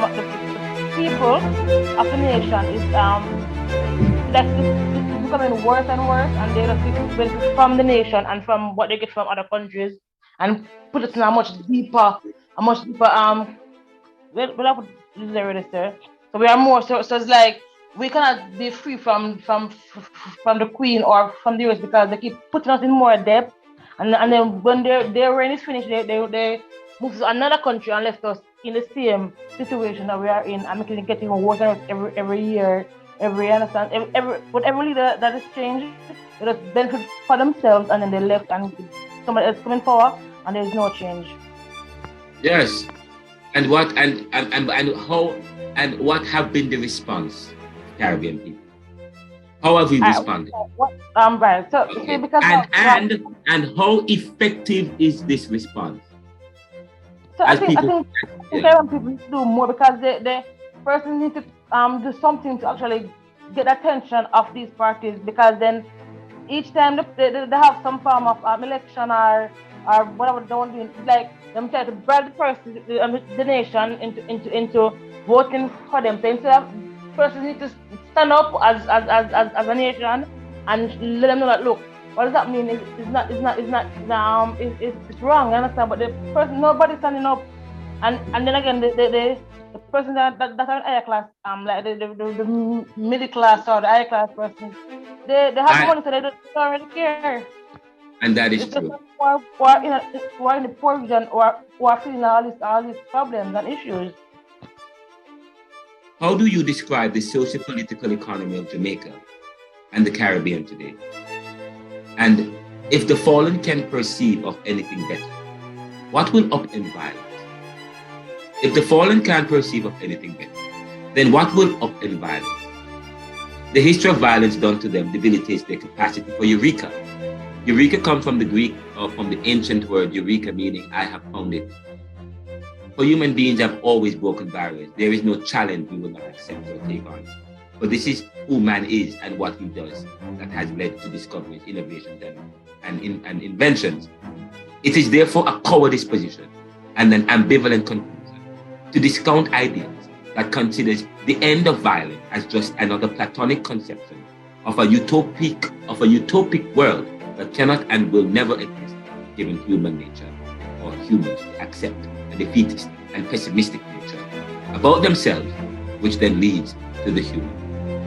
I end with this by saying, I was speaking with a gentleman who says, every time I said, can this change, this corruption, this violence, this classism and racial tension, and irrespective of which race is in power, there is always tension. So if the black race takes control, probably the same thing gonna happen with the white race.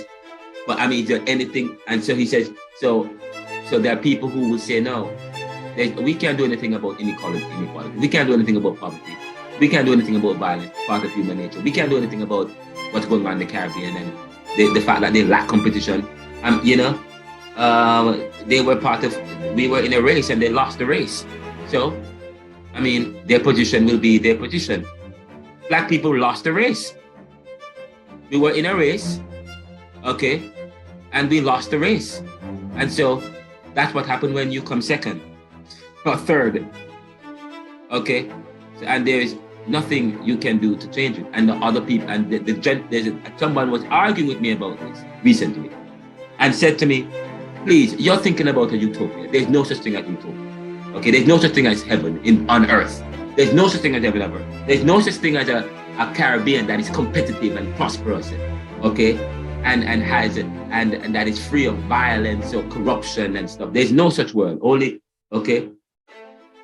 And so because people believe that it's okay for them to continue to demonstrate selfishness, it's okay for them to lack the political will to do anything to change the plight of people in the world.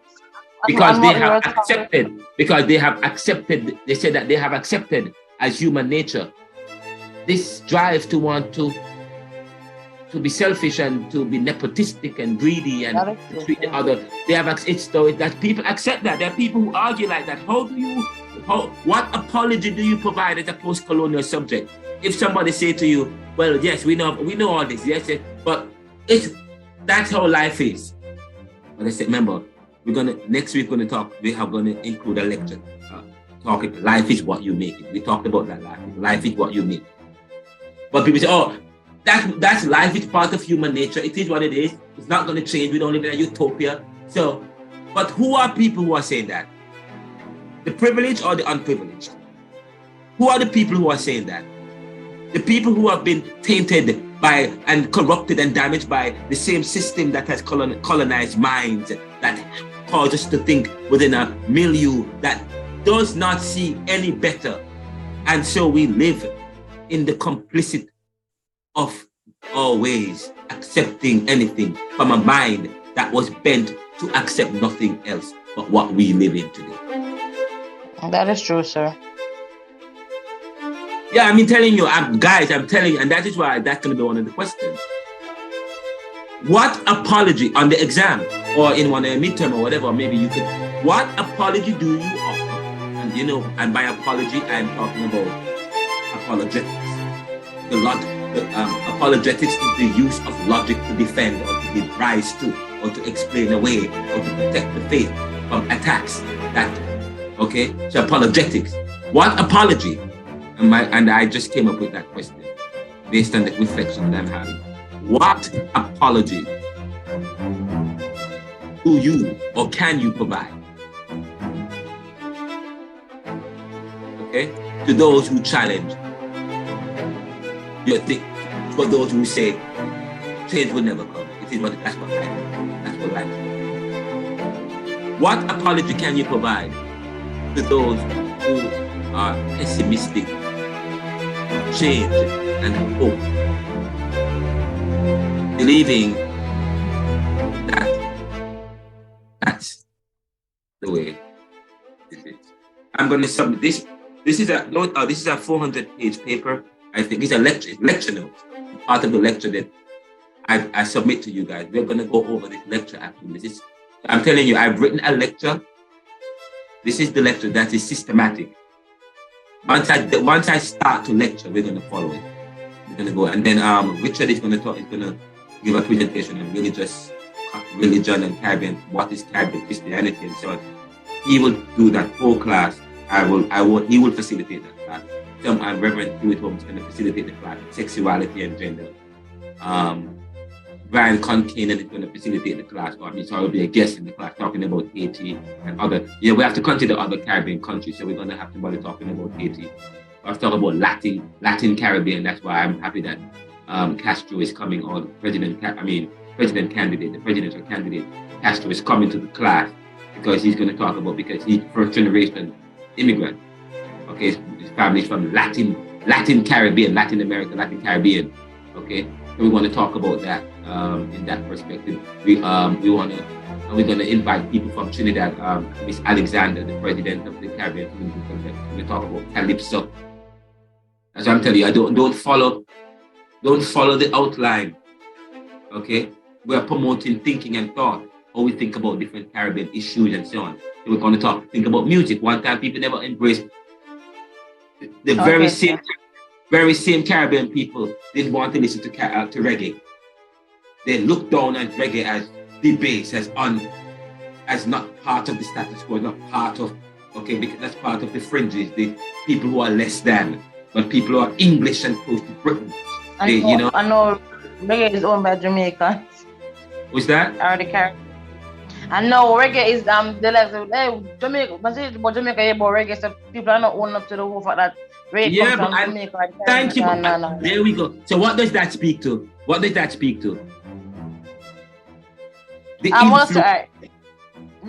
influence. By the way, Chantel, you're the organizer for the class. Take the names of those persons who are in the class. Write down the names of the persons who are left in the class. No, I am not going to penalize anyone. I'm telling you, I'm very flexible. For me, it's all about knowledge. It's about I love knowledge. I grew up in Jamaica. I wrote in the preface of my book. I'm gonna share that with you. We're not supposed to have knowledge. He had when you learn something, then it moves you to act. And I said to myself, I have my own business. I do my own thing. I do not work for anyone. I work for myself, which allows me to say what I can say and write how I write.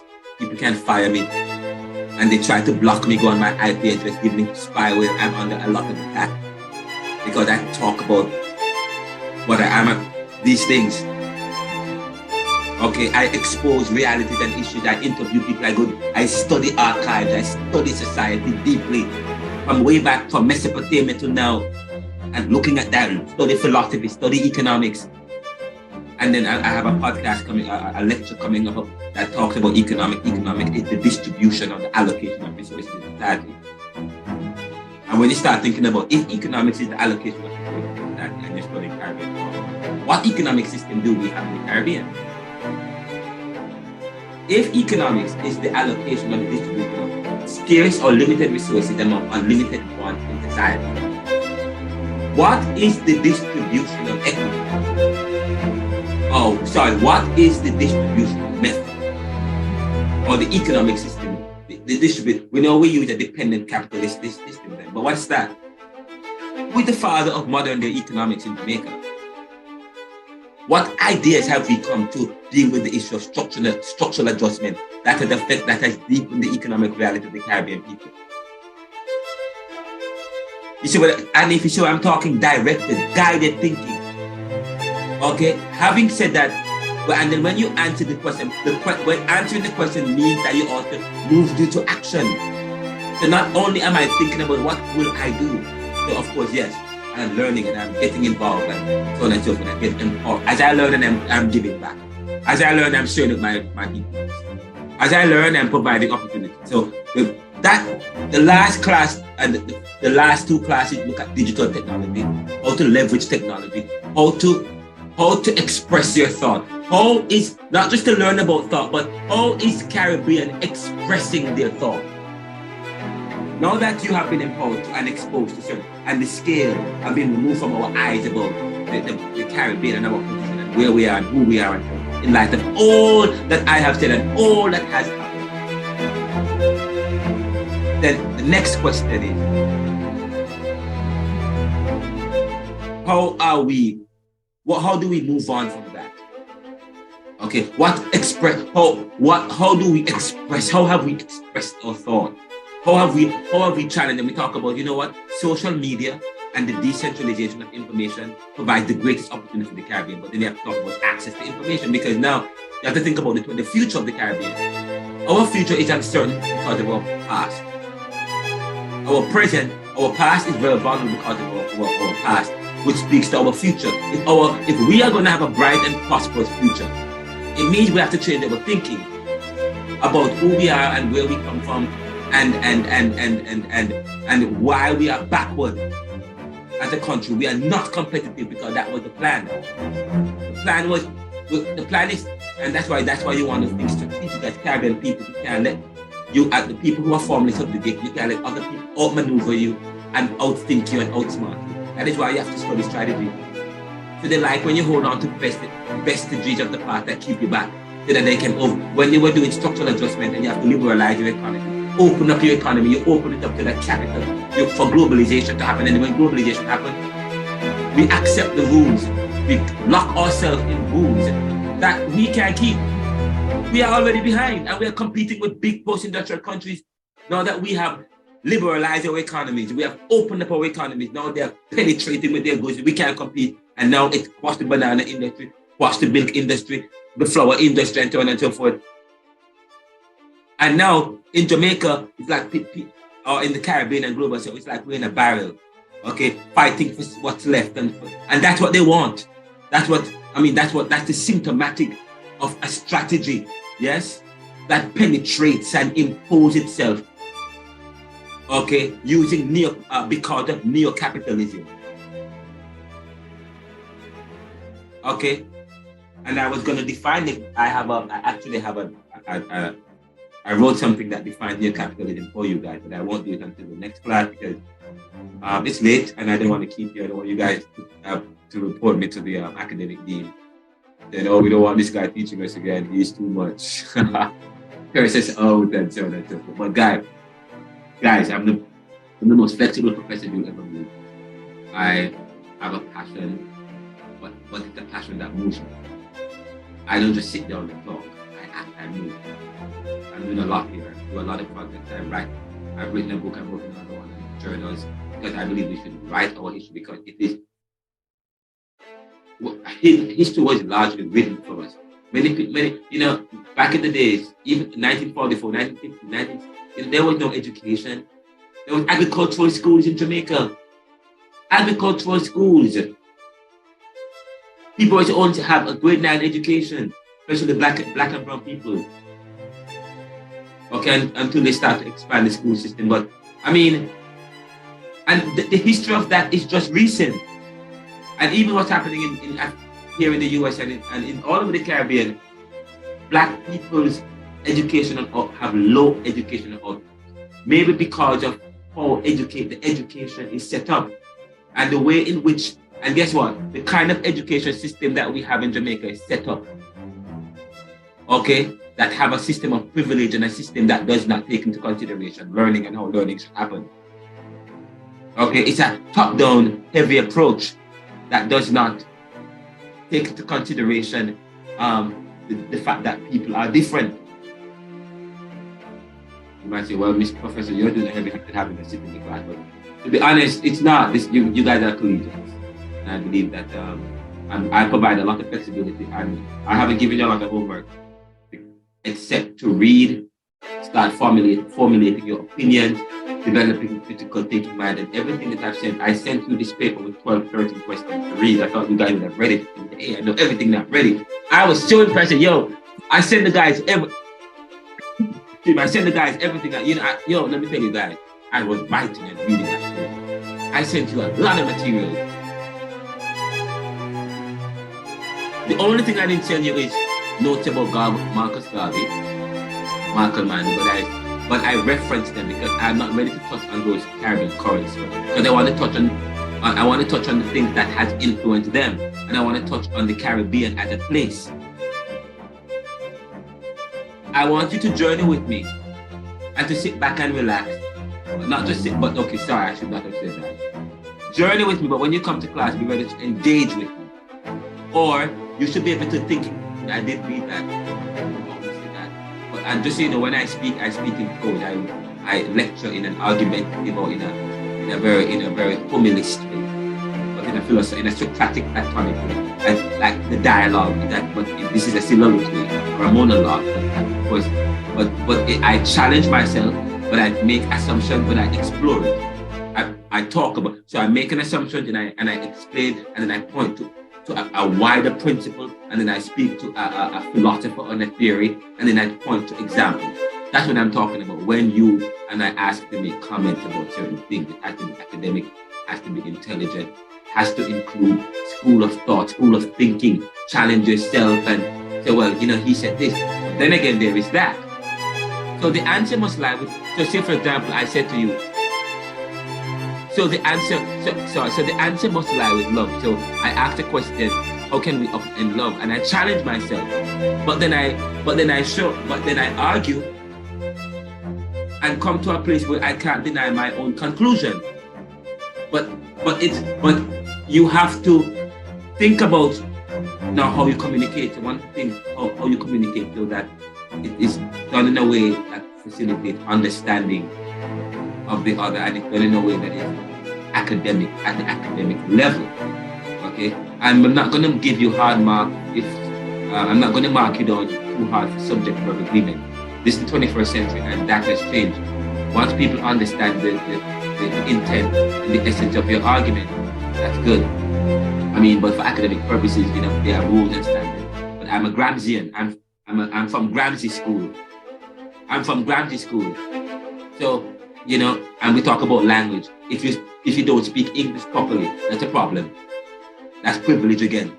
Okay, so So I mean, when you begin to learn your professor at the post-colonial critical thinking, then you understand the class and how it's being taught and the flexibility you have.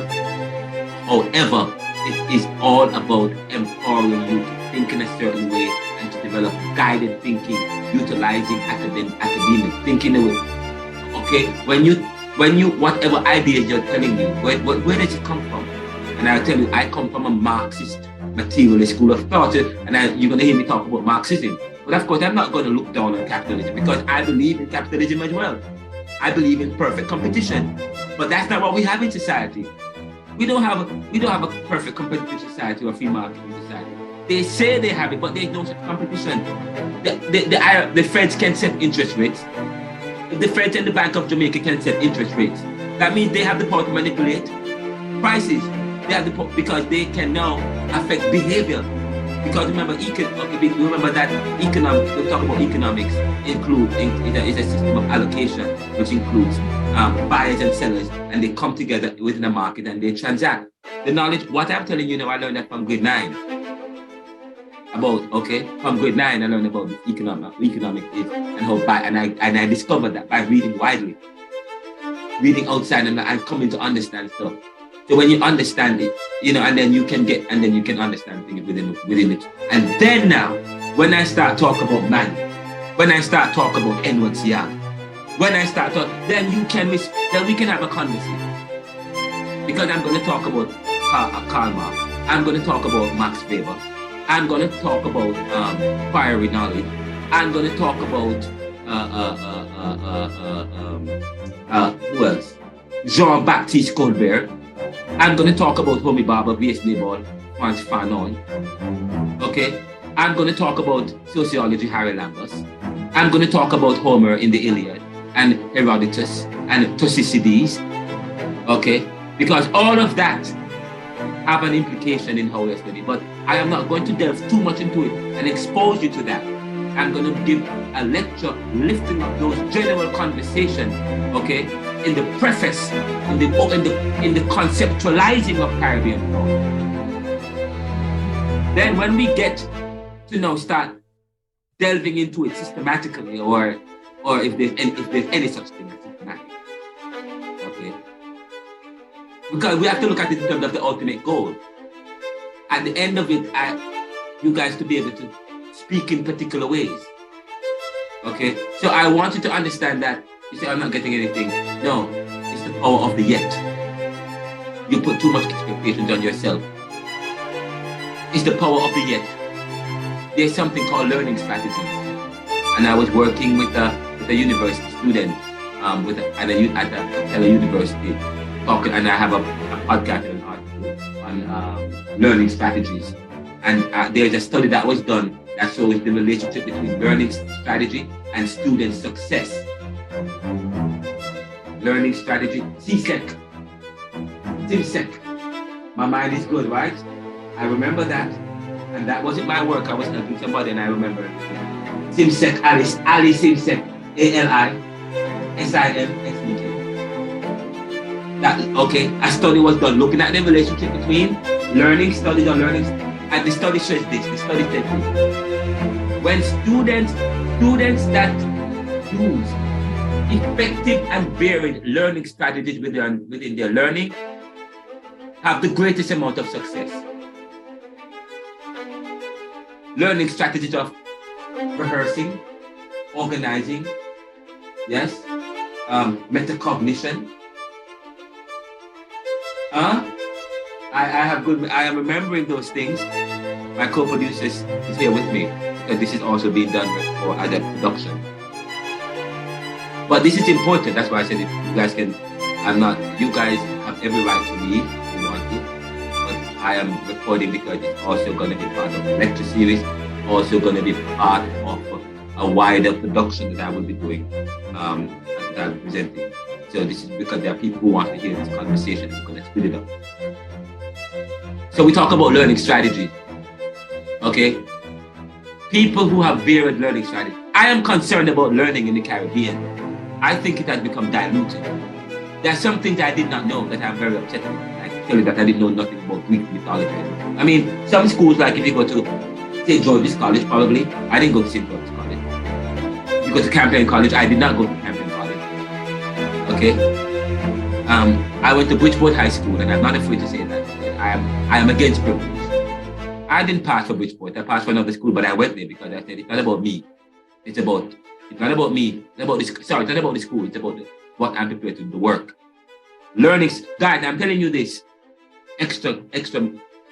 If you guys have varied and effective learning strategies in your learning at the seminary, in your academic, you will have more successful. And I wrote an article about this in the Navy World, www.thenavyworld.com. Type in learning strategies. And I also did a podcast. And I'm available on over 25 different platforms all over the world.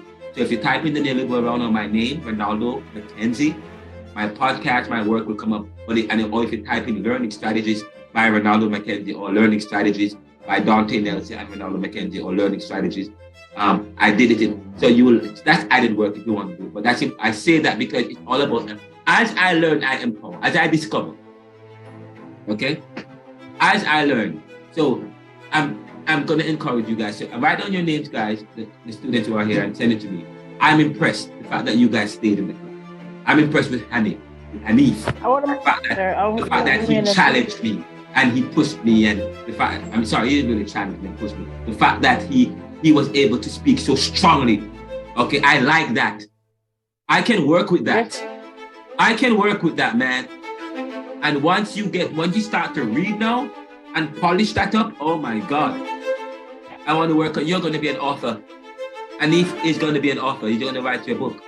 And I want you to start thinking about blogging, writing, and start reading how people blog and how people express themselves. Not just thinking about thinking, but start thinking about how people read about how people express themselves. And start developing your own writing. We have to start developing our own, capture our own history, record. So I write a lot, write my own history. If you want to study history of Jamaica, you don't have to go too far. Okay?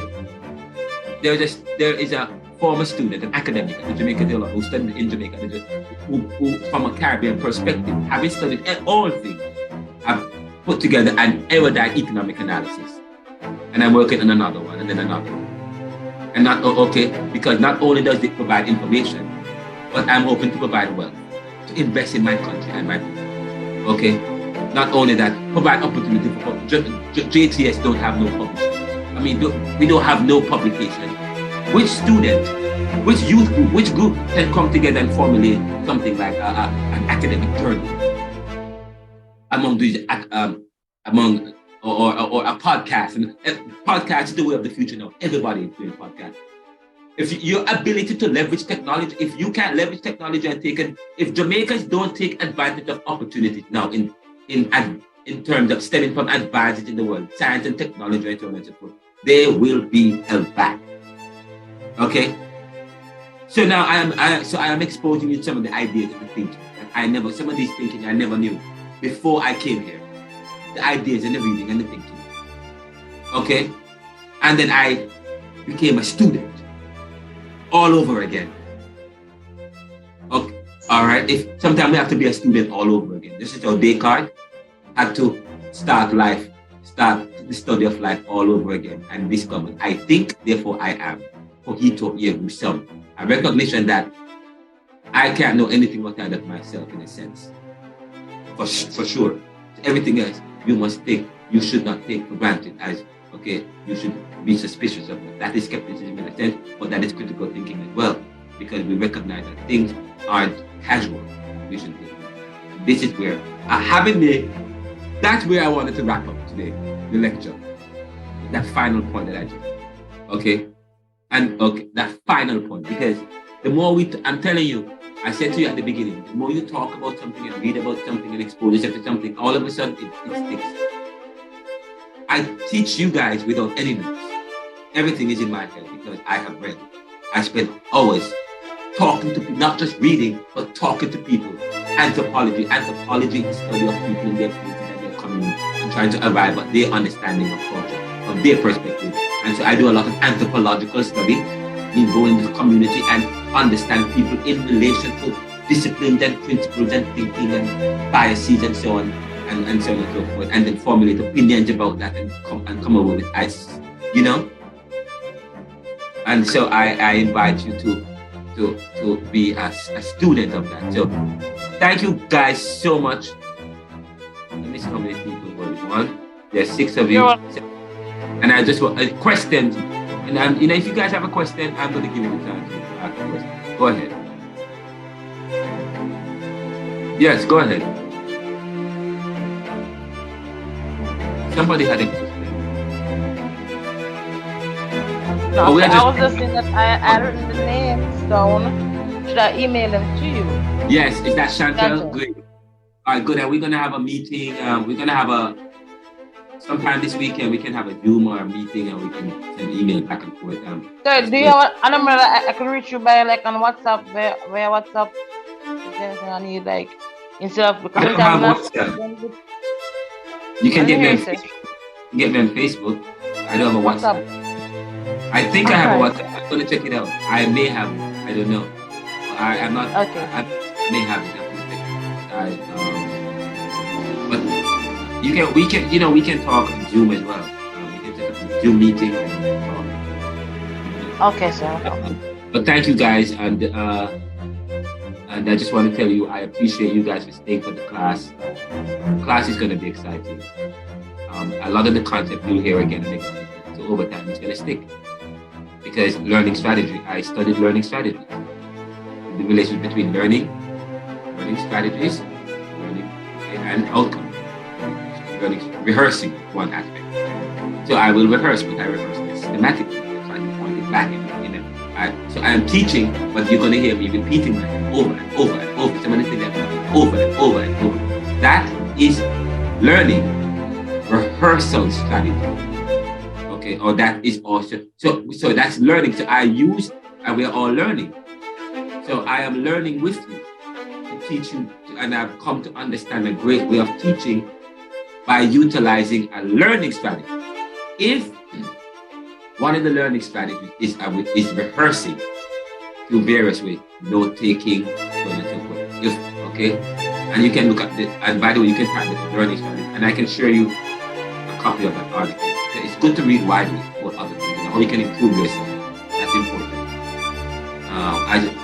Reverend, my good friend Richard said we're too insular, but very important that we begin to start to read widely. So because I know how learning works, then how I teach involves repetition. But because I don't want to repeat myself in an unacademic and in a dumb way, I repeat myself strategically in a way that doesn't seem as if I'm repeating myself, but I'm repeating myself. But it's doing something to the psyche.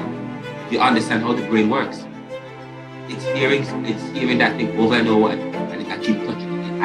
I used the word Jean-Baptiste Godebert so many times of France, who influenced Adam Smith's work, Wealth of Nations, that talks about the accumulation of capital and applying a scientific and efficient means to production and work.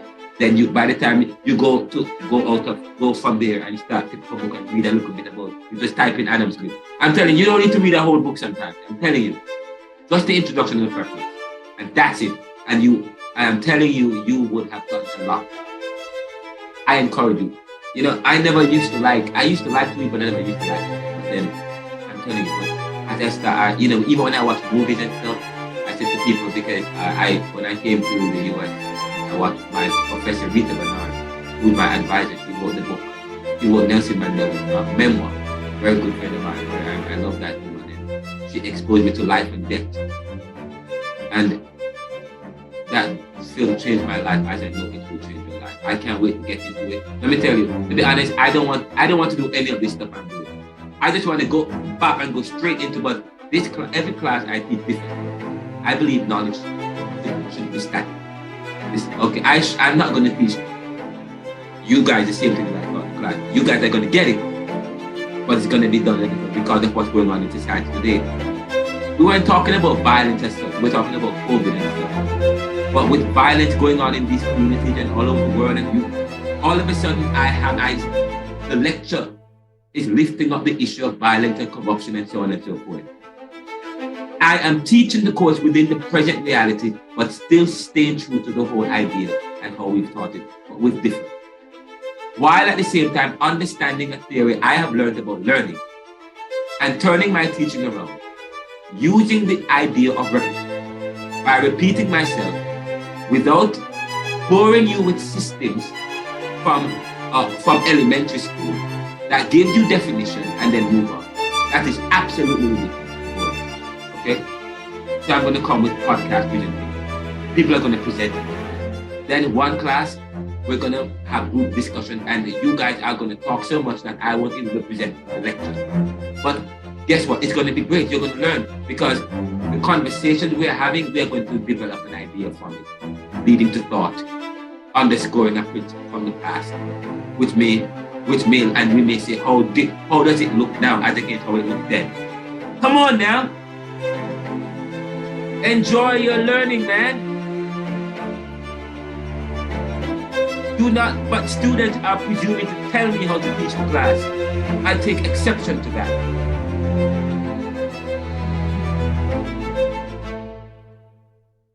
I do. Especially when the students are new. This is our third and fourth class and you have never been to the class before. And then you are having an argument with me, wasting the class time about what we're doing and not what we're doing. When it's your first time, can I tell you that is ludicrous and ridiculous? I was shocked. I take exception to that. That makes no sense. I just don't, and that's talk about philosophical thinking, and I did not get a chance to talk to that lady about that student. How can you come to the class for the first time and asking questions without, it means then you did not read before you come to the class. If I am coming to the class, I won't even say anything if I haven't read. I would shut up. Trust me. I would say, please don't call on me. Please, please. But people who have not read are talking, and it's your first time in the class. You've never been to the class before. You don't email the professor. You have no conversation with me, and then you say, I don't know where I am, and why would what are we doing? And if you had come to the first class, I would ask that question along. But when I realized it was the first, because I am disappointed. I am disappointed. But I don't think I'm going to be disappointed for long, because can I tell you, this always happened in the Caribbean thought class, because Caribbean thought is critical thinking, it's philosophy. I'm a strong philosophy student of philosophy, a student of philosophy. So I studied philosophy at University of West Indies completely. That's all I studied at UWI, okay, before I transferred to University of Pennsylvania. And I did interdisciplinary studies looking at liberal art and liberal studies, studying neoliberalism. And then after that, I studied a Master of Philosophy, which is a postdoctoral, with a postdoctoral study without defending the thesis. So, I mean, and let me tell you, it's been great. And I said to the students, I know you guys are going to get a lot from the class. And this is the third class. We're lifting up some economic concepts that you may not have revisited or thought about before, or may have forgotten. But if you are reading widely, then you get it. Okay? But guys, thank you so much.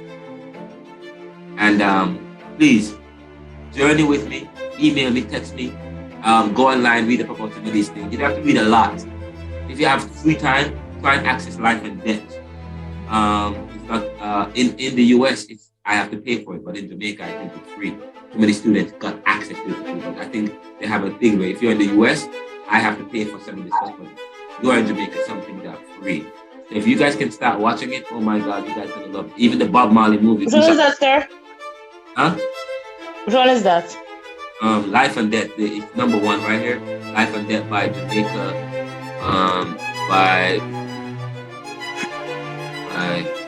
By Stephanie. It's kind of weird. It's a book, it's a book. This is a movie. It's a Netflix. If you type it in, it come up all over. A lot of Jamaicans don't know about it. So I didn't know about it when I came to the US in 2009, and I was studying in 2012. No, sorry, 2010. I started in 2010 because I started in 2010. And I did a course called Cinema and Globalization.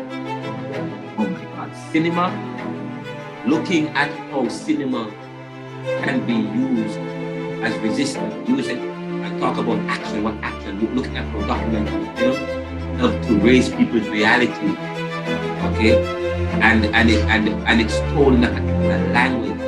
You know, when I watch TV, I watch it in a certain way. Now I don't watch it I don't watch movies. How people watch movies. I talk about what's the plot line, what the characterization, how the story unfolds. Why did the camera show that little piece of thing there? You notice that? It's taking you somewhere. It plays. Sometimes there's a philosophical idea about filmmaking that is contained within movies and within some kind of documentary film using 3mm camera. Why did the cameraman, why did the editor, why did the film use a kind of home-based film instead of a dynamic HBO kind of a film? Because there's something about 3mm documentary film. It predisposes one. Raw film represents homey, truth. Thing that is decorative and dynamic, it's not real, it's surreal. So now, film was filmed over time by Robert Leacock and Veritov by the 1960s, developed a kind of documentary filmmaking that uses documentary filmmaking, kind of truth in cinema, entitled Cinema Verite. Cinema Verite. Okay, truth in cinema. A kind of truth that has never been seen before anywhere in cinema. It provides a disposition of belief, a disposition of truth. Okay, so when you start to study, so film is one of the greatest art. Is an artistic genius that has been manipulated by the masses. Okay, to tell their story, to fight against oppression. What can Jamaica learn from cinema and globalization? And how are we taking advantage of cinema? How are we taking advantage of podcasting? And we talk about the decentralization of cinema, of information, okay, and how we can leverage technology. We don't have the kind of problem that Iran is having. We don't have a totalitarian system. In Jamaica, things are still better in Jamaica than many places in the world. Okay, there's still a kind of freedom that Jamaica has that many people don't have. Trust me. There's a kind of freedom, there's politeness, and so of course, this course, we are not going to end by just being all negative, because there is indomitability. It's because of my Jamaicanness and what I have to go through in the Jamaican experience that brought me here to the American context, that makes me who I am, that allowed me to be able to navigate the difficult terrain of living in this first world country that is not easy. Okay, when I came, I uprooted. Everything was going fine, but then when I came, I uprooted my life and found myself living on a couch, sharing a one-bedroom flat. Studio flat with my twin brother. There is that kind of experience going on. The experience where some Caribbean people leave nice edifices and they are stable and they're doing well, but they leave because they leave for other reasons.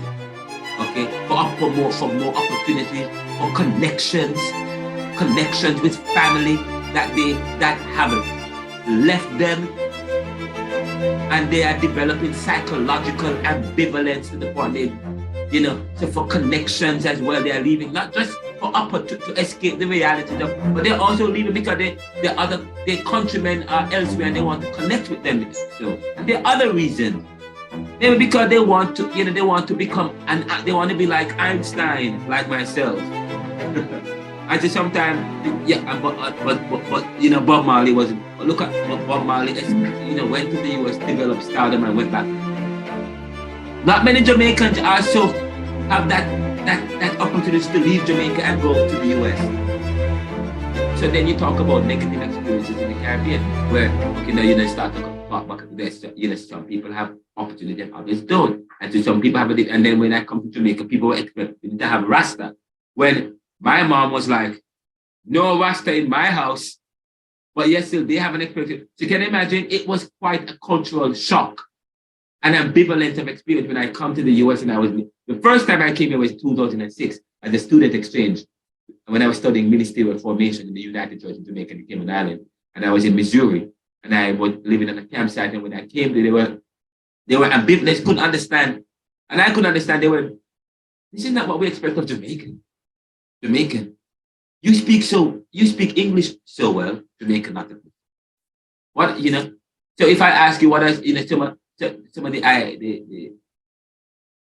the misnomers that people have, the myths that people have, okay, that color there, and then sometimes that color the other, that sometimes you feel forced to behave in a particular experience of identity, and sometimes the idea that people have here of Jamaica,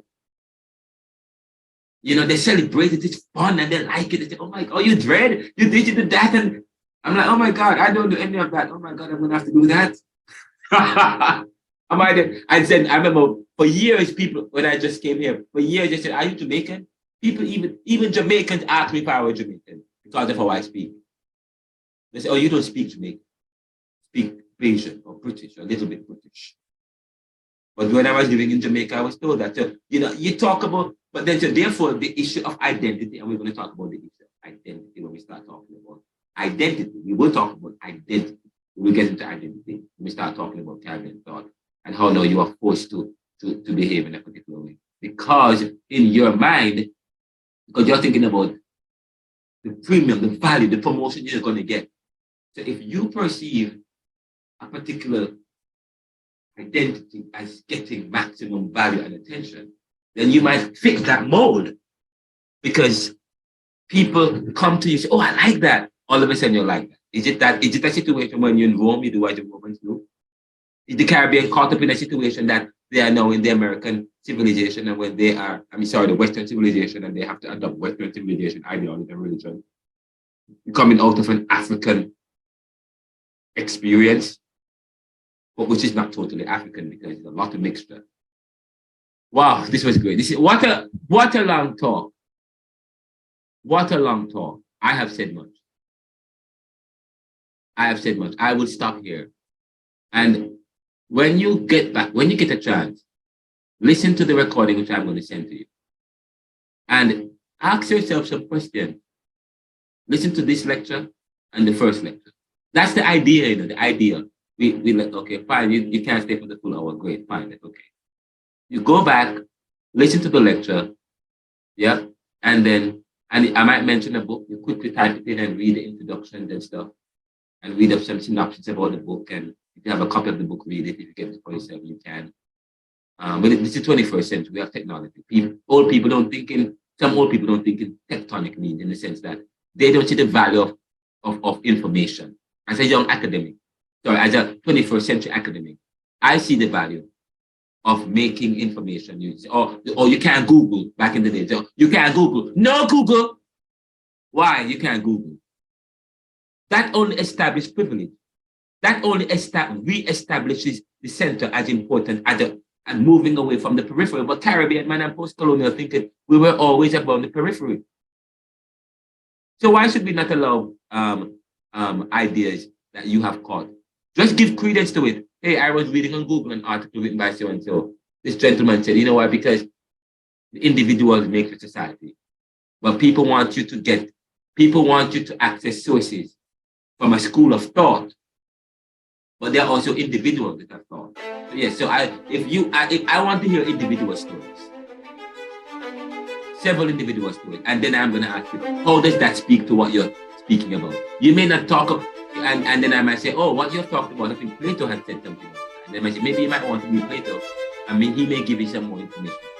That's what I'm talking about. Okay? That's my goal in this. I'm moving away from traditionalism. You can use Google in this class. Use the technology that you have at your disposal.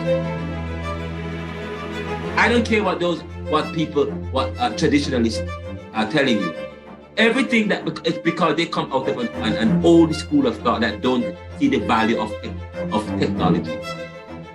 Technology is going away from us in academia, you know that. Because academics feel as though their bread, that stems from that their bread, the gatekeeper. You can access, if easier access means less money. More access means less money. That is why the interest rate, the Federal Reserve Bank is with interest rate. because that means less access to money, less money in the economy. Only people with money have it now, so because they're going to park their money in high yield investment rates. How does the Federal Reserve increase here in interest rates here in the US? How does it affect other parts of the Americas? America being the most dominant country in the free. We talk about who is the leader of the free world, the president of the US. Does Jamaica include the free world? Yes. When Americans talk about the free world, we're talking about the new world. We're talking about the liberalized world, not a neoliberalized world. A liberal, and I'm gonna, the beginning of the next class, I'm gonna define for you, and we're gonna define neoliberalism, neocapitalism, and how it differs from liberalism, being a social concept, as against neoliberalism or capitalism, which is a capital and economic concept. So if we're talking about to understand neoliberalism and how it differs from liberalism is to understand it in terms of disciplines. We never thought of liberalism as an economic within economics until capitalists created a great idea of how they can use the Bible now to enslave people to justify it. Sorry, I didn't mean to say sorry. That was deliberate. I made that mistake. That was deliberate. I speak in prose. You have to follow me here. Understand how people talk. I speak in prose. I didn't make a mistake. It was deliberate. It was a deliberate strategy. Okay. Oh my God, I am talking off my head. We got to stop here. But we're going to define. We're going to begin the next class in neoliberalism. Thank you, guys. Send me the names of send me the names of everybody in the groups and stuff, Chantel. Or if okay. Okay, but what? Sir, but also sir? send me the names of the people who stay because I'm impressed with you, and I will never forget this. I will never forget that Nadia, Annie. Sir, the person that is named iPhone. I'm not sure who that person is. Who is iPhone? SMS Rose. data. That's Rose. Rose or Morris? Yeah, that's Rose. I remember. See, I have good memory, right? See, I remember. Yes, that's Rose. Yeah, man, that's Rose. Okay. So that's good. So I need to let me know the people here. So Rose and people who remain, I'm impressed. Thank you guys for staying. And I and there's a reason why I want to see the names and see who is staying behind it. So that's great. And that's good. That's good. All right, thank you so much, guys. By the way, I've written several articles in the Jamaican Gleaner, and many of them were letters of the day. And one of them stemmed from a class I had that says, "Is there one day I was it was like this, and I was talking, and the students were like, oh my God, it's all negative. Watch when you watch Life and Death. I don't even want to change what I'm doing yet." Sir, I tried to open it in on thing there, but it's not coming up, sir, on Netflix. Life and Death. Okay. It's I think no, it's no longer on Netflix. I'm sorry. It was on Netflix. I think you have to rent it on Netflix. You have to rent it or pay for it, but it's on YouTube. If you go on YouTube and type in Life and Death, you will find it by Stephanie. Let me try. By Stephanie Black in Jamaica, 2001. They might only it was like a trailer, sir, instead of a full movie. Or they might remove it as well. I'm going to purchase the link and share it with you guys to give me a couple of days. And then but we are going to watch the entire film. You don't have to watch it. You can watch it, but watch it if you can. It's really cool. But when you get into but we are going to watch it probably the last class, the last hour and a half of next week class. We are going to watch Life and Death. Okay, and that's when you're going to see me talk about. We're going to now start the lecture looking at Life and Death, starting from Christopher Columbus, because I sent you a lecture, a PowerPoint presentation, tracing the Caribbean, starting from 1492, and then we go down, and the experience of the Caribbean up to the 21st century. Okay? Okay, sir. So we will do that. But I like this is great. So you guys are getting where I'm getting that. You guys are getting it, yes? Yes, sir. Good. But you will hear this again. But thank you guys for the opportunity to share this with you. And hopefully, next week, class is from 6 to 9. Now, if I go beyond 9, you have every right to leave, Because the beauty about this online class with technology is that I will have this available to you guys every week. So last week I'm not going to post up because of the glitches we're having. But what I did, that's why I replayed what I played today, because what I played earlier on Spotify was part of the understanding of what I want you guys to have live. Okay. But the video, the Spotify, the podcast is an audio presentation. It's a lecture. I define in the pod. People will say, "Oh, it's a podcast." Oh, it's class start. I'm watching a video. Everything. This is Caribbean thought. All the information that you have, you just period. Guys, thank God that you guys stayed. Take care. Walk good. This is guys, and those of us who are watching or listening, wherever you are in the world, thank you so much for listening to another episode of the Neoliberal Round.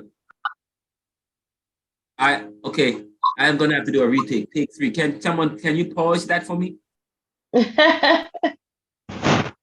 I'm doing a production as well. Okay, sir. In 5. Thank you for listening to another episode. Thank you for listening and watching another episode of the Neoliberal Round podcast. Please visit us at www.theneoliberal.com and support us by going to https anchor.fm/the-neoliberal/support. And please visit us on the Neoliberal commentary by going to the Neoliberal, and also visit us on Twitter by going to Ronaldo McKenzie or the Neoliberal Code. And please participate in our poll. We have a poll running on Twitter that asks about several deep issues. We have a poll going on our website and a poll on LinkedIn. This has been quite a powerful presentation that delves into deep issues. We will pick up where we left off. Please share the show with your friend. Send us a feedback. This is the Neoliberal Round, serving the world today to solve tomorrow's challenges through our communication, which is to make popular what was the monopoly. What good?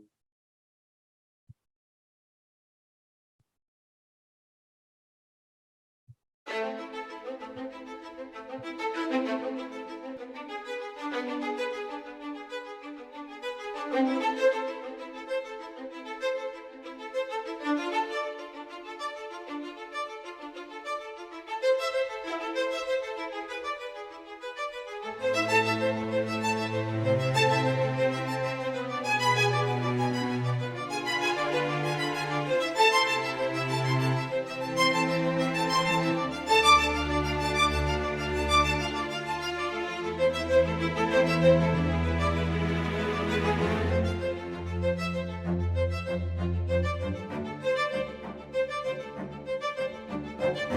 you.